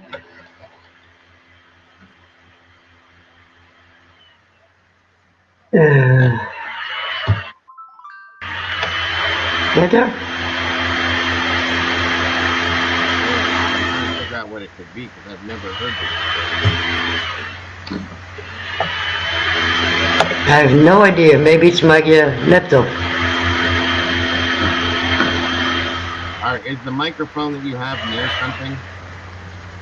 No, it's for my laptop. This one is the other one is unplugged. Okay. So it's part of the laptop, and that's not PC fan. Yeah, I think that's it. The PC. Can you just mute for a minute, Kitty? No, I can sit back. Mute your microphone. Can you just mute? Wait. Can you mute? Yeah. It's coming from Kitty's. Yeah, it's gone now. I wonder if she's got anything playing in the background. Well, she's got the headphones. It's my fan. No, I don't have a mic on here. No. It's the mic. It's the mic for my PC. Okay. I think it's the fan. The phone. Oh, you got a fan on. Yeah, in the laptop. It's the fan. It's the noise of the fan. That's gotta go. That's a super sensitive mic if it's picking that up. Yeah. Wow. But that's what it is. She's got a fan going. Yeah, I'm gonna bring the other mic back tomorrow. I'm trying to think of how she could make that stop. No, it's not doing it. Can you turn your microphone sensitivity down? The only way you're gonna stop it is yeah, I'm in StreamYard. on your audio, and it says automatically adjust your mic volume.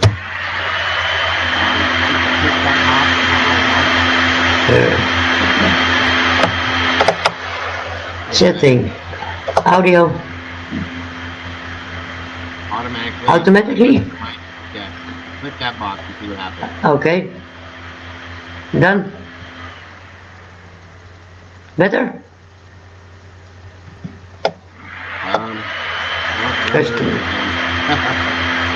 Yeah, it's my fan for my laptop. The cooling system. Right. Picking that up, the microphone's built into your laptop, right? Yeah. That's so weird. I don't have a clue. Let me see. I'll figure it out for you. Hold on.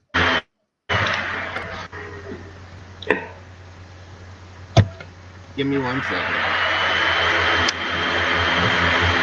The visual is good. Hold on, everybody. I'll be right back.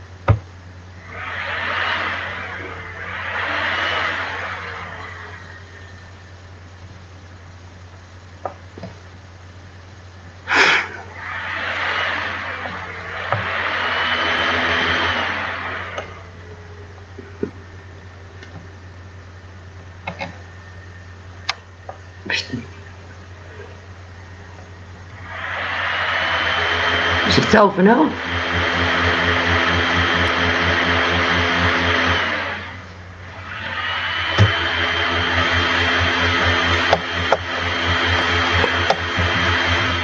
Oh my god, I hear it.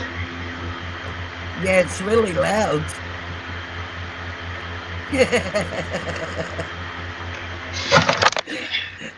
Good on you, Red.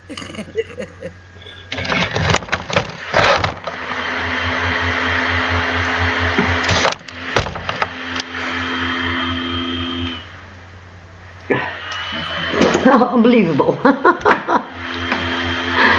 It's overheating. We'll work it out. Oh my God. You really think so?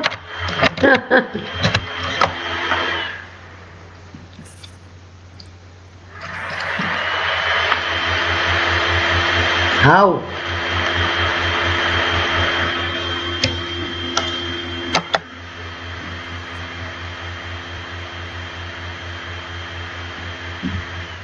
You've unplugged your headphones, haven't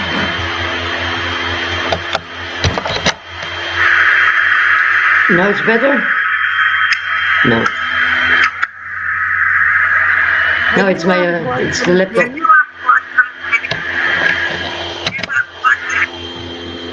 Yeah, I can hear No, myself. it's...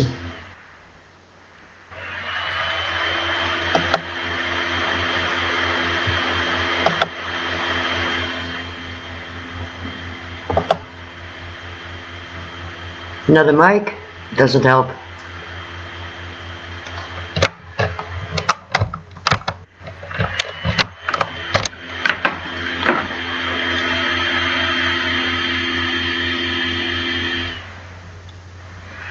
You can still hear me?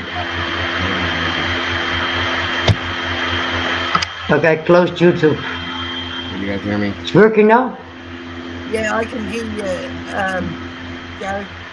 Can you hear me? Yeah, I can hear you. All right, I got an emergency. I'll be right back. You what? Lisa, you can still hear me? Yeah, I can hear you. Yeah. Is the noise gone now? No.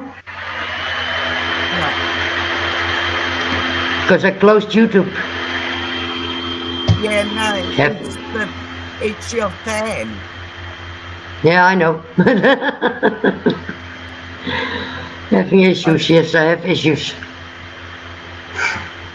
Oh, thank you, Red. I didn't quite catch what he said, love. Thank you.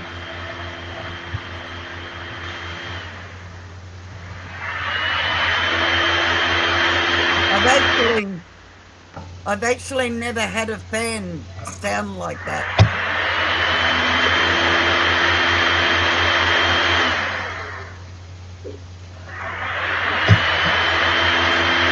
I don't know. But at least I tried.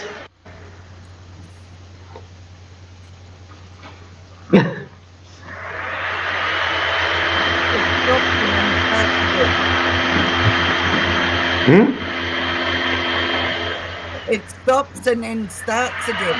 Yeah, I know. Now it stops. And now it starts. Stop.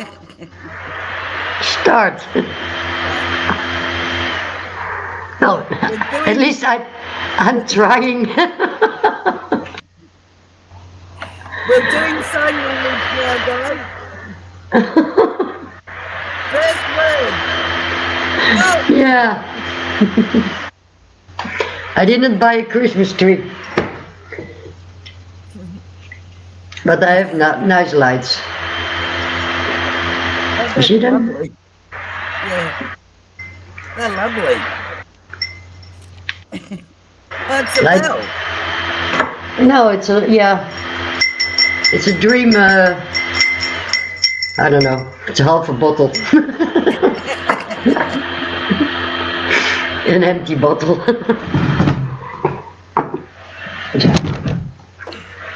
Maybe if I use my... Let's see.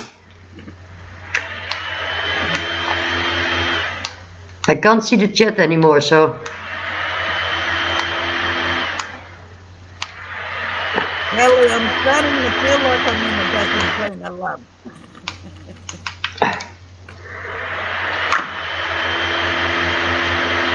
Okay. Let me try this. One moment.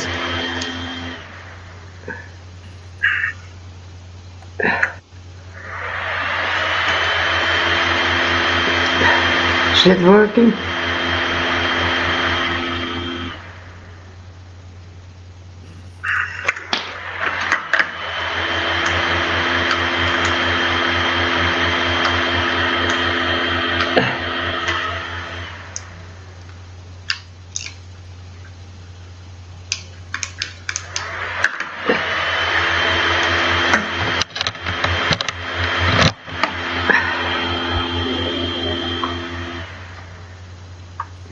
Nothing works.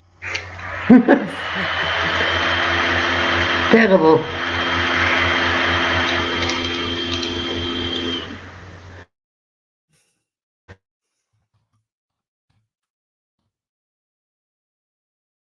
Oh, what happened?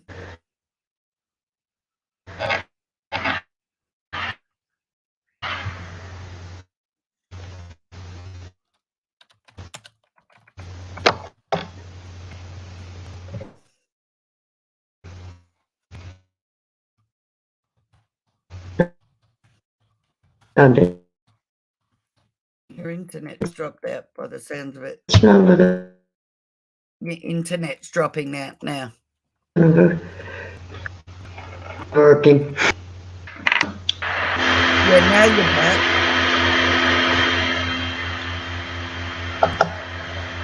Now I'm back. Yeah, now you're back. It didn't drop out there. Yeah, you dropped off. I'm trying to restart YouTube. Not Okay. working. Okay. Stay StreamYard. Is your laptop? Can I see comments? Ah, I can see the chat now. Ah, I'm not really blonde, eh? So, okay. Does your laptop feel hot, Kitty? My top what? Does your computer feel hot? Yeah. It is hot? Yes, still. Yeah. Not that hot anymore, yeah. It sounds like That's it's the fan. overheating. I know, but your laptop sounds like it's overheating. Oh, when I'm not here anymore, you know, it's... Go into sound settings and try turning I'm here. down. Sorry. I bet it might help a bit. I think he tried that, Red. Okay, Joe, work this out. It's my fan. I've never heard of a microphone picking up a fan like that. That's crazy. Yeah. I didn't know that I had a good microphone in my laptop. And a webcam that works. All right, go into your settings again and try to turn your microphone or your microphone boost down. Audio. Yeah, it sounds like your laptop is scanning instead. It sounds like your laptop might be getting too hot. It's Yeah. running like that. Automatically stereo adjust. I don't know. In your settings, or you should be able to go into your settings for your laptop itself. Welcome back, Danny. On my laptop self. Oh my God, here we go again. Now my pointer is not working. Okay, settings. Is your laptop hot right now? To the touch? Yeah, a little bit. Okay, it's overheating. Okay, That's settings.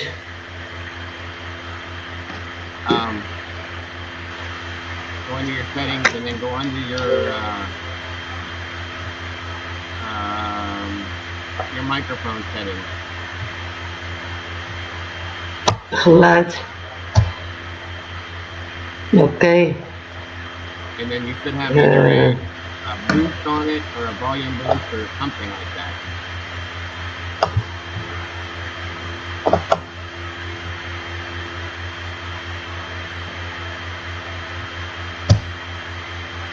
I'm trying.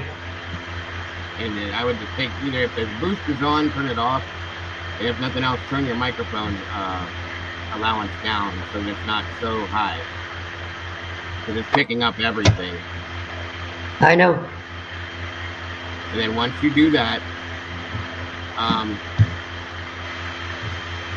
let me know when you're done with that. And then what I would do for you, if I were you, I should say, is go out. Okay, it stopped. Now you're muted. I can't hear you. Turn it up just a little bit.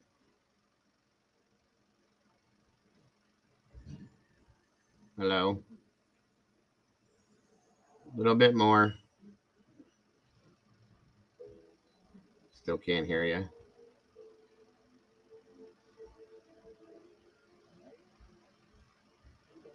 little more.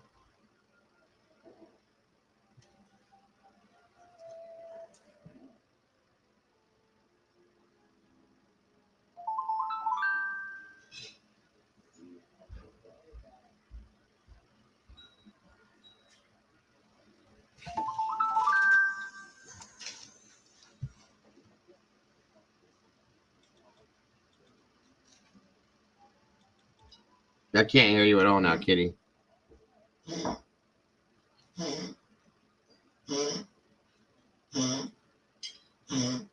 Now my dog's doing his hacking thing in the background again. Gotta love this. My God. You can hear me now? Yep, there you go. And I hear your fan again. So, I think your laptop is what, because your fan is so bad, because it sounds like it's going to overheat. Yeah, I do it problem.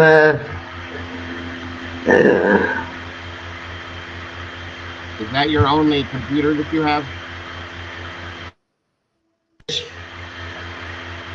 You broke up. Say that again. Yes. Okay.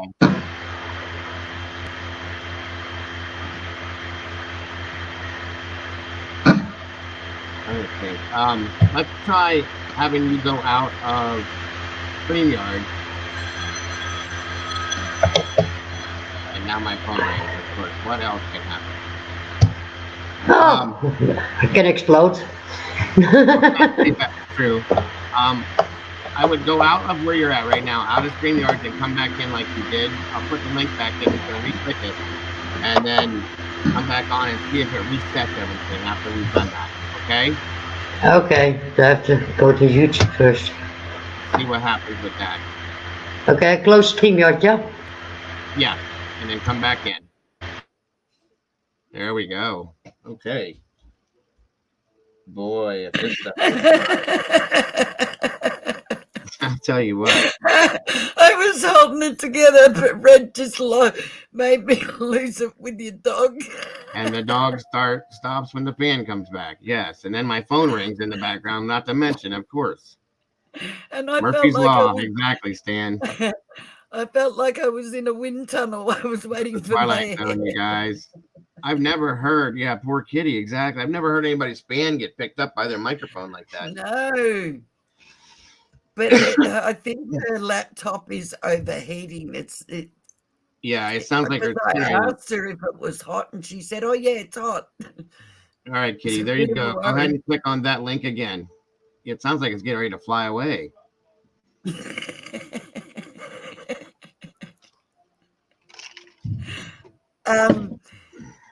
Kelly come in and was here for like 2 seconds and went, she can't, she was out. So I did apologize to her though and said we were trying to fix it.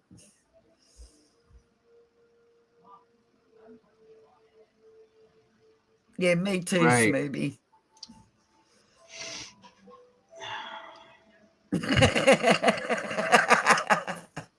Thanks, yeah, I agree. April. I agree, Smoothie. Yeah, she probably does need to run a cleanup on it or a cache cleaner or something like that. Go ahead and click on that link, Kitty. Did you read what April wrote? It's yeah. Yes, I did. Yes, it's a moving. That's for sure. It's moving. Lord, I gotta laugh because you disappear and I didn't quite hear what you said. Thank God for Red that he relayed it because he heard you. And I'm like panicking, trying to work it out. And I'm watching the comments and trying to hold it together. Sorry, guys. Yeah, I have. Sorry, I had a. But I really needed that because it made my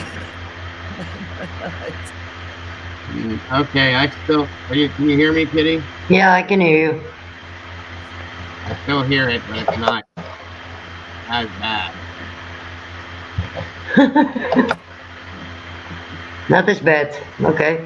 How does your computer feel? Is it still hot? Yeah, it's always hot. Okay, you need to. That needs to be. Somebody made it. It probably needs cleaned out or something. It's overburnt, like overdoing itself. Yeah. Normally, I only have it when I have a lot of tabs open. Okay. Yeah, it's gonna end up freezing up eventually. Stan said that too, and I hate to see that happen. Or turn it off probably. Are you able to get on here via your phone, or just is that the only thing you can use as your laptop? I can go on my phone, but I have a new phone, so I have no idea how that works. The phone works the same way. Yeah, we can probably walk you through that too.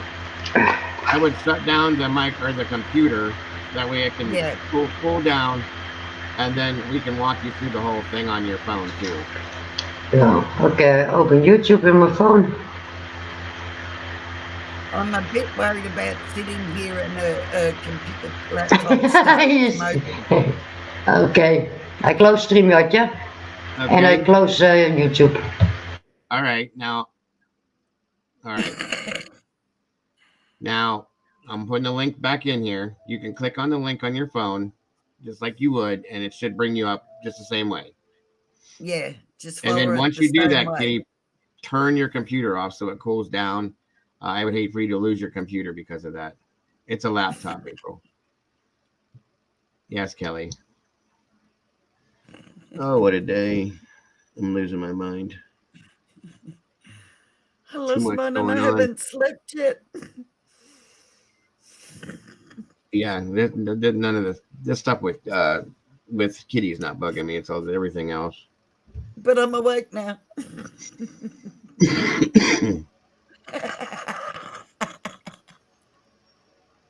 Yeah, it's pretty loud through here.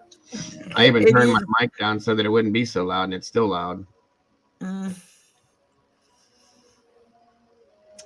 Where is it? Where is it? Where is it?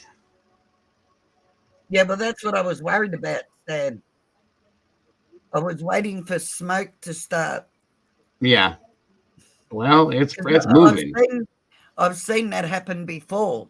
I've She said seen it's the always laptop overheat and smoke start coming out of it because the fans aren't cleaned in it and whatnot. Yep.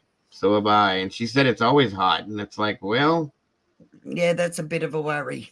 Something needs done to it. It needs cleaned up or cleaned out. You know, some stuff dumped on it. It needs to be able to slow down. Her fans should not be running that high and that hot. No. God, no. Yeah, I thought somebody was vacuuming in the background there when she first come on, and I'm thinking, like, what the heck is going on? Thank you, Brandy, once again. I thought I was in a vacuum cleaner. Yes, no, I'd love to have her up here, Michelle. Absolutely. Yeah. She thinks she'd be great up here. We just got to get her worked out, that's all. And we can do that. You should be able to get up on the phone. It's just as easy to get on the phone as what it is on the laptop. Right. And it'd probably be more calming for her too, because she could hear that noise too. Yeah, they do have that thing, Stan. I know you can cool it down that way, or there's a couple other ways you can do it too. I wonder if her fan is actually working correctly too. That could be another problem.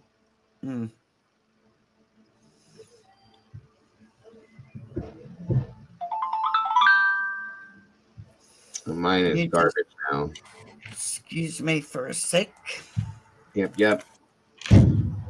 Again, guys, I'm asking, putting on my PayPal, Cash App, Venmo. If anybody's able to help with that today, I'd really appreciate it. I got to get the starter on my truck replaced. So, again, I hate asking like this. So, I'm just putting it out there. If anybody's able to donate with that today, it's very much appreciated. And thank you. So embarrassing. I feel like an idiot when I do that, but I don't know what else to do at this point.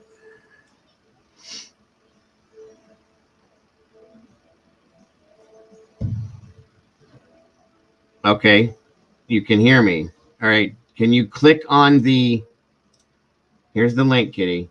Same link as before. Try hitting that, and it should bring you back here, and I should be able to bring you back up on panel the same way. Oh, by the way, welcome, Kelly, and good to see you, my dear. Sorry, I didn't welcome you the correct way. I've got so many things going on. My apologies, my dear.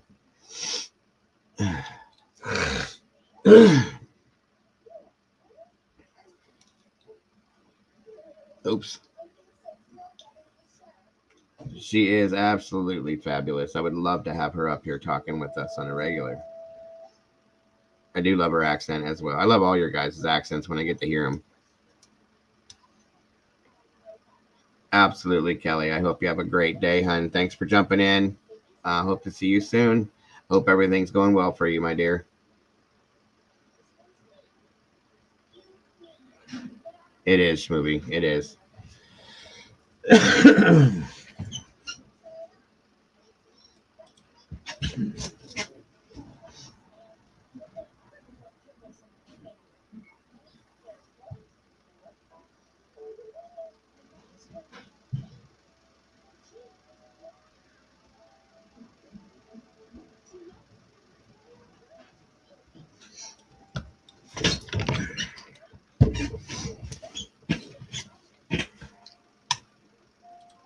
All right. There's Kitty. Yeah, I'm here. How's that? I'm small. A little bit, yes, but we hear you clearly and there's no noise, and that's perfect. Okay. At least for right now. Yeah, exactly. Well, it's good to have you up here. Thank you. Absolutely. Yeah, I would I don't know if you know anybody that knows anything about computers, if you have any friends or anything, or a place you deal with, but I would have them take a look at that, because it sounds like it's getting ready to lock up, truthfully.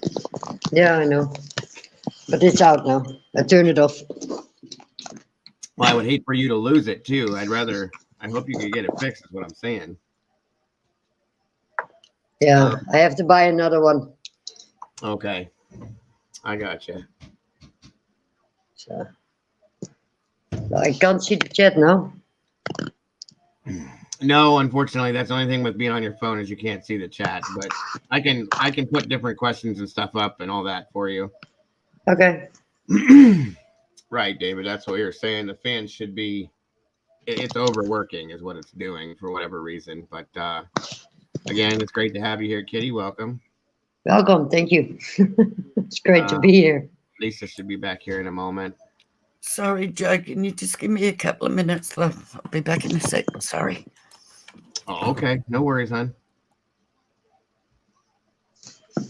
Now I have to set my phone down. What you could do, somebody said you could actually use your laptop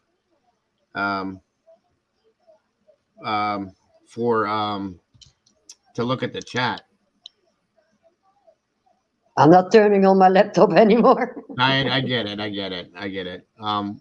Kitty here, Popper, has her laptop is like on high, super high. It's loud, like it's overworking. Like I say, and she said her laptop's very hot, which is why we think that the hand's working that, or the fan is running like that. And we brought her up on panel, and that's all you could hear through her microphone was her fan really loud. So that's what we were talking about. Yeah. He knows a lot about computers and stuff too. So okay. I'm turning it on now, maybe.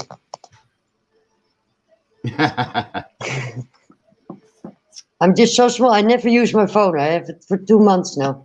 From a Samsung Galaxy S3 to an S22. So, oh my God. What's a pretty big phone, isn't it? About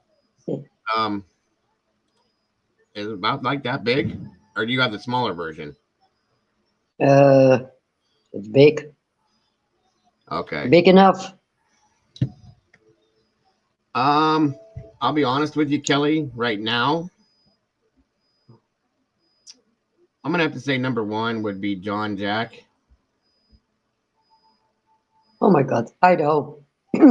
Smooby said, if you can see this, Kelly, or not Kelly, but Kitty, she said, tell you it's so good to have you on panel. As I said, yes. Thank you. That is my number one, in my opinion, right now, Kelly. Now number two, that's what we were saying too, Popper. He said maybe it just needs cleaned out. Hair, dust, and all that stuff will make it overheat. Sometimes you just got to pull it apart and clean it out real good. Yeah. I had that happen to my other one time, and I pulled it apart and couldn't believe the dust and stuff that was in it. So yeah, I will bring it to the shop tomorrow. There you go. Kelly said, yes, it is, Kitty. My number two, honestly, I'm going to have to say number 2 and 3 are people that we don't know of that have something to do with the fraternity house, Kelly. And then on down the list, there's a few other people, but I'm pretty centered in on one specific person at this point right now, in my opinion. I don't know about everybody else, but that's where I'm at with it. Does anybody know if the mother of Xena is out of jail? Or is she still in? I think so, because she did an interview, a phone interview. Yeah. So I think she was. Yeah, of course. You can, in jail, you can do a phone call too. At least Brian Anton can do anything. Well, I think you can do phone calls, but I don't think long enough to have an interview like that. I don't think they could do it. So, yes, Kelly, we are definitely on the same page. That same person. There's just, like I said earlier, we were talking about, there's just too many things that point to that person for me. That's me, and specifically. Yeah, that canned air stuff is definitely a good thing to use. Try to keep some around too. Yeah, I think both of the mothers are out of jail now. And so did anybody pay the bond of 50,000? I have no idea. Somebody must have. That's I want to know, because that makes an all different story again. Eh? Well, if it was a $50,000 bond, I'm going to venture to say that they allowed 10% of that. That's what they do around here, at least. So that would be what, 5,000? Okay. Yeah. So they probably got it through maybe a bondsman, a bail bondsman. Because the father of Xena was working on the locks and everything last week. Right. And I heard somebody saying in a live stream, I don't know what crime channel it was, that well, maybe they need to change the lock because they had something to hide, like a lot of money. Yeah, but there was no burglary, there was nothing missing. And then they say, yeah, but what if the police doesn't know about the money? Right. That's very possible. Everything is possible at this moment. Yes, it is. Even go on a safari. Yeah, right. And Kelly, I do believe that is what the story is that he's in Africa right now on a mission trip with his family. Yeah, they're very rich. No worries, Red. Thanks for dropping in, brother. Yeah, they have a lot of money. That's the thing. They do have a lot of money. There's doctors and surgeons and pediatricians all through the family. And again, it was brought up that they think that Jack may be adopted. So that in turn sets him outside of the family in a way. Not saying that he's not part of that family. You know, I wouldn't do that. Thanks for being here today, Red. I appreciate you. I heard a story that he was kicked out of school at this Sigma Chi. He was kicked out of the fraternity too, and he was also kicked out of the bar. Yes, and his friend told somebody that his low self-esteem was going down, and he was in a very dark place, and it was getting darker and darker. So. Yep. All of these. See, that's my point, Kitty. All of these things point that finger for me. There's too many. I mean, you guys all, sadly, I mean, as much as I didn't want to show it, I was trying to prove a point. You guys saw the picture yesterday I showed of him hunting. The fact that he uses the knife very well. He knows what he's doing with that knife. It's the same style knife that we were talking about. And yet he has no problems working that knife. And then for whatever reason, supposedly the night that this all happened, welcome back, my dear. Thank you. Are you okay? Yeah, I'm fine. What's going on? No, I'm fine. Well, something happened. You were laughing a little bit ago. Now you're not. No, I'm fine. I just got a cold. That's all. You got a call? Yeah, okay. It's all sorted. It's fine. You sure you're okay? Yep. Fine. Thank you. Okay, Thank you for asking. You know you can't lie to me because I know your face, so just letting you know. No. I only hear force. I am What's fine, up, Lisa? honestly. No, I honestly am fine. She's doing great, and I just feel better. It was a relief. That was all to know. This is a happy cry. Oh, yes. It's a happy cry. Okay, oh, happy cry is okay. As long as it's a happy cry, we're good. Yeah, everything's good. Are you Dutch, Kitty? I'm Dutch. I'm from the Netherlands. Yep, there you go, Popper. There's your answer. Yes, he pulled it out right away. He's a smart guy. Nice and quiet in the north of Holland. Right, right. Well, again, it's wonderful to have you here. It is. So, and I like this too. I like this conversation a lot, and this needed to be done. All of these things that we're pointing out right now, they don't go anywhere else but to. No, I didn't, Miss Brady. I'm sorry. They don't point anywhere else but to this person, in my opinion, you guys. And I can't think about anybody else at this point now. You know, I don't want to sound like I'm centering in on one person for no reason, but damn. I mean, look at everything. All right, David, love you, brother. Thank you for jumping in here. I'm glad you're feeling better. Thanks, David. Love you, Aussie brother. Take care. Be safe on the roads, please. Brian Enton put on Twitter, flag at half-staff at the Sigma Chi fraternity in Moscow, Idaho. Fraternity president told me they don't have surveillance cameras and have told police everything they know about Xana and Ethan being at the house before the murders. I don't believe that. Okay, so anyway, thank you very much, Miss Brandy. I do have some other things I was going to show you guys. I completely forgot about here. 1 second. I got all wrapped up in everything going on in my life and didn't think about it, sadly. Where are we at here? Where's Heather? There's Heather. Okay. Heather sends me some interesting stuff. Okay. Now, these messages, ladies, and everybody else over here, are coming from other people that are having these conversations, okay? Yep. This one was 6 days ago. It came from somebody by the name of Wick. And it says, who is Jack Katovic? Why did Ethan Venmo him at 11:40 p.m.? Yeah. And why did someone Venmo Jack's sister at 3:30 a.m.? And the caption on it is 3:30 a.m. with a question mark. Yeah. Why was Jack one of the first ones to donate $6 to Ethan's memorial fund?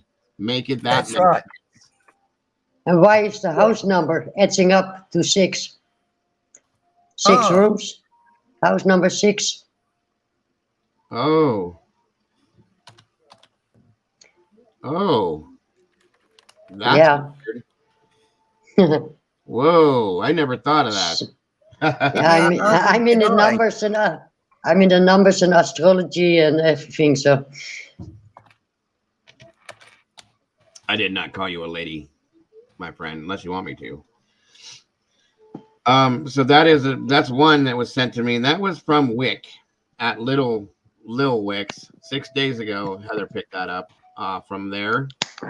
This one is Shane Sterling 5 days ago. No one finds it odd that two separate parents of two separate victims I think this is where you were with this, Kitty. Yeah. Two separate parents of two separate victims were arrested a week before and a week after the murders to the same jail for the same drug crimes. High bond, someone snitched, and someone's pissed. Yeah, exactly. Sound like it's a drug killing. I told you the father was working on the locks. Did they have Xena? Was she afraid? Did she feel something coming? Xana's father changed the locks. That's correct. Yeah. Kelly, you absolutely can call in, my dear. Thank you. Hang on. Well, they weren't sure whether he actually changed the locks and what locks he did change, or whether he just yeah, I fixed know. them. Yeah, but you have to read between the lines at this point. They're not going to tell you anything anymore. Even the father is giving cryptic messages. Yeah. Oh, yeah. Yeah. Steve has definitely been very cryptic. I mean, honestly. Yeah. To a point that you can almost read loud and clear what he's saying. Yeah. Yeah. Who was that from? Who did that? What? Somebody sent me a paper, and I want to make sure that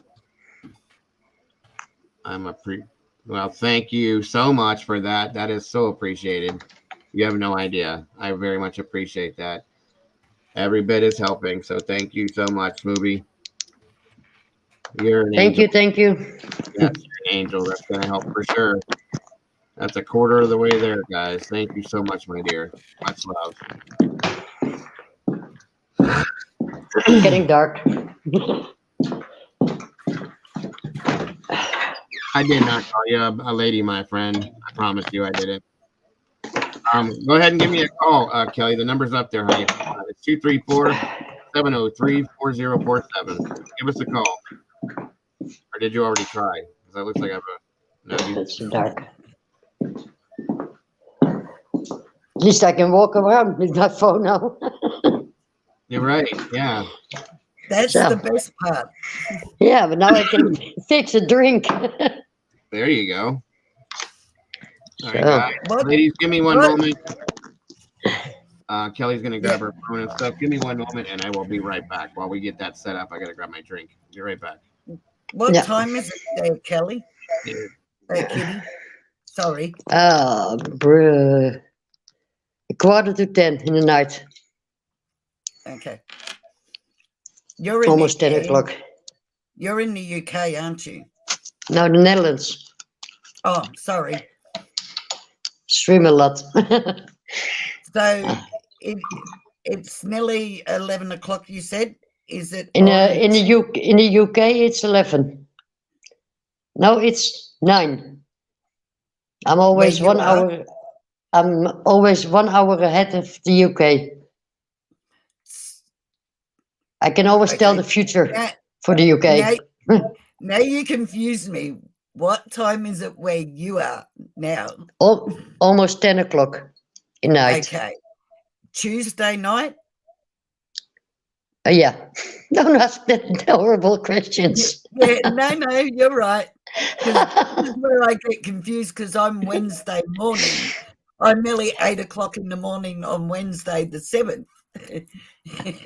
Oh my God. So I'm everybody else's future. So what's going to happen to me tomorrow? Gonna have a good day. Can't guarantee it's going to be warm. Oh God, the sun's out. There's a change. Yeah. I love the winter. I hate the summer. Can't stand it here. And I'm opposite. I hate the winter. I love the summer. I am no. person. No, I'm a cold. Yeah, no. Put me in 30, 40 degree heat and I'm at my happiest. Yeah, me too. I'm okay with that. But here in the Netherlands, it's always humid. Yeah, always cloudy. Oh yeah, that's bothering me. Blue sky and 40 degrees, no problem. Yeah, that's me. Love it. But when it's cold, I do not like the cold. I get very depressed when it's cold. No, I get depressed in the summer. Well, opposite. Yeah. But it's lovely to meet you and put a face to your name. Yeah, if I knew it was this easy on the telephone. God. It is easy once you do it once. Yeah, but I bought a new microphone. I bought a new webcam. I bought earplugs. I bought a USB, Bluetooth adapter for it. And still not. That's all right. It works out better on your phone. Yeah, now I only use my phone. Okay, no big deal. But when I was using my phone, when I first started, I could see the comments. If you look down the bottom, I'm pretty sure it will say comments or it's on the side. Yeah, but I have a very small screen now. Yeah. Chat. That's what makes it harder. Yeah, I can see the comments, but you can see them now. Yeah, they're small, aren't they? It's no good if your eyes aren't that great. No. I know I used to struggle with it. So, chat is off. Not working. No. Smoothie said, oh, me too, Kitty. I love the cold. Yeah. I can't wait for the snow. Nice. I like visiting the snow, but I like to go away from it. Cold causes too much pain for me, so yeah, I'm just not a cold person. No, everybody's going on the holiday to ski. I don't know, but there's a lot of snow and it's cold. But when they're not on the holiday and they're here, oh, it's so cold, it's so cold. So fuck you, break a leg or something. Same as all the Christmas trees they buy here. Oh, there were two people were arguing to older people. No, this tree, this tree, this tree. And I was stopping. I looked at them. Said, "Hey, what about the green earth? You don't think about that anymore?" Oh, no. Yeah, people complain about the most silliest things, don't they? I never complain. I have nothing to complain about. Not worth complaining. Doesn't change anything. The outcome is still going to be the same. It's like getting stressed over something or getting upset over something. The end result is it's still going to be there. The outcome is still going to be the same. Yeah, exactly. Yeah. Don't overthink it. That's it. That I did always a lot. Yeah, I did when I was younger. Yeah. Get stressed about the smallest thing. Yeah, but just having a boyfriend and come home alone and just can't control my mind anymore. Okay. And he doesn't know anything. But that I have under control now. I don't think anymore. So, not about that things. You do. No, me neither. No. I don't know, but when you're getting older. I am too selfish to actually have a partner. I got to be honest. I am too selfish to be with anybody. No, I'm not. I like to share things. I like to cook for them. I'm a giver in a relationship. And that can be a problem too. Yep. I used to be like that. But once I split, and got to know who I was. I'm happy to be, like I said, I am honestly too selfish. I can have male friends, love them dearly, go out and enjoy their company. But to actually be with somebody, I am too selfish to be with somebody. Oh, yeah, not in my house, not another person. No way. No. I like my own time, my own space, and doing my own things. Me too. I'm ready for you, Kelly, whenever you're ready. I'm sitting here with my phone. Yeah, me too. Waiting for the call. Why didn't you tell me that it was so easy on the phone? Well, I didn't know. I thought you knew already, honey. I'm sorry. I just No. thought you already known it. I don't think they questioned the dog. Yeah, I said that the other day, Schwooby. It'd be awesome if the dog could talk because we'd know the answer to everything already. Yeah. Kelly's called 800 times, she says. It's not ringing one time. All right, here, Kelly. I'm going to drop you another number in the chat real quick. Try this one then. Sometimes that number, it's a Google number. Now, you know what? You're dialing 234-703-4047. It usually rings. I don't know why. You be careful, Kelly. Very loud, 800 times comes under the head of the now stalking. That is so weird. Why is it going to voicemail? Let me check something here. Today is those damn days that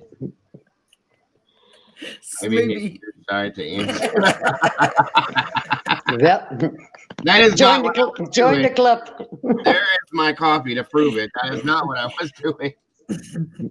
Good on you, Smoothie. Well, here's my drink. I love you, Smoothie. That was too much for me. Oh, I know why. I know why. My stupid internet is doing that thing again, and it's an internet-based phone call, and it's like, come on now. Yeah. All right. See, Kelly, he is too shy. I mean, Kelly, he's too shy to answer the phone. I asked for an avatar and not my face, but yeah, I'm not shy on the camera. And I can't see myself now. I'm so small. I'm like a midget. As you say, this is me. This is all you get. Right there, Sorry, honey. I'm not going to change it. No, Sorry me too. Yeah, color of my hair. Maybe. All right. All right, Kelly, start stalking. Have you guys seen any ads or commercials? Look at that. Jesus Christ, my ears. Oh. That's the phone of the god. Hell no. Well, you do that on purpose. That phone is loud. Hello, Yeah. you're on the road with the Dago. Holy shit, you're finally there. Yes.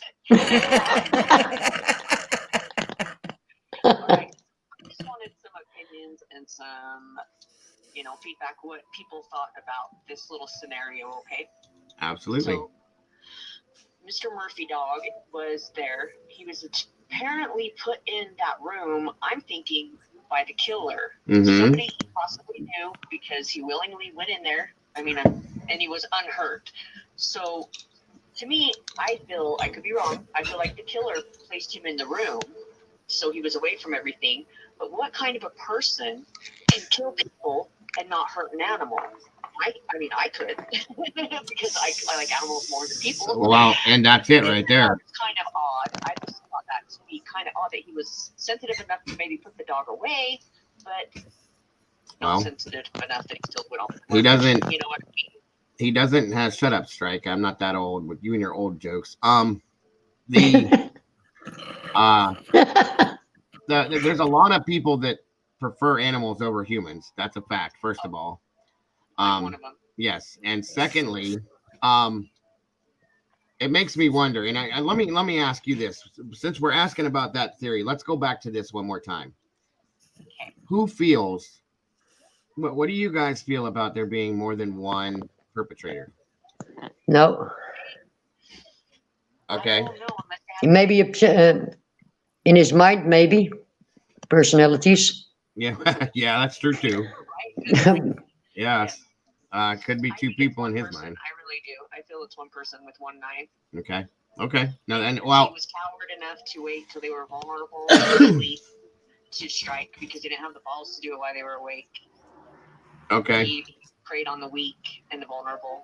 Okay. Now, what if there was more than one person that didn't take part in the actual killings themselves? that was just there with him and didn't actually physically. What, to hold his hand? That's more people that know about your bullshit. Well, and that's, yeah, that's, I'm with you on that part of it. That's why I'm fighting with myself over this, because I was thinking that there possibly could have been somebody else. Yeah.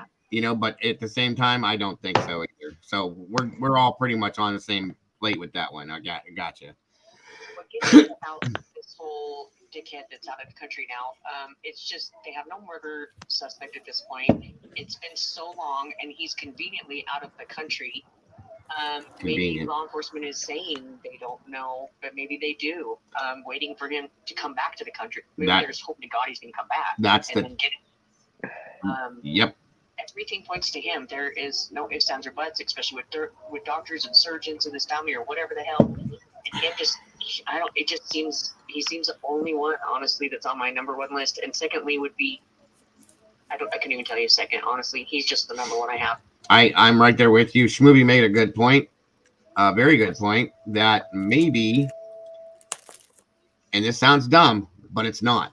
Maybe he felt guilty having an audience. See, that's why I'm torn between the psychopath that he is and then the heartfelt side that he cares enough for a dog. Like, not all psychopaths or sociopaths are completely evil people on the outside. If we go back and think about Ted Bundy was one of the most charming and I was thinking this was headed, honestly. Yeah, I mean, I get it. You know, I've been thinking about that from day one because it's somebody, listen, like if we break this down to the basics, which is what we try to do in here, you know that as well as everybody else. We break this down to the basics, you know, tear this all apart and tear everything out of it, this, that, and everything else. It's in my opinion, it's a vengeance murder, okay? Due to the fact, and I don't want to go completely into the incel situation, but it's kind of in that realm, in my opinion. Not necessarily 100% like an incel situation, but in that realm, if you know what I'm saying. I'm not sure. Okay, an incel is, at least explain an incel, please. I like the way you explain it better than the way I do. An incel is a guy that considers himself to be ugly or perceives all women seem as ugly, but they have a hatred for pretty women, a severe hatred for them, and they blame all pretty women or good-looking women for not being attracted to them. Okay, now that's the definition of an incel, but like I'm saying, this is not, I'm not saying that this is an exact definition of an incel situation. It's in that realm, though, if you know what I mean, Kelly. Like rejection. Yes, there's a rejectionary situation with it, and also, I think there was humiliation. Now let's go back a little bit. The night early on that night, okay, the girls were at the corner club. John Jack was at the corner club. John Jack was thrown. First of all, John Jack was thrown from ejected from his fraternity, which says that he must have done something pretty nasty, pretty serious to get thrown out of a fraternity. Correct? I heard it was anger, right? Yeah. Thank you. Because of his rage issues, yes. correct? Yes. He's got anger issues. There's number one. So he was thrown out of the bar that night for what we found out was that he was harassing women. That's two. Now but he was so calm at the food cart truck. Yeah, he hung out at the food truck and was watching. But he was not watching, but not harassing. Right. He didn't approach them. Yes, ma'am. Yes. And he was standing there watching them, and he was pointing at them, talking to the other guy he was talking to. I can't remember what. Yep. And Maddie. Yes. Maddie gave him. Hold on a second. Sorry about that. That Kitty's doing stuff, so I muted her for a second so that we can hear you. Nothing against you, Kitty. You're fine. Just do what you're doing. Can I just say something, Joe, just about the dog? I believe he didn't touch the dog because, like the girls downstairs, the dog didn't do anything. He was out to get those who interfered or wronged him. It's a personal issue. 100% personal issue.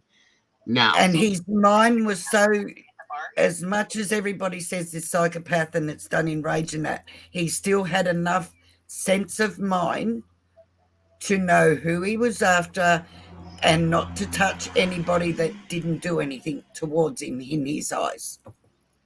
That is so, now, like, strategically. Yes. Well, because you know why, Kelly? This is what it is. In his mind, doing that, what Lisa just said, makes it okay. It justified it. He justified it to himself. Yes. Right. Exactly. Okay.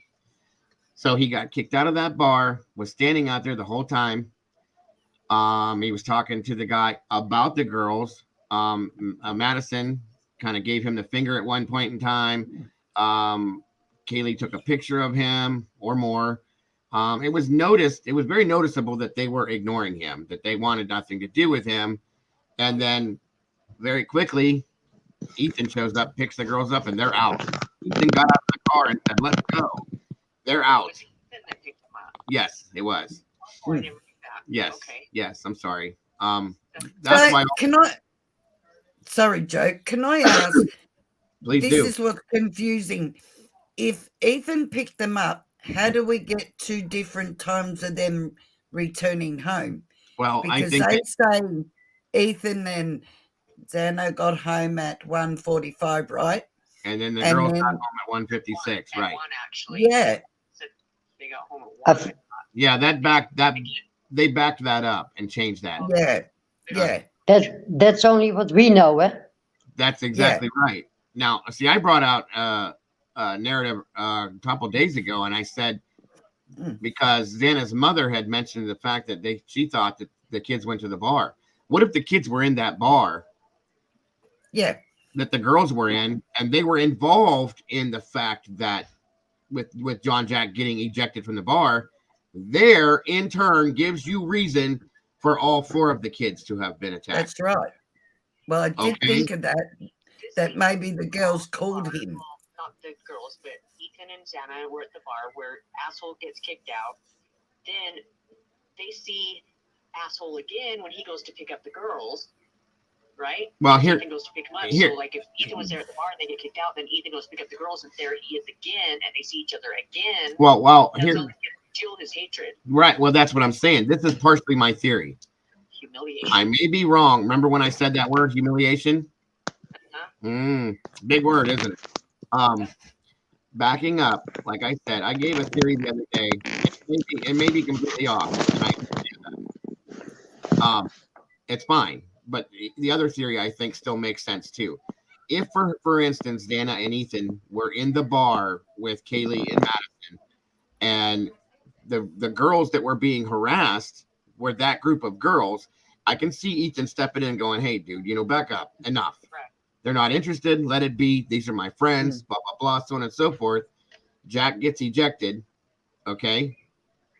Ethan's like, "All right, we're done. It's time to go." He goes and gets the car while the girls are at the food truck, walks over to where they have parking garages and crap like that. He goes, picks up the car, comes around. It takes some time to get there, obviously, get around while they're waiting on their food. He pulls up and he sits in front of the building, in front of the food truck. You can see it. He sits there for a good 5 or 6 minutes waiting for them. They get their food. Meanwhile, he gets out of the car and says, hey, come on, let's go. Gets in the car. They're out. And John Jack walks away, irritated, as we could all tell. Right. Ethan and the kids get home. They get settled. John Jack goes and deals with, again, this is just speculation, okay? He goes, most hunters, like I said, they keep their hunting gear in the vehicle that they own. Their trunks, they have overalls. Shotguns in our back windows. It was a normal thing around here because everybody hunts. Here too. It's 15 minutes walking from the food truck to his house. Can you just read what Sherry wrote, love? Oh, I can. I'm sorry. Can someone explain to me why Kaylee's phone has a Lyft ride by a paid driver if Ethan picked her up. I don't know. I don't see. That's what I thought in the beginning, was that a Lyft driver picked her up. They got a lift from the bar to there because it did say they had a private driver on the way home. So I bet you the lift was on the way to the food truck, perhaps. Or to the bar. Well, the bar is right outside the food truck. Or the food truck is right outside the bar. I'm sorry. It's like right in that area. So they had to get from their house to the food truck. I mean, to the bar. Maybe so maybe the Lyft ride was that, or maybe they were at a different place.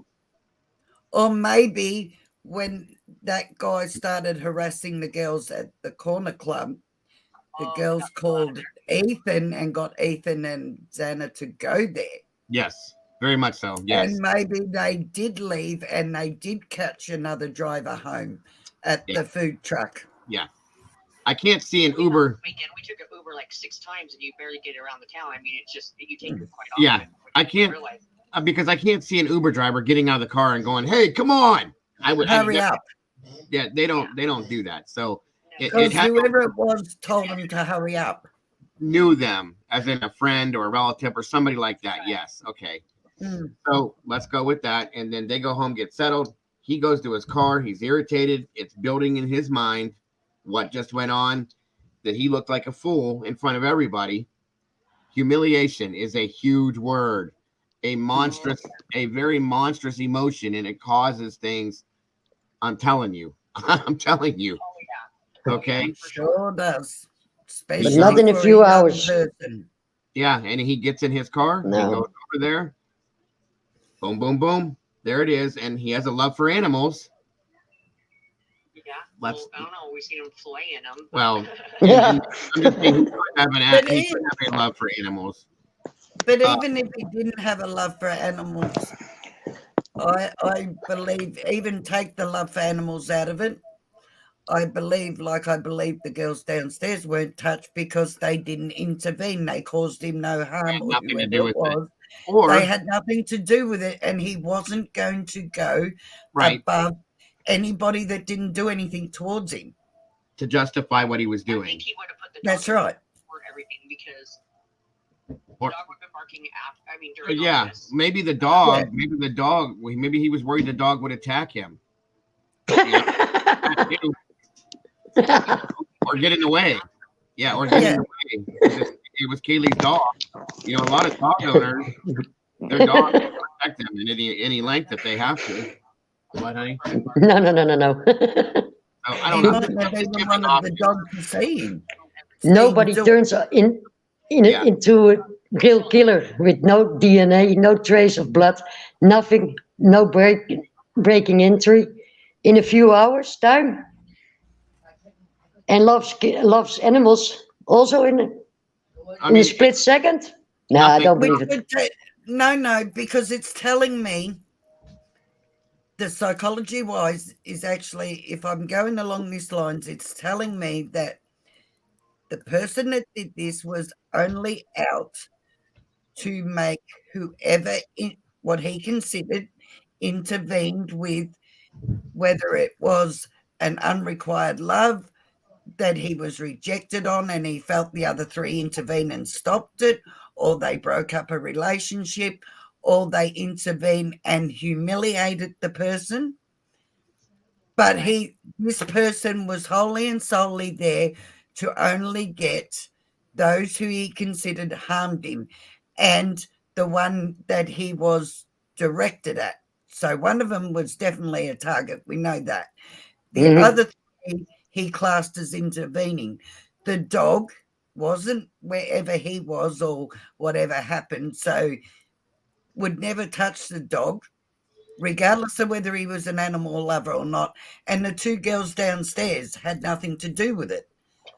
So it tells you, psychology-wise, his mindset was only out to hurt those who he considered hurt him.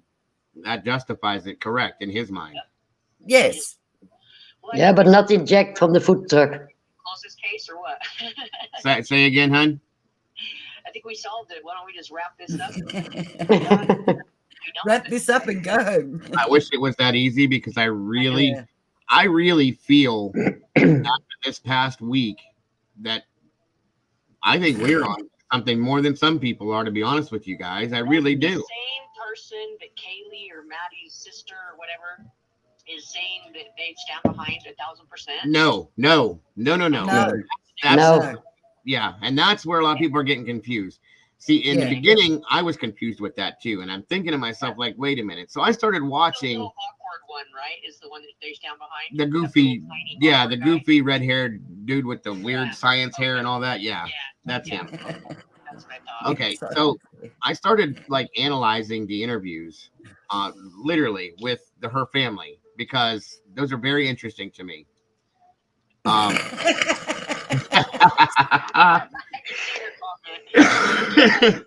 Good on you, Smoothie. That's right. That's right. I just muted myself. That's awesome. That is awesome. Right. What was I getting ready to say? Damn it. No, I started analyzing those interviews with the parents, and I've been watching her sister and Kaylee's sister and her father. I even questioned if her sister was on it, honestly. Like, if she was behind it, it's jealousy. Like, I questioned everybody. I did too. I had Ethan's brother in there too, remember? You know, I said everything's on the table. Forget about it. And his sister. Yeah, and his sister too. I mean, she was so involved in the case, and she was so this, that, and the other.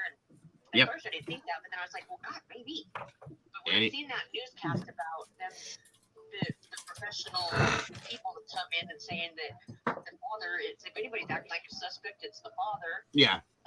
And I about shit my pants when I heard that. I was like, are you kidding me? No, I agree with you. I get it. Like I said, this case is so high profile that nothing can be taken off table until something is forcefully taken off the table for a reason. I don't see why they cleared people so fast without confirming. Well, that's what I was. They're not cleared, huh? Yeah, not cleared. They're not cleared now. They're saying that nobody was cleared ever. They said that they said that certain people were cleared. I truthfully think that this is a police tactic. Yes, I really did. They were not a suspect at the moment. Right. But nobody is cleared.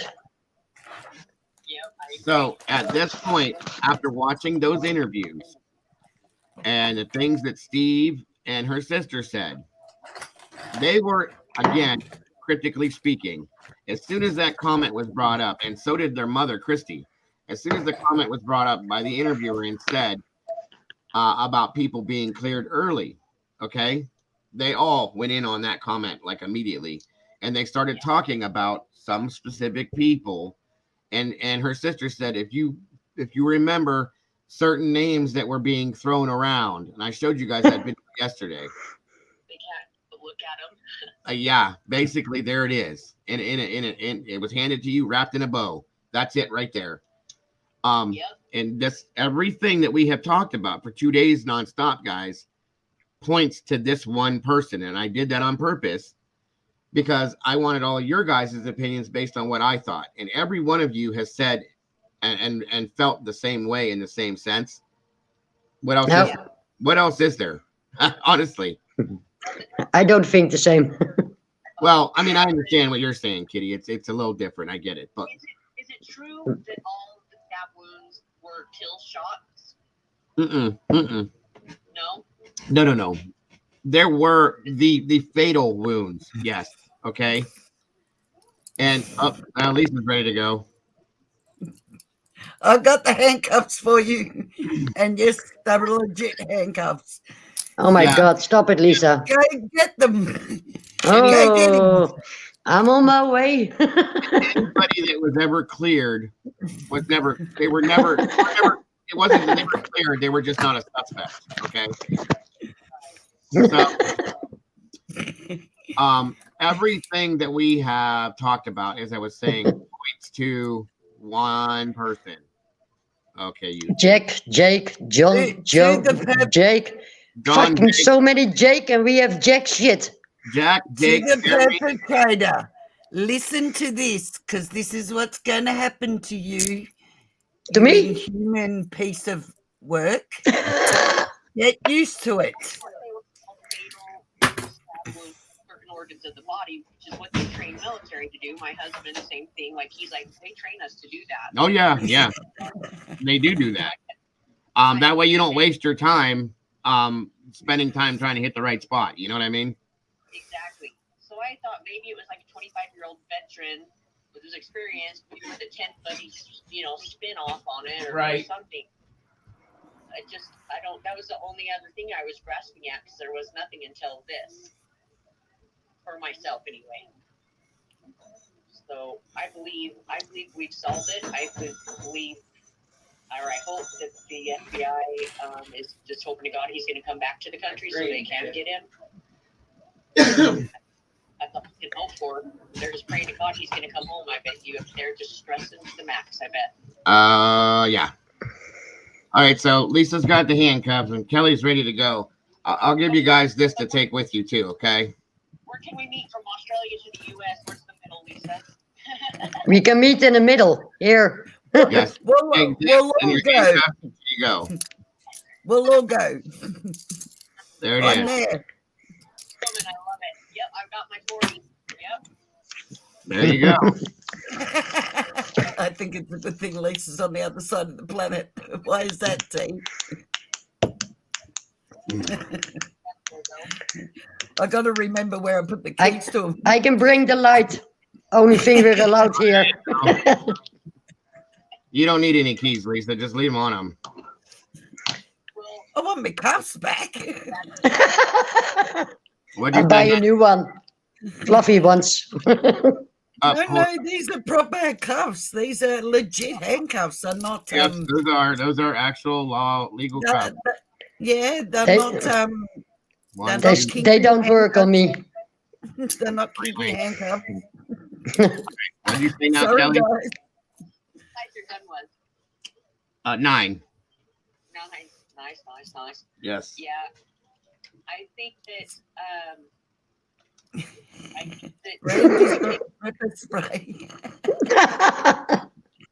A guard dog. Yeah, I'm not showing the whole thing because we're on YouTube. I don't want to get in trouble, but you know what I'm doing. No. Yeah, I know what you're doing. I'm sorry, I've got these gas animals. So Kelly's going to get him. Huh? You're going to get him, right, Kelly? We're all going with you. So you can put the cuffs on him. Joe can make sure he doesn't do a runner with your thingo. And then we have Miss Brandy that has pepper spray. And I will give him the look. We're all good to go. Yeah, I give him the look and the. And I'll be security. Brandy doesn't need any pepper spray. I'll be honest with you.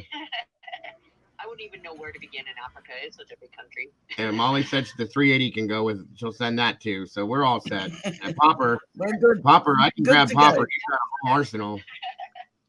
We can ask Gisela from Grizzly True Crime. She has connections in South Africa. Yes, she does. Yes, she does. Yeah. And now remember, everybody, innocent until proven guilty. Let's remember that, okay? Yeah, we try. It's hard, but yes. But Meatball Army, schmovie cake. Yes, the Meatball Army. And I'm the damn general. And look, they're all covered in sauce. That's it. That's the camouflage, guys. I love it. Hey, so Rodo is what I was told. Have you guys ever watched was it Gamma and Ginga? What? They're like old ladies that just fight like just crotchety women. They're hilarious. They're on YouTube. There's 10,000 videos of them. And they said Gamma was 106 before she died, and Ginga was 101 or something. And they were just two sisters that just fought all the time, and they really became something. They're funny as hell. I recommend watching them. Anyways, Gamma, being 106, they all lived in West Virginia, and she was taking us to the house where she grew up in, and the town, and they call the date was, and that was an insult. That's a fact. Is that what you have the video? Yes, ma'am. for the insult? Yep. Wow, that's pretty cool. I know my husband pointed that out. He goes, "That's Dago. That's what Grandma and Giga said. That's what the Dago is." And I was like, "Oh my God, you're right." That's why I did it. It's kind of a play on words to insult myself. You see what I'm saying? Yeah, it's what it is it's a play. It's not a play on it. I shouldn't say it like that. It's a pun on yourself. Yes, basically is all it was. It was a joke from years ago. When I was in school. A lot of people called me the Dago or Gotti. Of course, there was the one word I don't like is wop. People would say, "What sound does a meatball make when you throw it down? You throw it at the wall and it wop wop wop down the road." That kind of thing. Because that one is definitely an insult, is the word wop. But anyway, that was here comes Joe the Dago or Joey the Dago and stuff like that. I mean, I was called things all Joey Bananas because I was crazy when I was younger. They throw the mafia names and the hints and stuff like that in there as a joke. I've always been Killer Kelly. That's always been my nickname. Yep, there you go. But my name was Psycho Bitch. Wait, say that again. Psycho Bitch. Psycho Bitch. Oh, okay. Yeah. I'm not gonna say what mine was. Kitty looks like she could be ferocious if you piss her off. I can see that right now. You can't piss me off anymore. Yes. Yeah. Not possible. No. That's where the name came from, and it was like I said, it was kind of a play on myself, and it just stuck. You know what I mean? Yeah, I've got to have humor with yourself. And that's why. I tell my nickname when I was a kid, but I would be scared to do it the rest of my life. So Yeah. Way back when I first started with YouTube, somebody had tried to say I made a racist comment, and I said, "You're kidding me, right?" Oh my God. And right.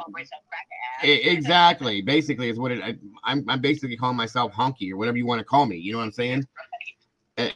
And so that's what it was. A lot of people didn't pick that up, but yeah. That's funny. Yeah, my husband caught it. I was like, right on, that's good. Right on. I'll have to talk to him about that. So that's me. Dago the Meatball King. Nice. Good talk. Thank you so much for your input. I appreciate it. Kitty, I'm glad you're on the panel. Glad you got your shit handled. Thank you. Get it handled. And it's good to see you for sure. Yeah, absolutely. And believe me, everybody, including you, Kelly, are welcome to come up here. You don't have to show your face. You can do the icon. I'd love to have you guys up here talking. He's lying. He's lying. What? I've got a few little things I've always wanted to ask her, but it's just so much to talk about. Right. I get it. And it is. And I was no worries. For a minute, so I was like, okay, I got a chance to check, and then the damn camera's on again. All right. And it went off, and then okay, cool. Right. And I was supposed to go again, and then I have to wait again, so I actually had a minute, so I'm glad I was able to go in and talk to you guys. No worries. You guys No are worries. awesome. I love every single one of you and everybody in the chat. You guys are amazing. And we love you as well. Such a great community, and I'm so happy to be a part of it. We're happy to have you here, more than you know. We really do appreciate each and every one of you guys. You guys know that. We love you too, Kelly. We do a celebration of life for my girlfriend this Saturday. But yesterday, or when we went to our little, I got way too wasted. You earned it. You earned it. I have not been that drunk. Listen, Never, except one time. You earned every moment of that. Oh yeah, of the pain of recovering, you mean? Because it was a 3/4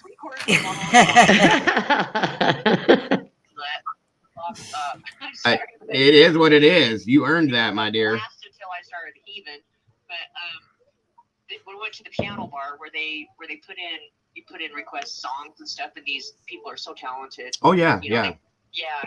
And they play, and I put in Free Bird for her, and they dedicated it to her, and I recorded it. It was a pretty cool thing. Mm-hmm. But, yeah, it's awesome. So, yeah, it still sucks. It'll take a while. It does. It's not far, but it does. We're doing okay. Yeah. Well, and just know, like I've said to everybody, I want you to understand. I'm grateful that you got to do that, like I said before, but you're not alone. If you ever need to have that conversation or to vent to somebody, to scream, yell, to cry, whatever you got to do, we're here, and I'm here, and every one of us will sit and do that with you. Okay. Thank you, because I'm sure it's coming. And I'll sit here and listen to you scream and yell and cuss and whatever you got to say to me, and then I'll say, "Oh yeah, okay. Are you okay now?" Because that's well, I can give you a virtual hug. That's the only thing I can promise. I know, right? Well, I think I got a few people that might be kind of close to me. Who was it that? Where is Squirrel at? Where's Squirrel Sandwich at? Where's she live? I'm not sure where. I don't know if she's still in here. Was it Idaho? No, Molly's in Idaho. Molly's in Idaho. That's right. She's not far. Yeah, Molly's a hugger. I'll give you that much. I just guarantee you she'll hug the heck out of you because she's a sweet person. yeah, she's lovely." Well, thank you guys so much. You have a great day, and I'll talk to you guys soon. Absolutely. Thank you so much for joining us today. It was great to hear your voice again. Thanks. Bye-bye. All right.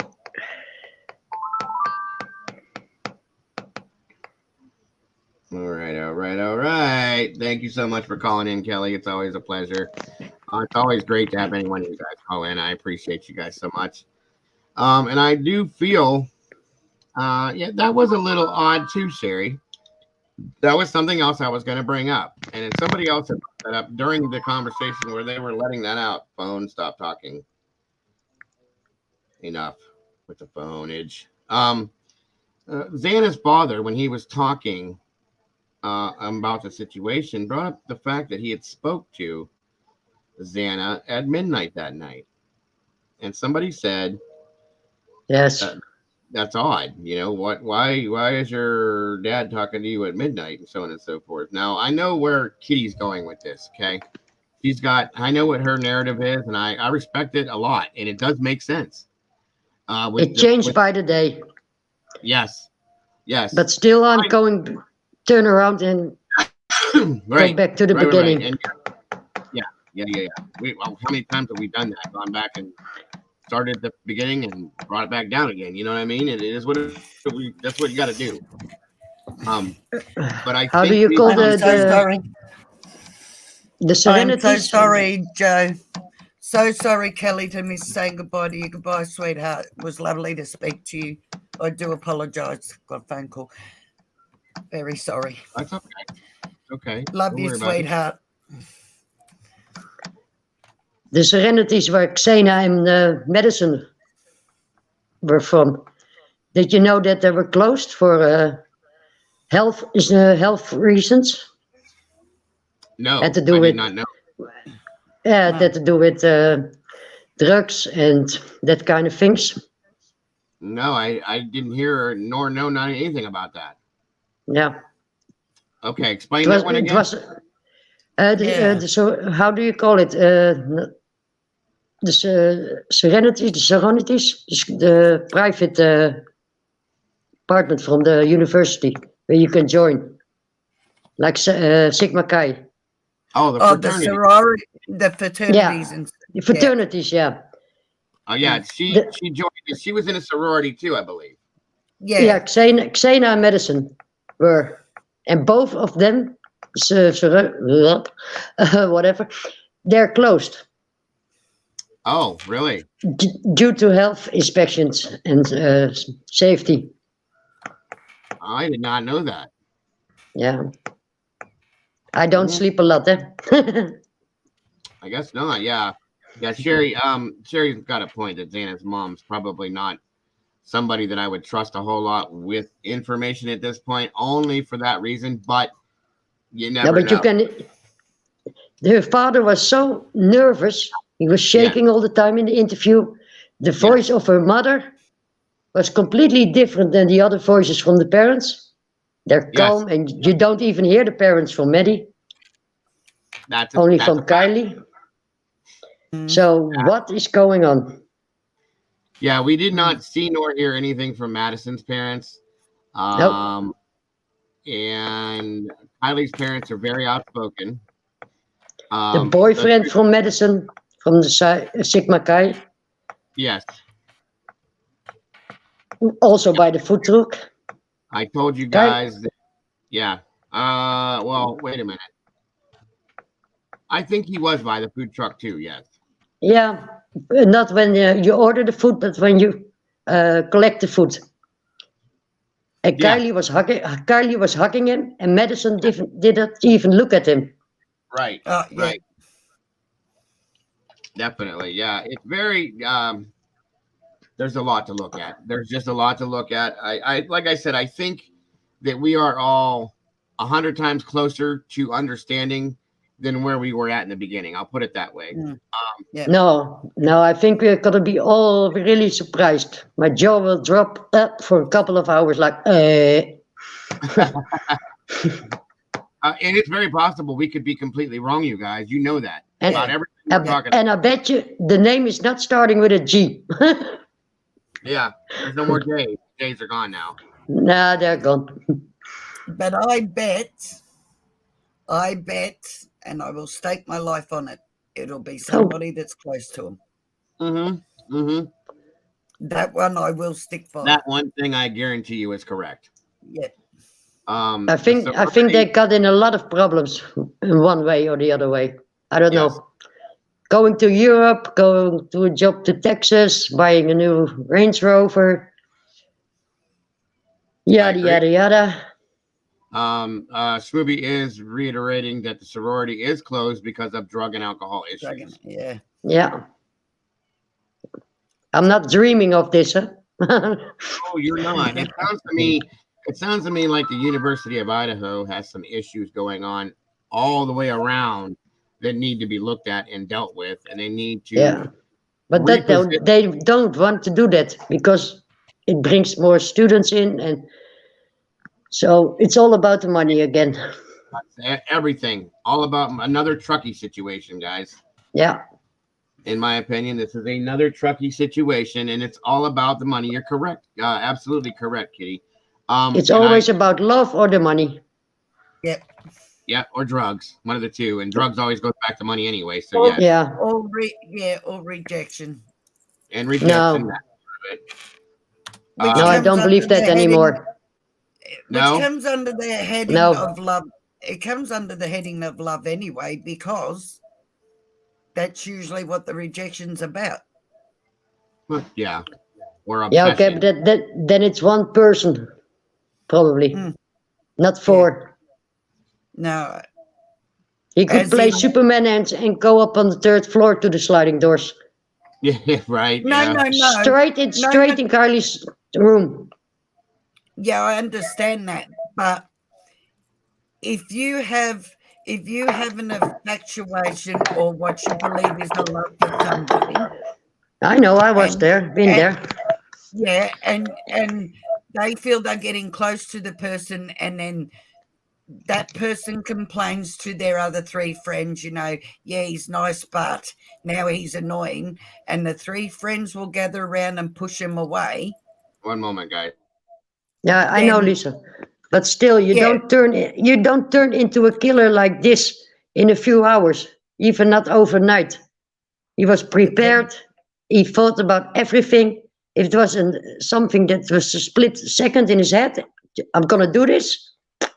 No, it was really sloppy and messy. No, I don't believe it was. I honestly do not believe it was something that was made up that night. I believed it was planned, and I believed it was over something that had been building up and building up and building up. But this was planned and precise. Yeah, exactly. This wasn't somebody they met that night that decided to follow him home and go, oh yeah, I'll go in there and do this. No, I don't believe that.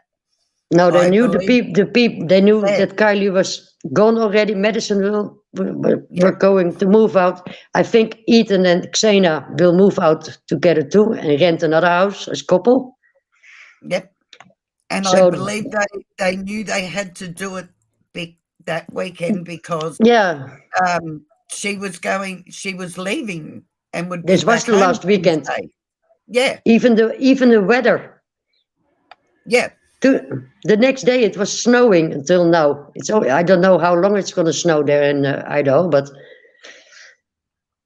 if it stopped snowing and all the snow was going away, they were going too.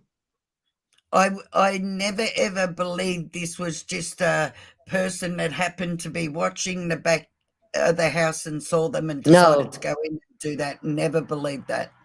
No, and the inside of the house, you can see it on the internet from the rental and the TikTok movies and everything, and the Instagram movies. You can see the layout, you can see the blueprint. You can ask for it.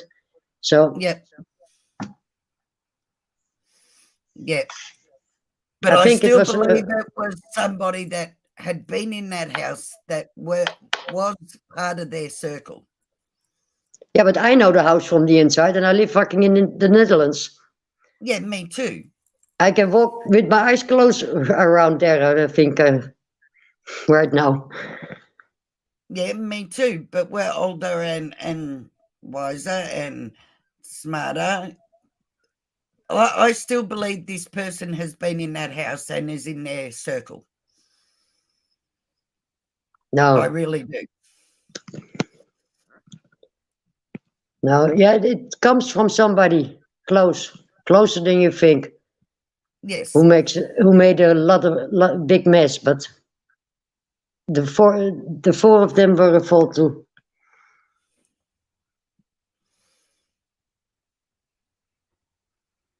Yeah. It's not the food guy, drug guy. It's not the ex-boyfriend. It's not the boyfriend of Maddie. It's not the weird neighbor who let us stay in nut testing, swapping. And Joe. How many other J's we have? Yeah, jack shit. That's what we have. That's number one. You absolutely are allowed to mention other creators. That's not a problem here. I just don't want you to be like attack anybody or anything like that. Disrespect anyone. That's all. Yes, just like Shmooby said, absolutely.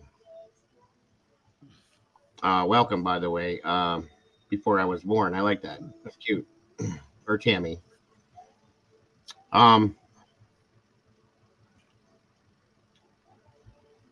Yeah, Kelly said she will be up tomorrow. That'll be nice. That'll be great. Looking forward to it, Kelly. I'll keep the handcuffs on hand. That sounded so wrong. Kind of did. Yes, it did. Sorry. It's okay. It's okay. Be safe, Kelly. Take care. Have a great day, hon. We love you. Bye-bye. Sure do. Bye, darling. Well, is anybody else going to give us a call? 2 hours ago, he did it, and the knife is buried in the cabin. Okay. Where are we at now? No. At the cabin. Oh, okay. Yeah, some of that stuff, Sherry, I've seen, and I've heard the rumors. There was a rumor going around at one point that he went to his family's house, who has a huge farm, and that the knife was buried behind a barn there. No, the police saw his knife. They went to his house, and he showed the knife, everything. And then he went to Africa. Yeah. Okay. But they forgot to swap him. Yeah, they got no DNA from him. No. Maybe they do, but there's no DNA left in the house from the killer. And right. I'll guarantee you, being the hunter that he is, he has more than one of those knives. Yeah. So which knife? In the photo that Joe showed. Yeah, there were 2 knives already on the hunting photo. So which knife did he show them? I'm pretty sure. Well, I don't know. They saw the Rambo knife. If you did something like that, you're not going to go, yes, here's this knife. Oh, and here's this knife. Right. He showed them exactly the same knife they described. Yeah. And still not a subject at this moment. Thank you, Brandy. That is relevant. At a guess, the person, if they didn't clean that thoroughly, and if they want to take that risk, at a guess, I'm going to say they would have driven along and it's gone out the window. in a creek. His parents are doctors, eh? They can sterilize it to cook it. He also They're has doctors. law enforcement in that family too, apparently. Yes, there is. Mm. There's a surgeon, there's surgeons, pediatricians, law enforcement. There's a lot of people in that family. Yeah.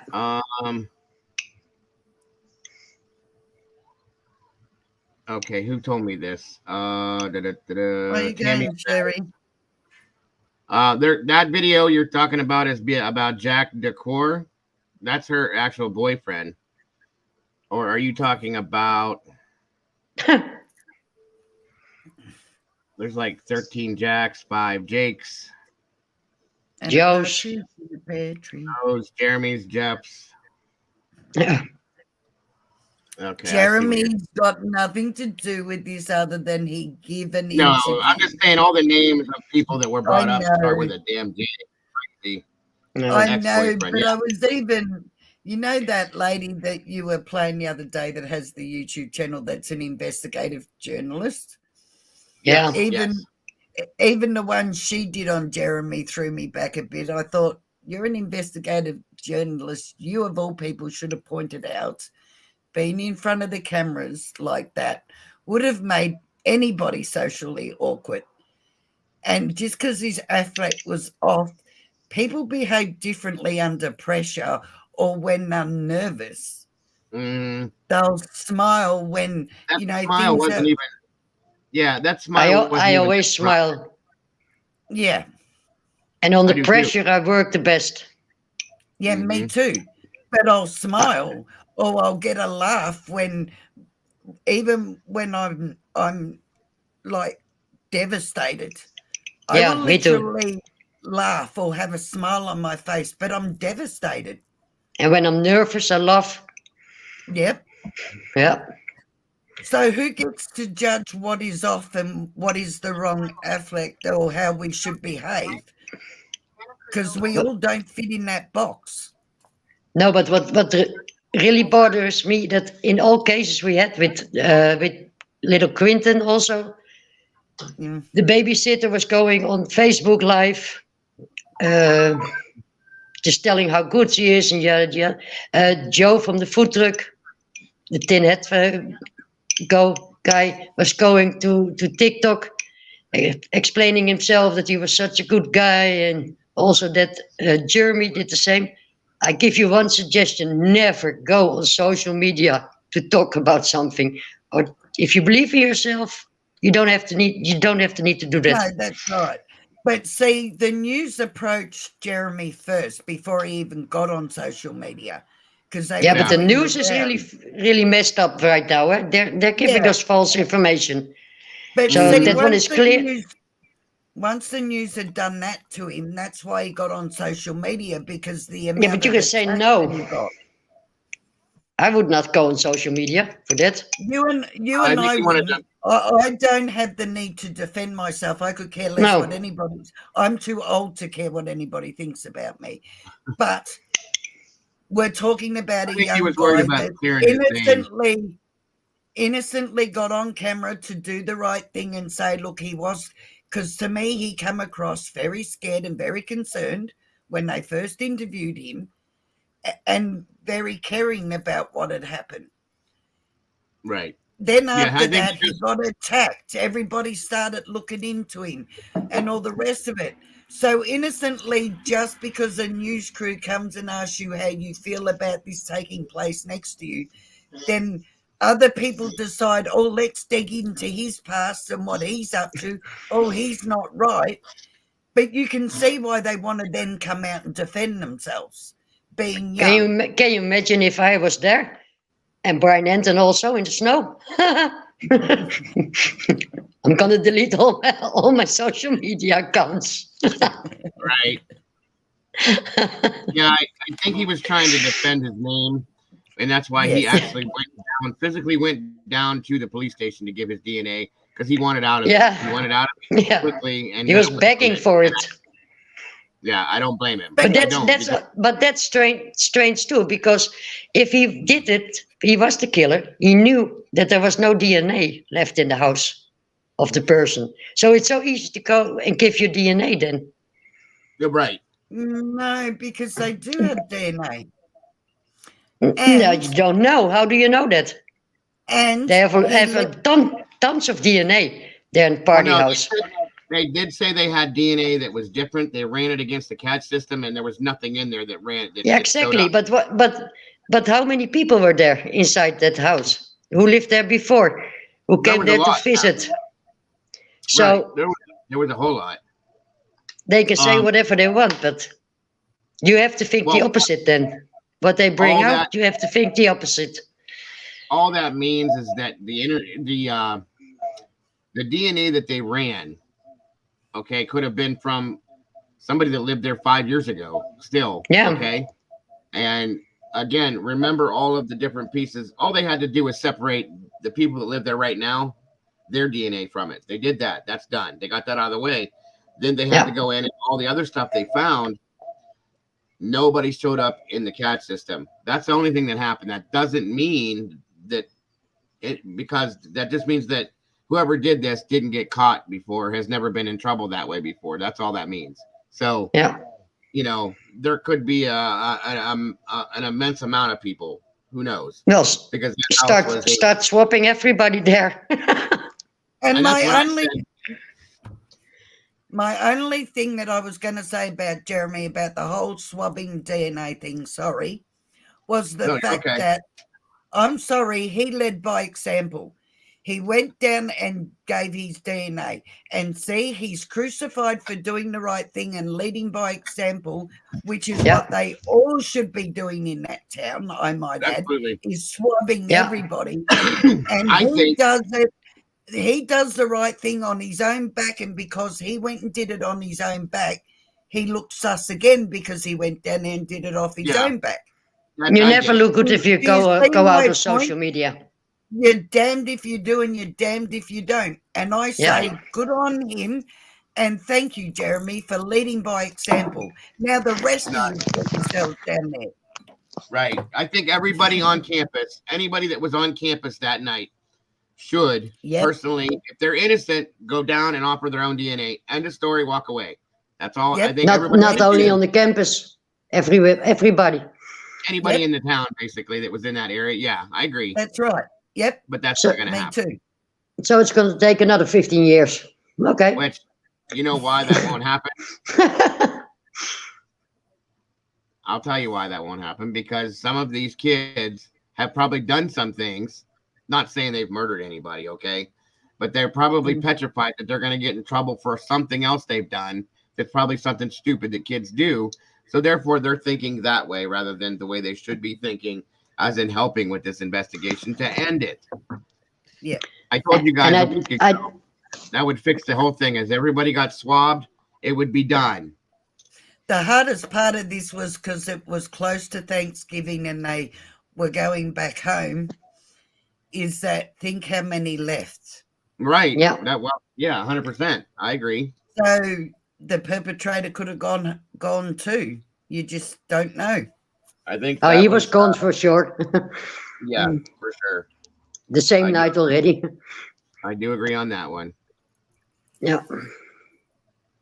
The only thing we can do is sit and wait. Yep, that's it. Sadly. Hurry up and wait.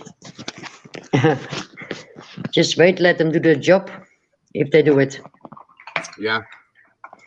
Agreed. Or wait for the PI from Kaylee's father.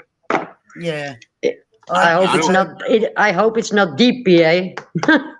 I hope the low-life piece of work that did it slips up very shortly and you go and see the inside of the prison. And I hope to God the four of them, and trust me when I say this, buddy, the four of them are going to haunt you to the day you die. You will see their faces every day, every night. If it was a cold, calculated killer, no, he doesn't lose sleep over this.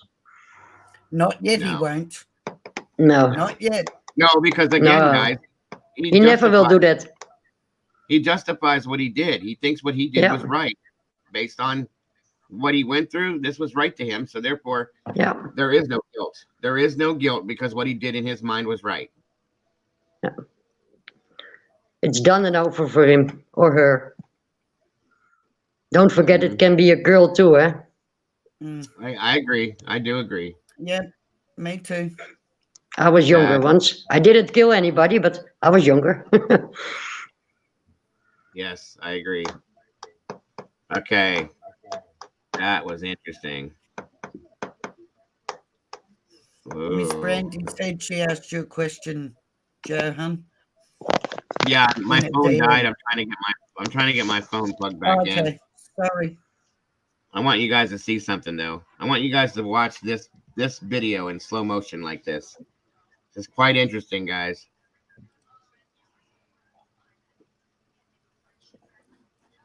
Quite interesting. Can't see anything. Hold on. I'm gonna show you in a second. Don't pay any attention to the guy. You're gonna see it first. Don't look at him. That's not what I'm showing you. Hold on. Okay. All right. I don't know how many people saw this, but watch this. That's Kaylee's dad. No. Watch. Okay. This is Kaylee's dad. This is her mom. Watch what happens here in a second. It's in slow motion. You see this? Right, yeah, yeah. I saw. Yeah, the look. You give him the look. Yeah, I know. That's what I bring up yesterday, Joe. Right. No, I know. I just didn't know who saw it because that says a lot. Right? Yeah. I saw it already many times. But I'm learning to play all the interviews and everything in slow motion, and I played it back. There are just some emotions that you cannot hide. Right, and that's what I've been telling you. That say a million words. Yeah, but he was not in the neighborhood. He had an alibi. Right. Not only from his phone but from friends and other people in that town. Boys. Steve don't trust anybody right now, guys. I promise you that. He does not trust anyone. Oh, no. You can see it, and I don't blame him. And it definitely is stink eye, Brandy, yes. But when I told you guys I was analyzing the interviews, that's what I'm doing, is I slow them down. Yeah, me too. And I watch body language is huge, guys. Huge. Yes. Okay. Me too. Yeah. It's the biggest giveaway of anything, regardless of what somebody's saying. Yeah, but in this case, I don't know. Oh, everybody's guessing. Only the father from Kylie is speaking out, and also encrypted.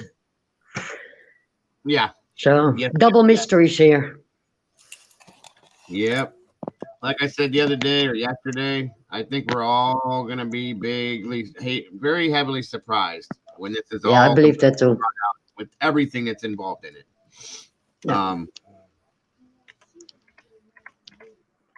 The only thing I will say then is 24 hours for no. Right.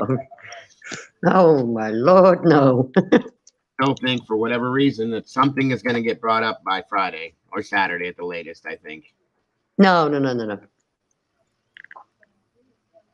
No, I don't believe that. You don't think so? No. I wish, but they have to make the case. That's the hardest part for the police. They probably know who it is, but make a case, eh? That's the difference from the Netherlands and America. Here, it's enough to have your DNA or your profile or your telephone. Yeah. Everything. You go to court and you're done. Not that long, but 6 years the most. Oh, wait a minute here. This is new. Uh-oh. What we got here? I told you guys every 10 minutes something new comes up. Yep. Yeah. Wait, hold on. 1 second. I mean, it may not be new to some of you, but it is to me, so sorry. 1 second. I think I know. I'm sure Kitty's sitting on top of this already. She knows everything before they even know it. Yeah. I live in another time zone. Right. Okay, there's this, and hold on, guys. murders of those 4 Idaho college students. Police releasing a long and detailed new statement on the case, attempting to tamp down growing speculation and also outlining previously undisclosed avenues of the investigation.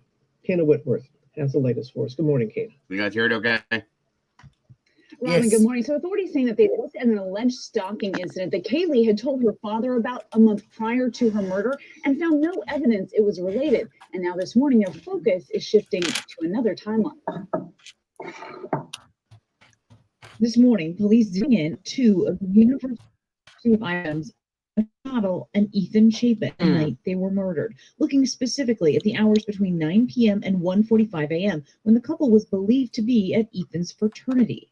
Why are you looking for more information specifically about where Xana and Ethan were in regards to his fraternity house? That actually seems to be one of the larger areas that we don't have a lot of information in.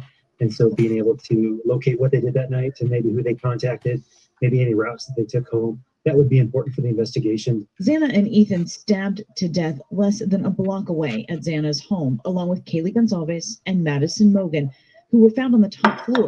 2 roommates survived, along with Kaylee's dog, seen in this TikTok video. Authorities now say the dog was found inside the home, but in a separate room from the victims. How important is the behavior of the dog in your investigation? We don't believe that there was any appearance of forced entry into the home.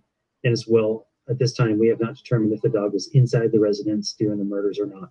What we do know is that the dog was inside when officers arrived. The dog did not appear to have any evidence on it. Police also addressing information about the victim's manner of death after Kaylee's father said he learned his daughter's wounds were much more severe than her friends, fearing Kaylee was the target.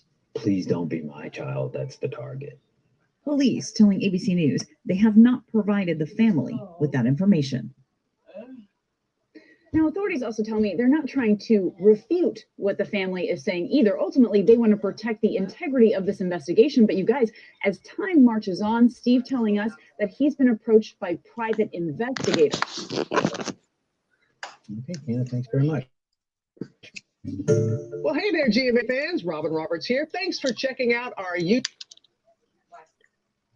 He's approached by private detectives? Nah. You know what his first statement was, the father of Kylie? That Madison had the worst injuries, huh? Yeah, that's what we had heard before. That's why the narrative was changed, and we were talking about that. Lisa was too. That's what we thought. Also, the coroner, she did 2 separate interviews, and the first one I can't find anymore because I know for sure that she was the one who thought they were gagged and bound.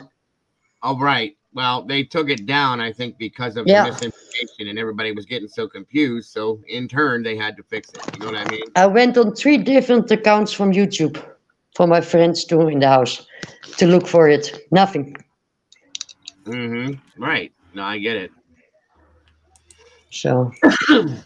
All right. Well, if nobody else is going to call in, nobody has any more info on this to add to this.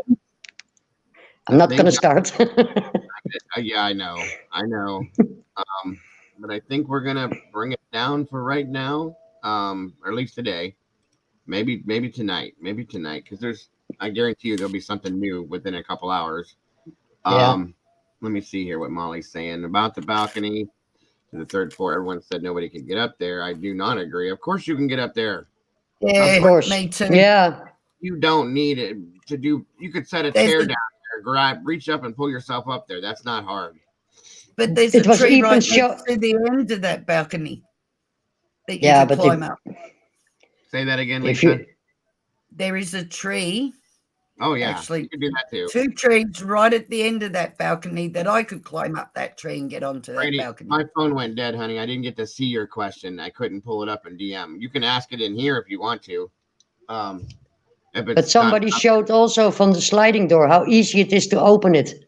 Yeah. They are so easy.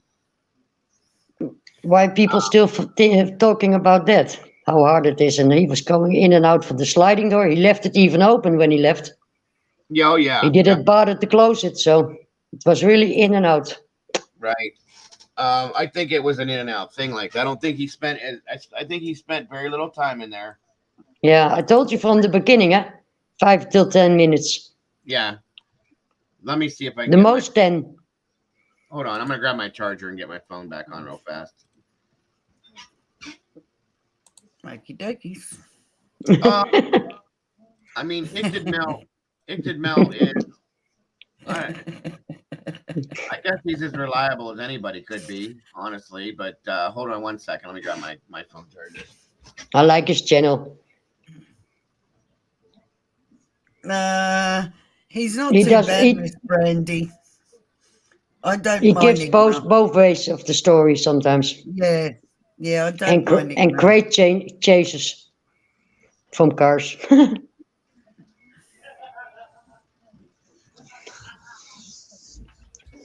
Who's that? Laughing. That was my son in the back room laughing at something he's watching. Sorry. Hope not me.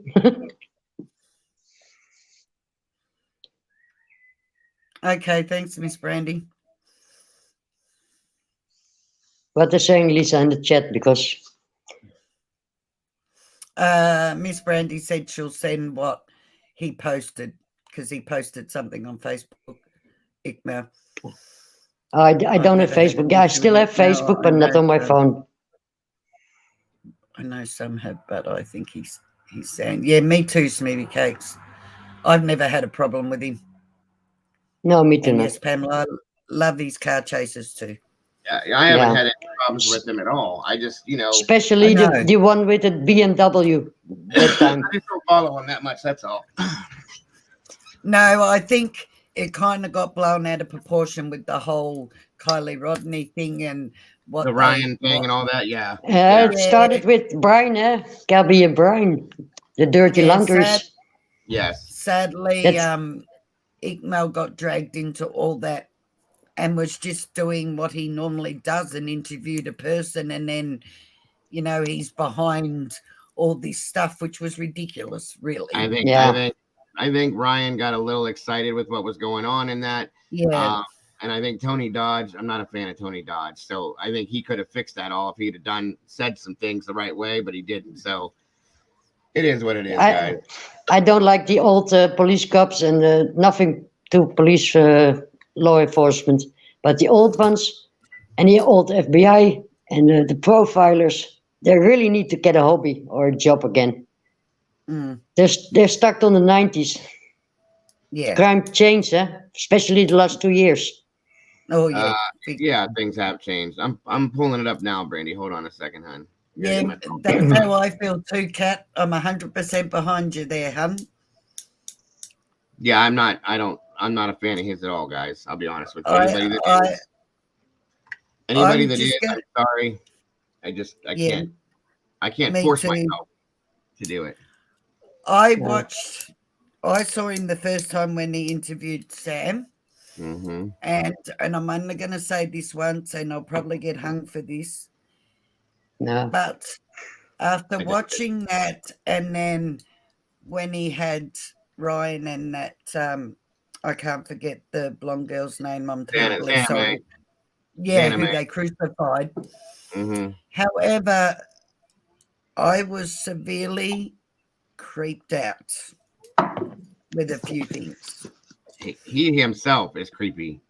Just to watch him sit there and talk, he creeps me out, period. That's what I mean. And it wasn't in a healthy way, so I just can't watch him. I'm sorry. I don't think he's even up anymore. I haven't seen anything from him. Some people, I know Squirrel Girl had told me some stuff, and I looked into it, and some people were making some certain accusations that are pretty serious accusations, and then next thing I know, I don't see him anymore. So figure that out. Who are we talking about? Yeah. I don't know nothing about that. Yeah. Who? His name is Tony Dodge. I always go by my gut feeling. I've acquired a thing since I got into doing the whole SA thing and whatnot. And yeah, I don't ignore my feelings, my gut feelings or being creeped out. So No problem, Smoothie. And I understand exactly word for word what you're meaning, Lisa. There's just something about certain people. You can look at them. Yes. And they give an aura off of something Yeah. whether it's good or bad, you can tell. And something about him had me twisted from the moment I saw him on the TV screen. Sorry. Yeah. I made some mistakes one time, said to meet somebody, and I think, oh my God, get out of here. Never again. Yeah, don't do and that. They're my best friends now, eh? I agree, T. I watch probably 4 or 5 channels in regards to this. Yep. Just scan through and see what's going on. But I don't follow more than 1 or 2, to be honest with you. There's a couple that I absolutely trust. Not that except for like your guys' channels. I will subscribe to you guys and follow you guys just because of who you guys are. But as far as this stuff goes, there's very, very few people that I trust anything they say anymore because there's nothing but drama. And I can't handle the drama. So I unsubscribe to a lot of channels, but I don't unsub when I don't watch them anymore. Yeah, some I did unsub, but same here. I listen to the story, and I've 2, 3, one in particular that I like because she has humor. She makes me smile. She has really a sick sense of humor. Line crimes. Oh, crime, lies. Lines and crimes. Yeah. Yeah, I know who you're talking about. I love that woman. Yeah. The accent and the humor and everything. Oh my God. Okay. And I'm gonna read what was sent to me to you guys because it's a lot. So I'm just gonna read it. Okay. Yesterday, this is like it's been written out. Okay. Fled the country without taking a DNA test. Father of murdered University of Idaho students. Description: fled the country without taking a DNA test. Father of murder. Okay. On November 13th, 2022, at 11:58 hours, Moscow Police Department officers responded to a call on King Road for an unconscious individual. Upon arrival, officers discovered 4 individuals who were deceased. The deaths have been ruled to be homicide. Okay, I'm not going to read that because we have already been that. All right, and I'm not going to read their names because they have their names here. Xanaker Noodle, GoFundMe. Ethan Chapin, GoFundMe. Madison and Kaylee, GoFundMe. All right, and then there's a video.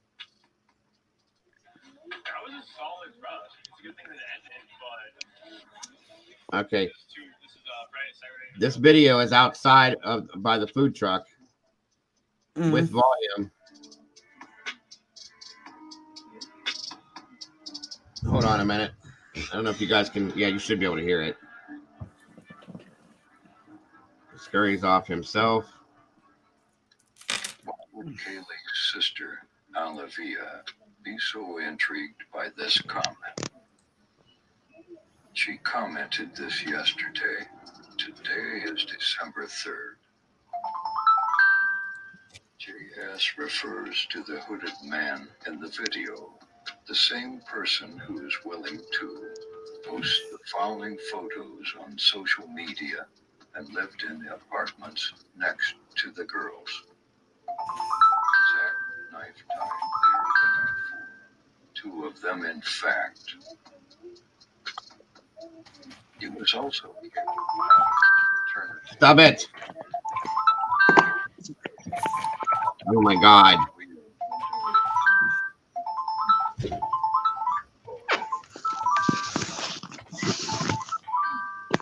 Hold on, guys. My phone is possessed. Oh. His only alibi is that he took off to his parents' cabin. Stop it. You're gone. 5 hours away. I believe the police say not believe to be involved at this time is to try to trick him. What's up, it's Mel. Welcome back to the channel. Thank you for stopping by. A couple of things that we got to talk about. Crazy updates from police, things that Kaylee's father has said, and I put those clips from the beginning there to give you some context about what we're going to be talking about and who he's talking about. So that TikTok channel is Crime Among Us. I'll put the link down below. And there's this new article that has come out. Kaylee's father spoke with the New York Post. It says, dad of slain Idaho student Kaylee turns to PIs as cops too inexperienced. The grieving father of murdered University of Idaho student Kaylee is working with his own private investigators, which I don't blame him, because he fears cops in the major case are too inexperienced. I don't know if you guys knew that. Brought up though is that the FBI is involved. They hired a PI and said that they wanted a third party. Makes no sense. I think that they're trying to get info that they think the police won't give them. Too quickly, seemingly allowing him to flee the country without taking a DNA test. If that's true, I mean, I don't know. That's pretty wild and crazy. People have been pointing at this guy. People have been looking at him. People have been pulling up that picture of the hunting stuff, which I think is uncommon out there.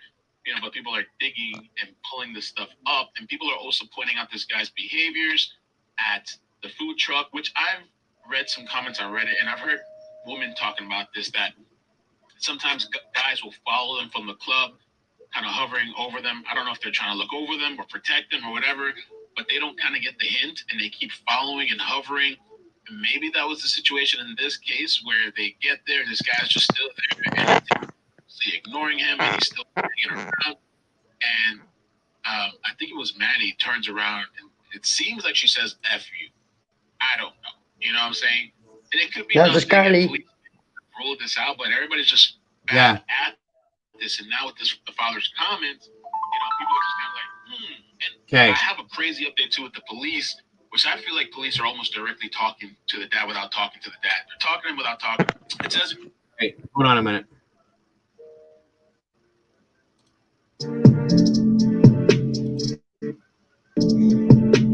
Wait a minute. Stop it.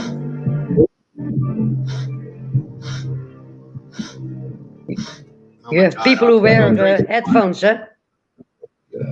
You so angry by this. All right, I just want you guys to watch this real fast. I'm sorry. Okay, hold on a second. Blow this up. Notice this camera, hat on, hood up. We all saw that. How many times? And who cares if there's a camera up? You don't have a reason to want to hide your face. Sorry guys, 1 second. Let me move this.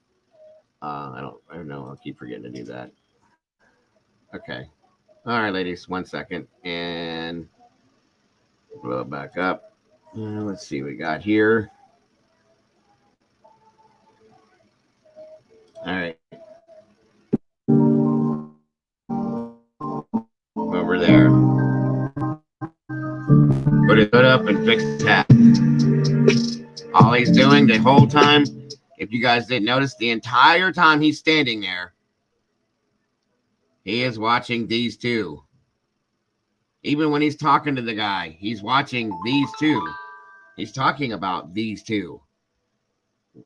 It almost like stalking in a sense, you know? So.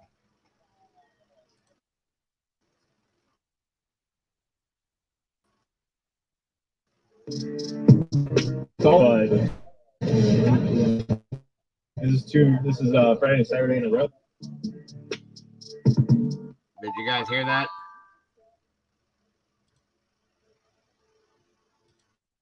Can you go back a little? Are you? It's a good thing that it ended. Yeah, that's fuck you. Friday and Saturday in a row.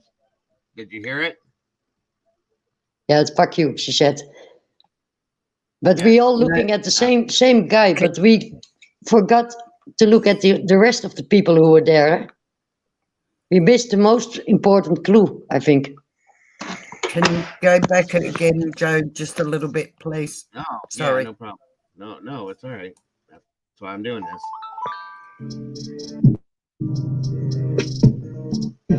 That was a solid rush. It's a good thing that it ended, but this is Friday and Saturday in a row.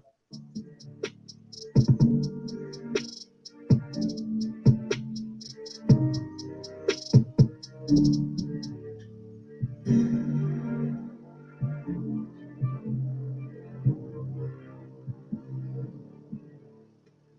would Kaylee's sister, Olivia, be so intrigued by this comment? She commented this yesterday. Today is December 3rd.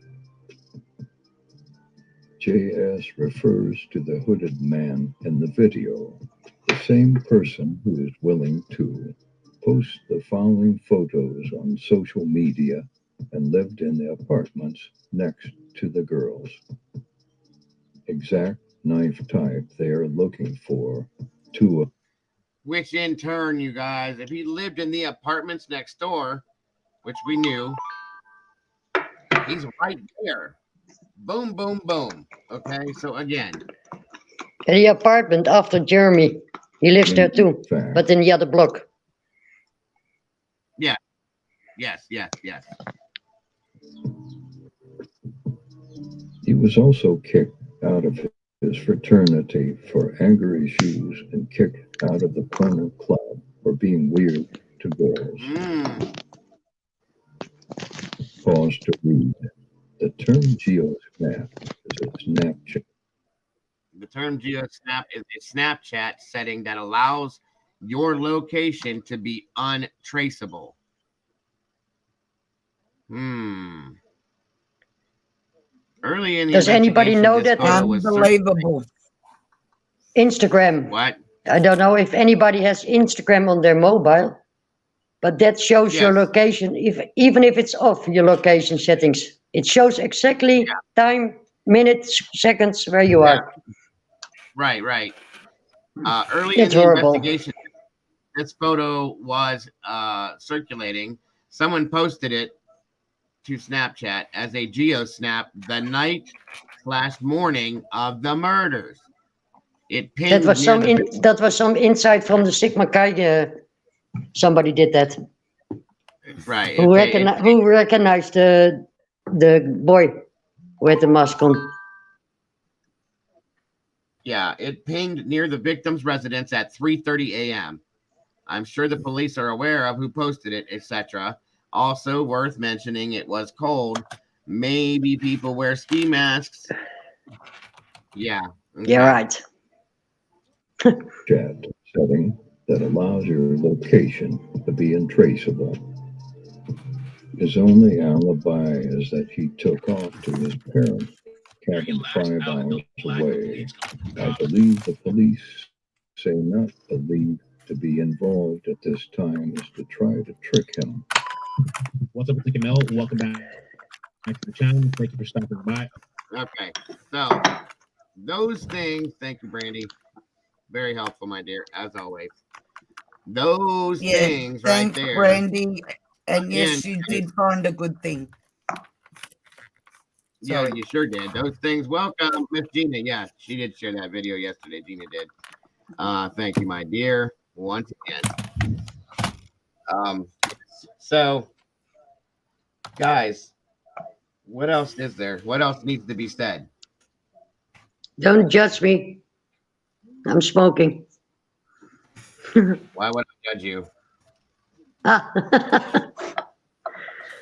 I smoke more. I'm sure you. Well, lately you have, probably because I've been sick. But yes. What was I going to say? Thank you, Brandy.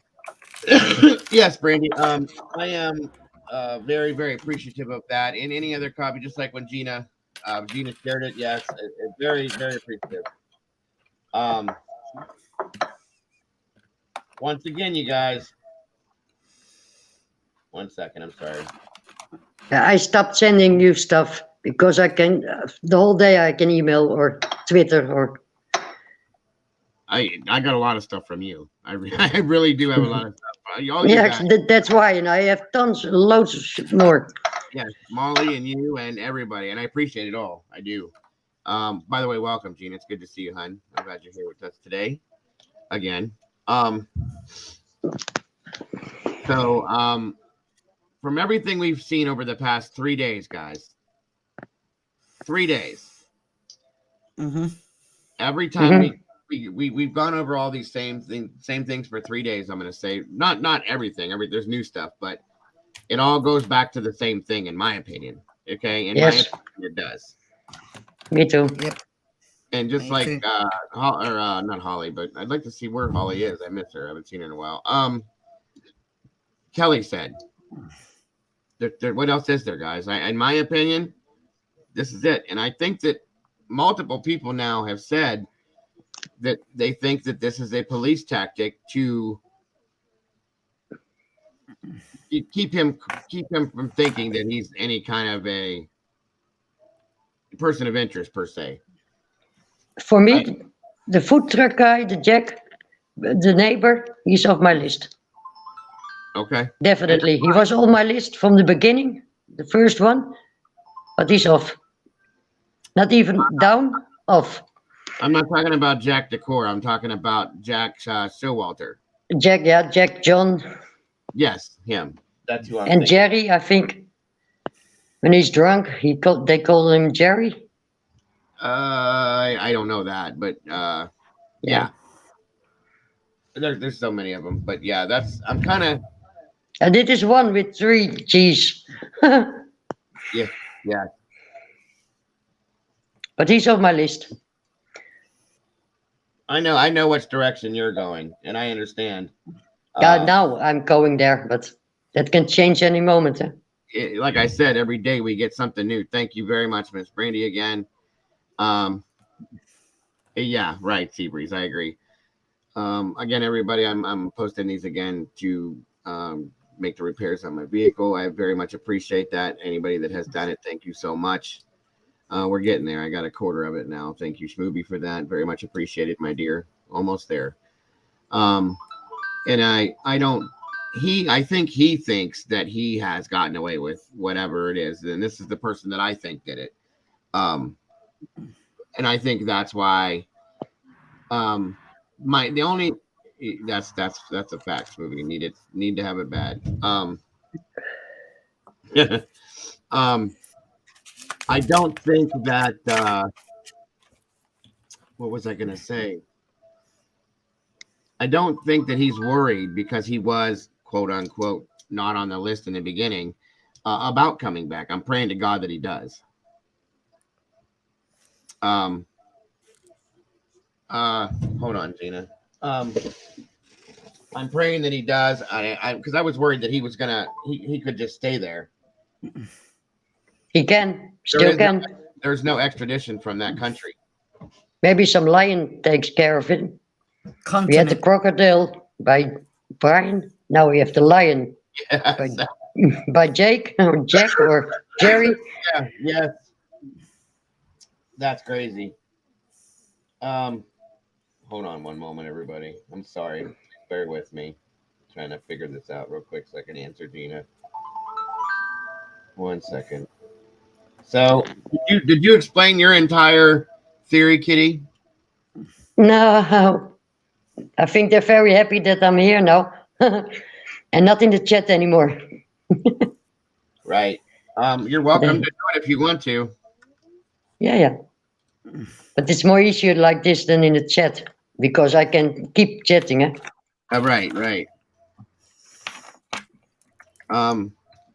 Right there, Gina, is the total left in the chat there. Oh, the only one? I'm sorry, hon? The only one left? Oh, no. What the amount left? That's what I was looking at. Oh, that's all. Okay. Anyway, that's okay, Brandy. Don't worry about that, hon. No worry. Family first all the time. All the time. So anyway, I have like do you know that how can I explain this? Yes, I agree, Schmoobie. That's a fact. Kitty, you are a wonderful contribution to the discussion. I'm very pleased with that. I wish the rest of you would feel that way to come up here every now and then. Thank you. If I knew it was this easy with my phone, I didn't have to go to the hell these 3 days. Right. Don't worry about it. whenever I kind of what I'm trying to explain is like, do you guys know when you just feel like you really, really know something, you get a feeling of like pure. Yeah, I know. You know what I'm trying to say? I don't know how to put Can it. you, yeah, women have that especially in the tummy. They have an instinct, instinct feeling. Thank you. Well, that's not going up in this case, huh? Well, I got that feeling a couple times, and but here's the thing. I have my theory on it, and then when you explained your theory on it, based on a few things other people had added that made sense with your theory too. Yeah. Then I wanted to go fight myself in the bathroom because I was confused, damn it, because they both make sense to me. So, what you think about me? Yeah, no, I know where you're at. Can you feel it? I'm not in the rabbit hole anymore. Sure, right. Are you there, Lisa? Yeah, I'm here. Oh, I'm writing. I got writing. Gotcha. Sorry. It looked like you froze for a minute. You didn't move. I have my notebook. Still alive, still moving. Got loads of them, full. No, yeah, I got 100 million books here, but I've also got a report I got to write. I have 4 more over here in the corner. Okay. And then I've got tons of maps in my email. Yeah. And on YouTube, I've saved lots of things. My phone, everywhere. Australian, American, other countries. Then I have a folder down here. Then I have a filing cabinet full of stuff. Oh, but wait, there's more. There's this one, and then there's one, and then I have my report books and stuff. That don't forget the filing cabinet. I beat my knee off of every day. Yeah, that's mine's. Hang on, wait for it. Mine's here. I brought drum ruffle. Doing this. Lots of trees. Yep. Plenty of it, guys. Plenty of it. I still remember when the first time the computers came out. It saved so many papers and filing and stuff. I never had that many papers hanging around. Right. Yeah, I would have never imagined that I would ever be sitting here taking notes like I'm back in school on this kind of stuff. And my kids will come here like on Sunday sometimes or on throughout the week, and I'm over here in my little corner, my little cave over here, and they'll walk by me. My grandkid, you guys have seen my grandkids run up, talk to me, this and that, and then I'll hear him in the room like, "What is he in there doing?" He's like writing a book in there, and he's not doing anything. And he's got headphones on. He's listening to stuff. I'm like, what's going on with him in there? And I'll laugh. I know they're talking about me, and my wife is like, just leave him alone. He's in La La Land with his stuff. Let him go. So it is an obsession, you guys. It very much is. No, it's not an obsession. I don't like clowns, and I don't like what do the magic tricks. The like Dynamo. Yes. That guy. Oh, yeah, I can't stand them. I know exactly what you're saying, my dear. I do. And it would be very interesting, Schmooby, to go back and read through the notes. My note taking comes from cancelling because it's all done by hand and everything. I just can't. Yeah. No, I can't either. I can't read my own notes anymore. I got to put stuff on the computer. In some cases, but everything to me has to be in my writing as well. So would you be interested, Lisa, in explaining because my voice is going in and out again. That way Gina could get a little catch on it, explaining the theory about John Jack. And then I'll explain I'll go into oh my goodness, Kitty's theory here after you do that one. Do you feel like up to it or no? Yep, me. I can do that. No, I got you. I got it. Yeah, Kitty, don't worry about that. Okay, Miss Brandy, I will. Thank you, my dear. Okay. Go ahead. The Jack theory is the one at the grub truck, right? Is that yes, possibly him because he was at the corner club. we would say that he would know the girls and that prior to this, he lived in the units near there, etc., etc. But let's go to this night. So he's at the corner club bar, and he was harassing girls. So he was removed from the bar. We're going to say to guess that he was maybe possibly harassing Kaylee and Madison, and maybe Kaylee and Madison might have called Ethan and Xana. This is only a theory, guys, not fact.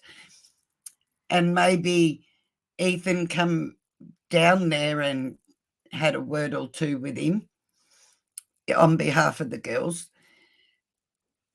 and left. And the girls at the end of, or when they left the corner club, went over to the grub truck.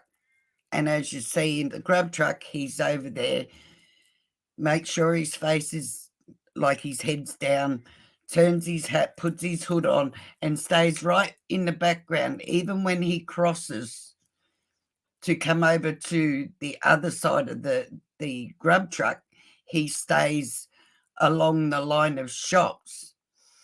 Now, watching the video, we just saw the girls were, from what you can hear, told him to F off. They weren't exactly happy with him. And actually watching that video, when they get their food, actually, they grab the food and they run to the car. As you can see, to me, you can tell when they're walking there and when they're ordering food and that, they're slightly inebriated, which they're allowed to be. They're in college, they're of age, they're allowed to do that. They've done nothing wrong. But they do stagger a bit or lose their footing.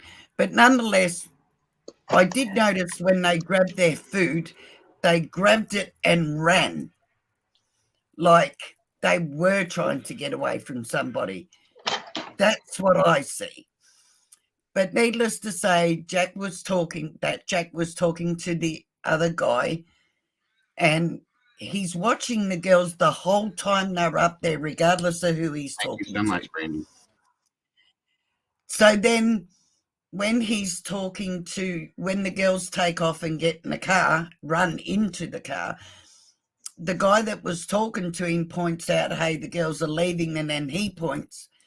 The thing that gets me is when he realizes, yes, they're going, he walks off, struts off, I should say, looks annoyed, but he walks over towards the car, or where they got into a car, if you notice, and then turns and goes back. So I don't know if he thought maybe it was a girl that picked them up and he could still go and say something. Hold on one second, not to interrupt you, I'm so sorry. What I think that was, I'm glad you mentioned that part of it. What I think that was is I think that he started to go towards the car because he thought it was an Uber, and when he realized that Ethan was in the car, he veered off to the right and turned the other way. Yeah, you could be right there. Actually, yeah, you could be right. All the fact that he saw a male in the car was enough for him. But he definitely diverted to that car and then made a fast turn back towards the front of the shops and sort of stormed off. So because of that rejection and the fact of being removed from the club, and he's obviously had trouble in the past before too, and we don't know whether Ethan or that might have played a role in that or whatever, but bless you. Now we move on to the home. It being the fact that he felt belittled or whatever, that feeling builds up in a young person, a guy on his own, being rejected, and then having 3 others intervene. So maybe it could have possibly built up, and he's gone around there and he's done this.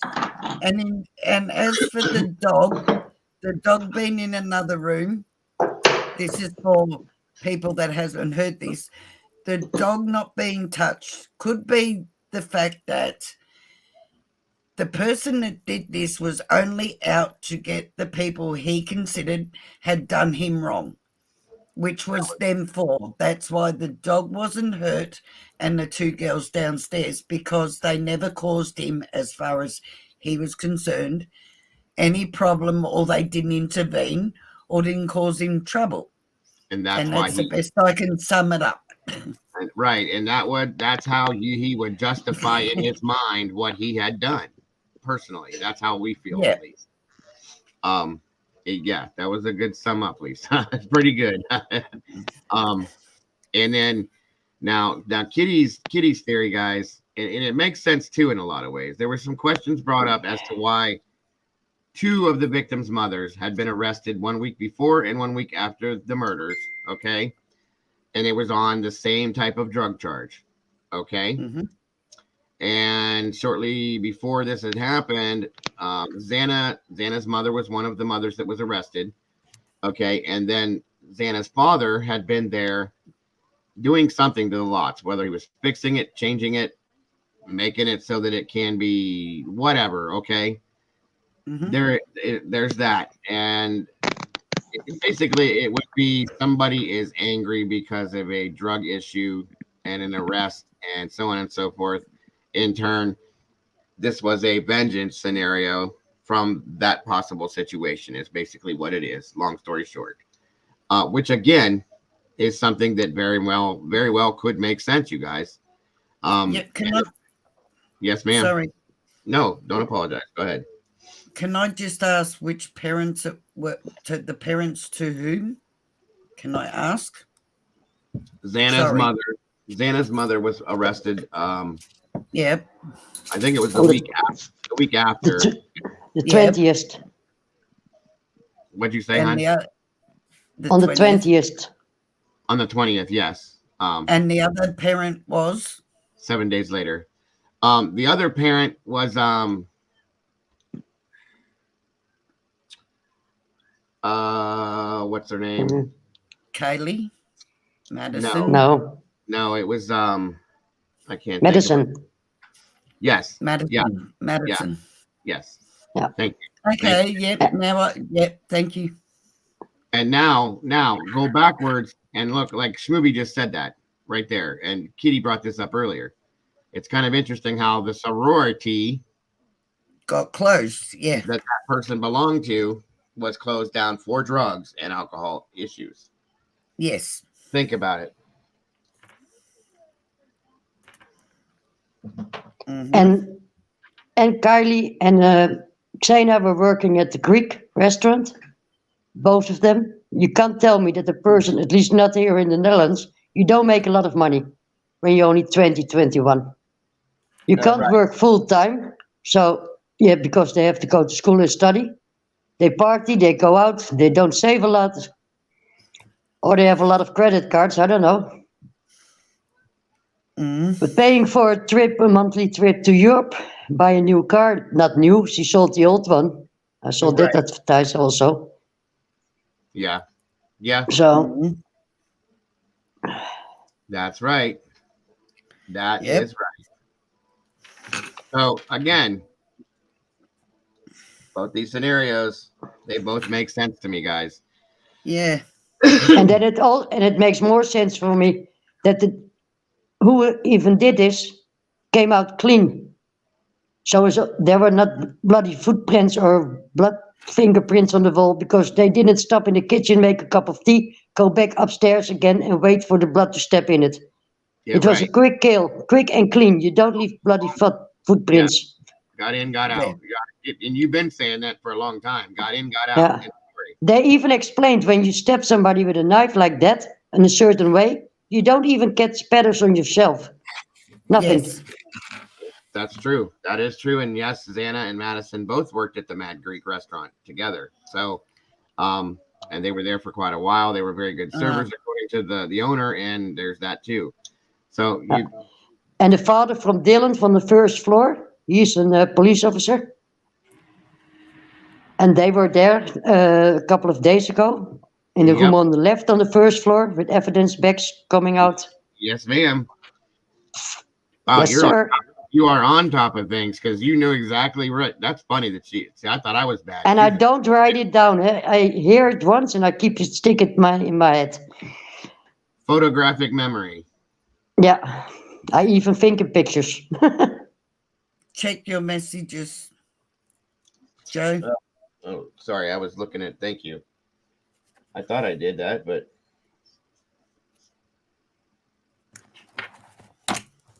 I messaged you on Twitter, Gina. I thought I did. Oh God. Sorry. Oh, sorry. Bless you. Bless you. Yeah. Thank you. Yes, ma'am. Hold on a minute, guys. So now that those scenarios have been put out there, I told you guys my cousin's friends went to that. Yeah. Said that they got a lot of fines, a lot of parties and drugs. I can absolutely believe that.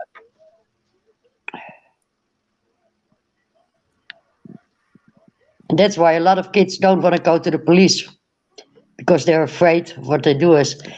And we were all young. I didn't tell my parents everything. Right. I still don't. My father is still around. He's 80 now, but I still don't tell him everything. Well, no, because we don't want our parents to know our the things we do that we know that they wouldn't approve of, you know? No, but even that, I don't know. I probably can tell my father everything because 2 hours or 1 hour he doesn't remember it anyway. Right. I understand. So, yeah. But when you're in high school, you're the first time from home without parents. In college, a lot of young kids around you. You do stupid things. Yep. Yes, very much so. I think we don't have that kind of colleges in the Netherlands. But that's how kids learn, by making mistakes and fixing their mistakes. Even if you give them a roadmap and say to them, if you do that, the outcome it doesn't is matter. going to be this. No, they have to do it. That's how they learn. Yeah. Doesn't make them bad kids either, I might add. Does not No. in any way make them bad kids. I mean, like these two girls going to the corner club and drinking. They were of age. They were allowed to drink. That's what college kids do, let their hair down. That's a fact. That is a fact. That's it. When I was 21, I thought that I knew the whole world. I could manage everything. The world was mine. I knew everything. So, boy, you were so wrong. We've got to stop victimizing the victims, and people have got to stop saying, well, they shouldn't have been out drinking and they shouldn't have got, had too many drinks if they were walking home. Now, don't be ridiculous. There is no excuse for doing this to anybody, regardless of what they've done. No. I don't care if they were drinking. I don't care if they were drugging. I don't care if they were homeless. Nobody has the right to take somebody else's life. No. You do not have that right to call that judgment. The only person that has the right to take our lives is the person that gave it to us, and that's God. That's it. Oh, I thought my mother, but amen. Well, yeah. That's how I feel about that, and that's a fact. But I will be checking that out, Squirrel, for sure. I don't know, my phone is whatever my phone's doing something weird. The only thing that's working here is my phone. Yeah.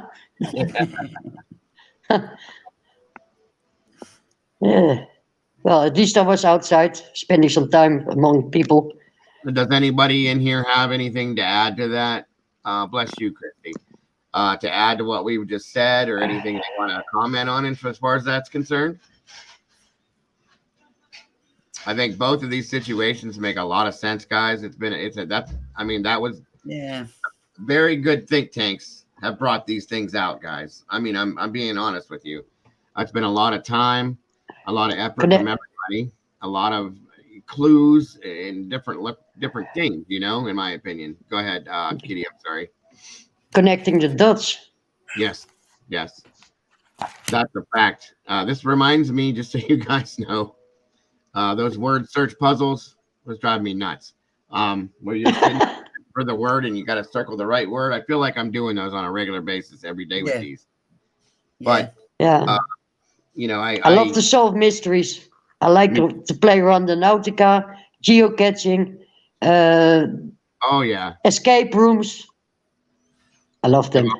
Always, like I said, from the age of 7 years old, starting with Encyclopedia Brown all the way up to now, trying to solve mysteries. That's my thing, been my whole life. So okay, me too, but then my own mystery. Yeah.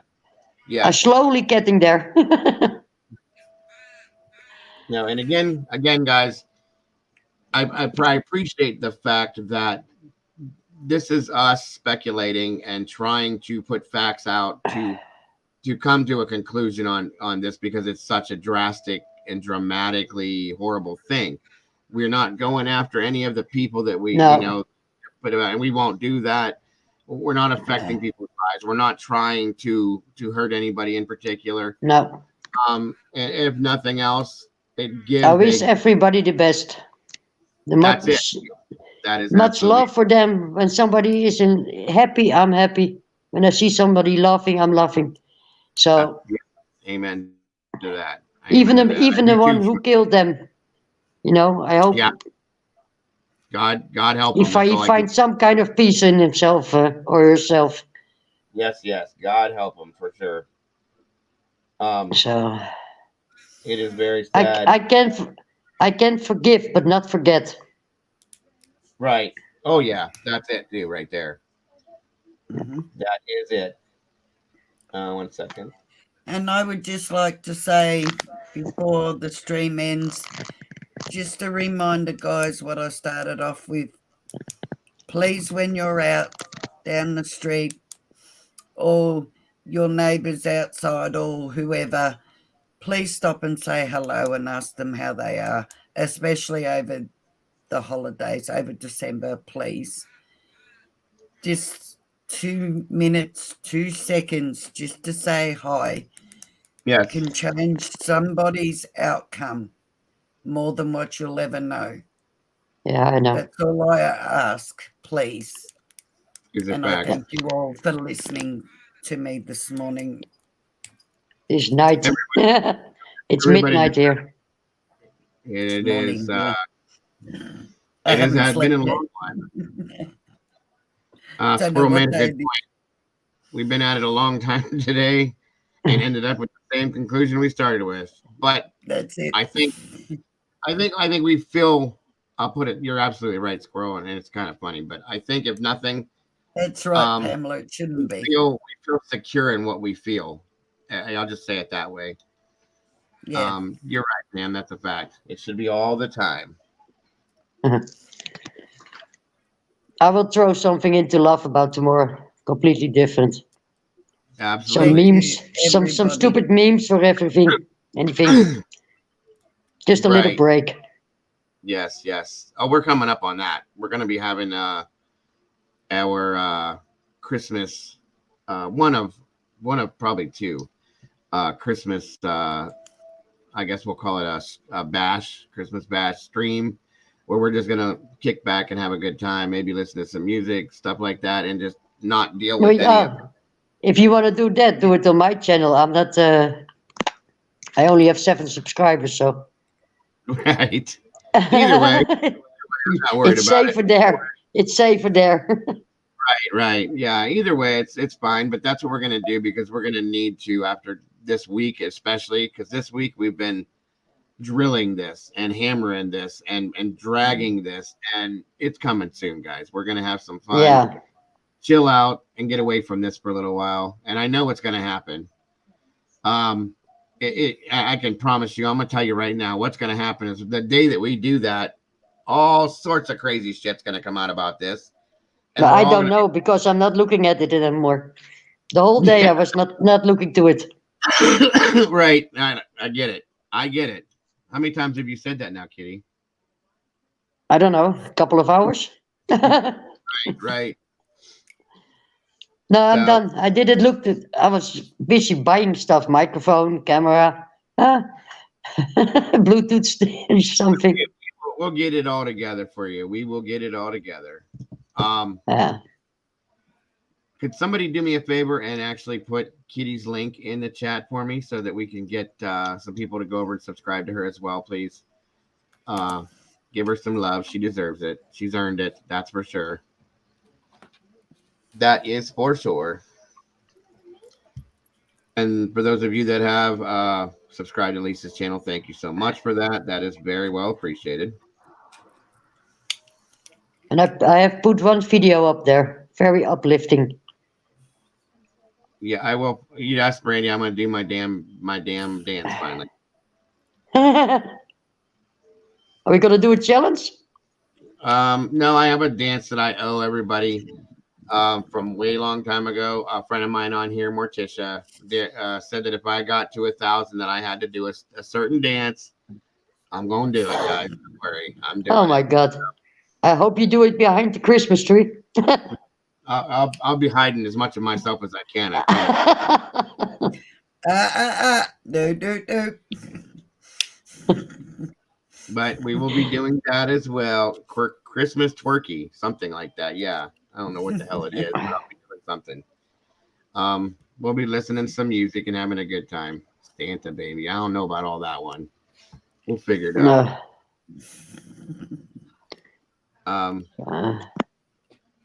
But yeah, today was a great stream. Nope, you didn't miss. No, we've been doing these crazy marathon streams, Vicky. So no, you didn't miss nothing. You could probably leave now, come back, and we'll still be here. So it is good to see you. Oh yeah, I can talk for hours. I don't know how long we've been going for, and 5:55 hours, according to that's what it says. 5:55. Yeah, it's been a long one again. And they probably will continue to be. That just means that we're enjoying ourselves and getting somewhere with these streams. That's why they're lasting so long. And that's okay with me. It doesn't bother me. But can you give me a Twitter message when you go live again?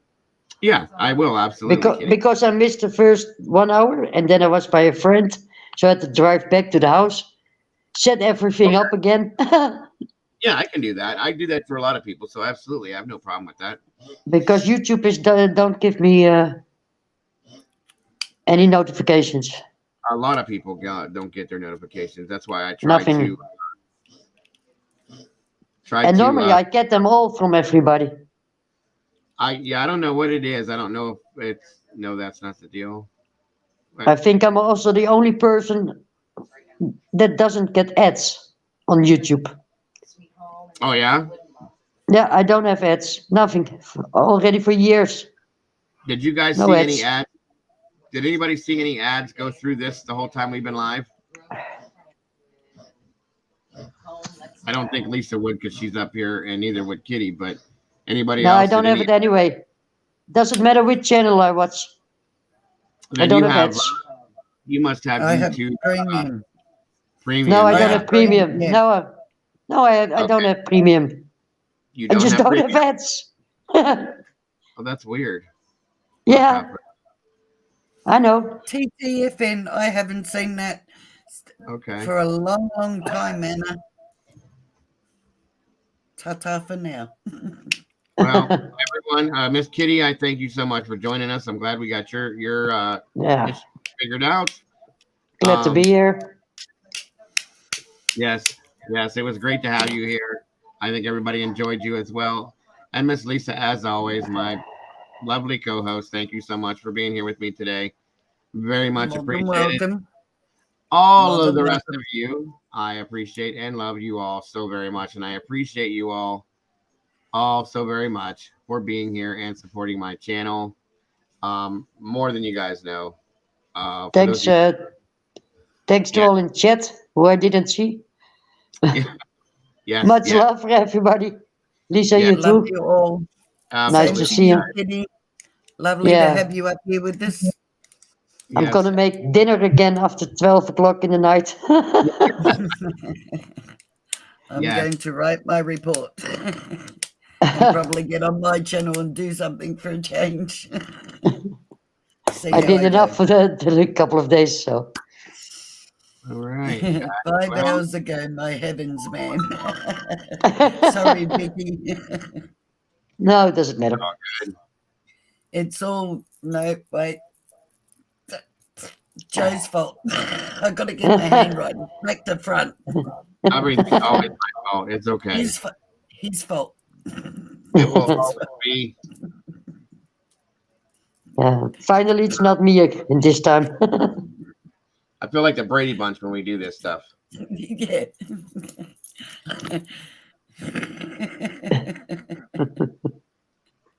Yeah, I think we're not getting our ads like we're supposed to, which was where the pay comes from, but whatever, Yeah. I guess. And nobody's Seems getting to be enough. seems to be a whole lot of problems with YouTube. I did, Miss Brady. I said thank you a little bit ago. I know I it. didn't know. I'm sorry. It takes so many hours from your day, your life, YouTube. Yes. Sadly, yes. A lot of researching. That's why. Yes, thank you, Miss Brandy, so very much. That I appreciate that so much. Much love, my dear. A little bit closer now. Yes, and I appreciate any one of you guys that has done that, that has donated to that. You have no idea, guys.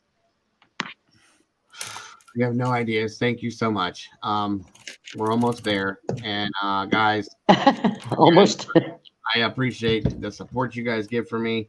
Love you guys, each and every single one of you. As I always say, guys, do not change who you are, because you guys are beautiful people. And don't forget to make sure that you love yourselves and you love each other, because that's all we got, guys. Ladies, did you have thank you, Miss Vicky. Very much appreciated. Ladies, did you have anything else to add? Have a lovely night, evening, day, whatever. Yeah. And please be kind to others, respect each other, and remember you're all beautiful. I will start in a minute looking in the mirror. Right. Why is this doing So. this? Yes. And I guess we got one more super sticker from Miss Vicky. Thank you so much, Miss Vicky. That's so appreciated too. So very much appreciated. Thank you so much. You might have heard me. No worries. Smoothie. All of you moderators, such a great job today. Thank you so much. And everybody else, again, amazing as always. Thank you for being you. And depending on what happens later on, guys, if I get bored, you might see me. If not, and it'll be a surprise. I'm not going to warn you. And if not, then I will see you all. Then I'm not here. No warning, not up. There'll be a warning, but it'll be a very quick one, because I'll do it like that. It depends. I've gotten where I've got bored and like I got to do something. And I'll just jump on. So we'll see. But either way, if not, I will definitely see you guys tomorrow morning. I hope you guys have an amazing rest of your day, an amazing night. And I love each and every one of you. And I will see you soon. Okay. Thank you both. Bye-bye. Bye-bye. Bye, everybody.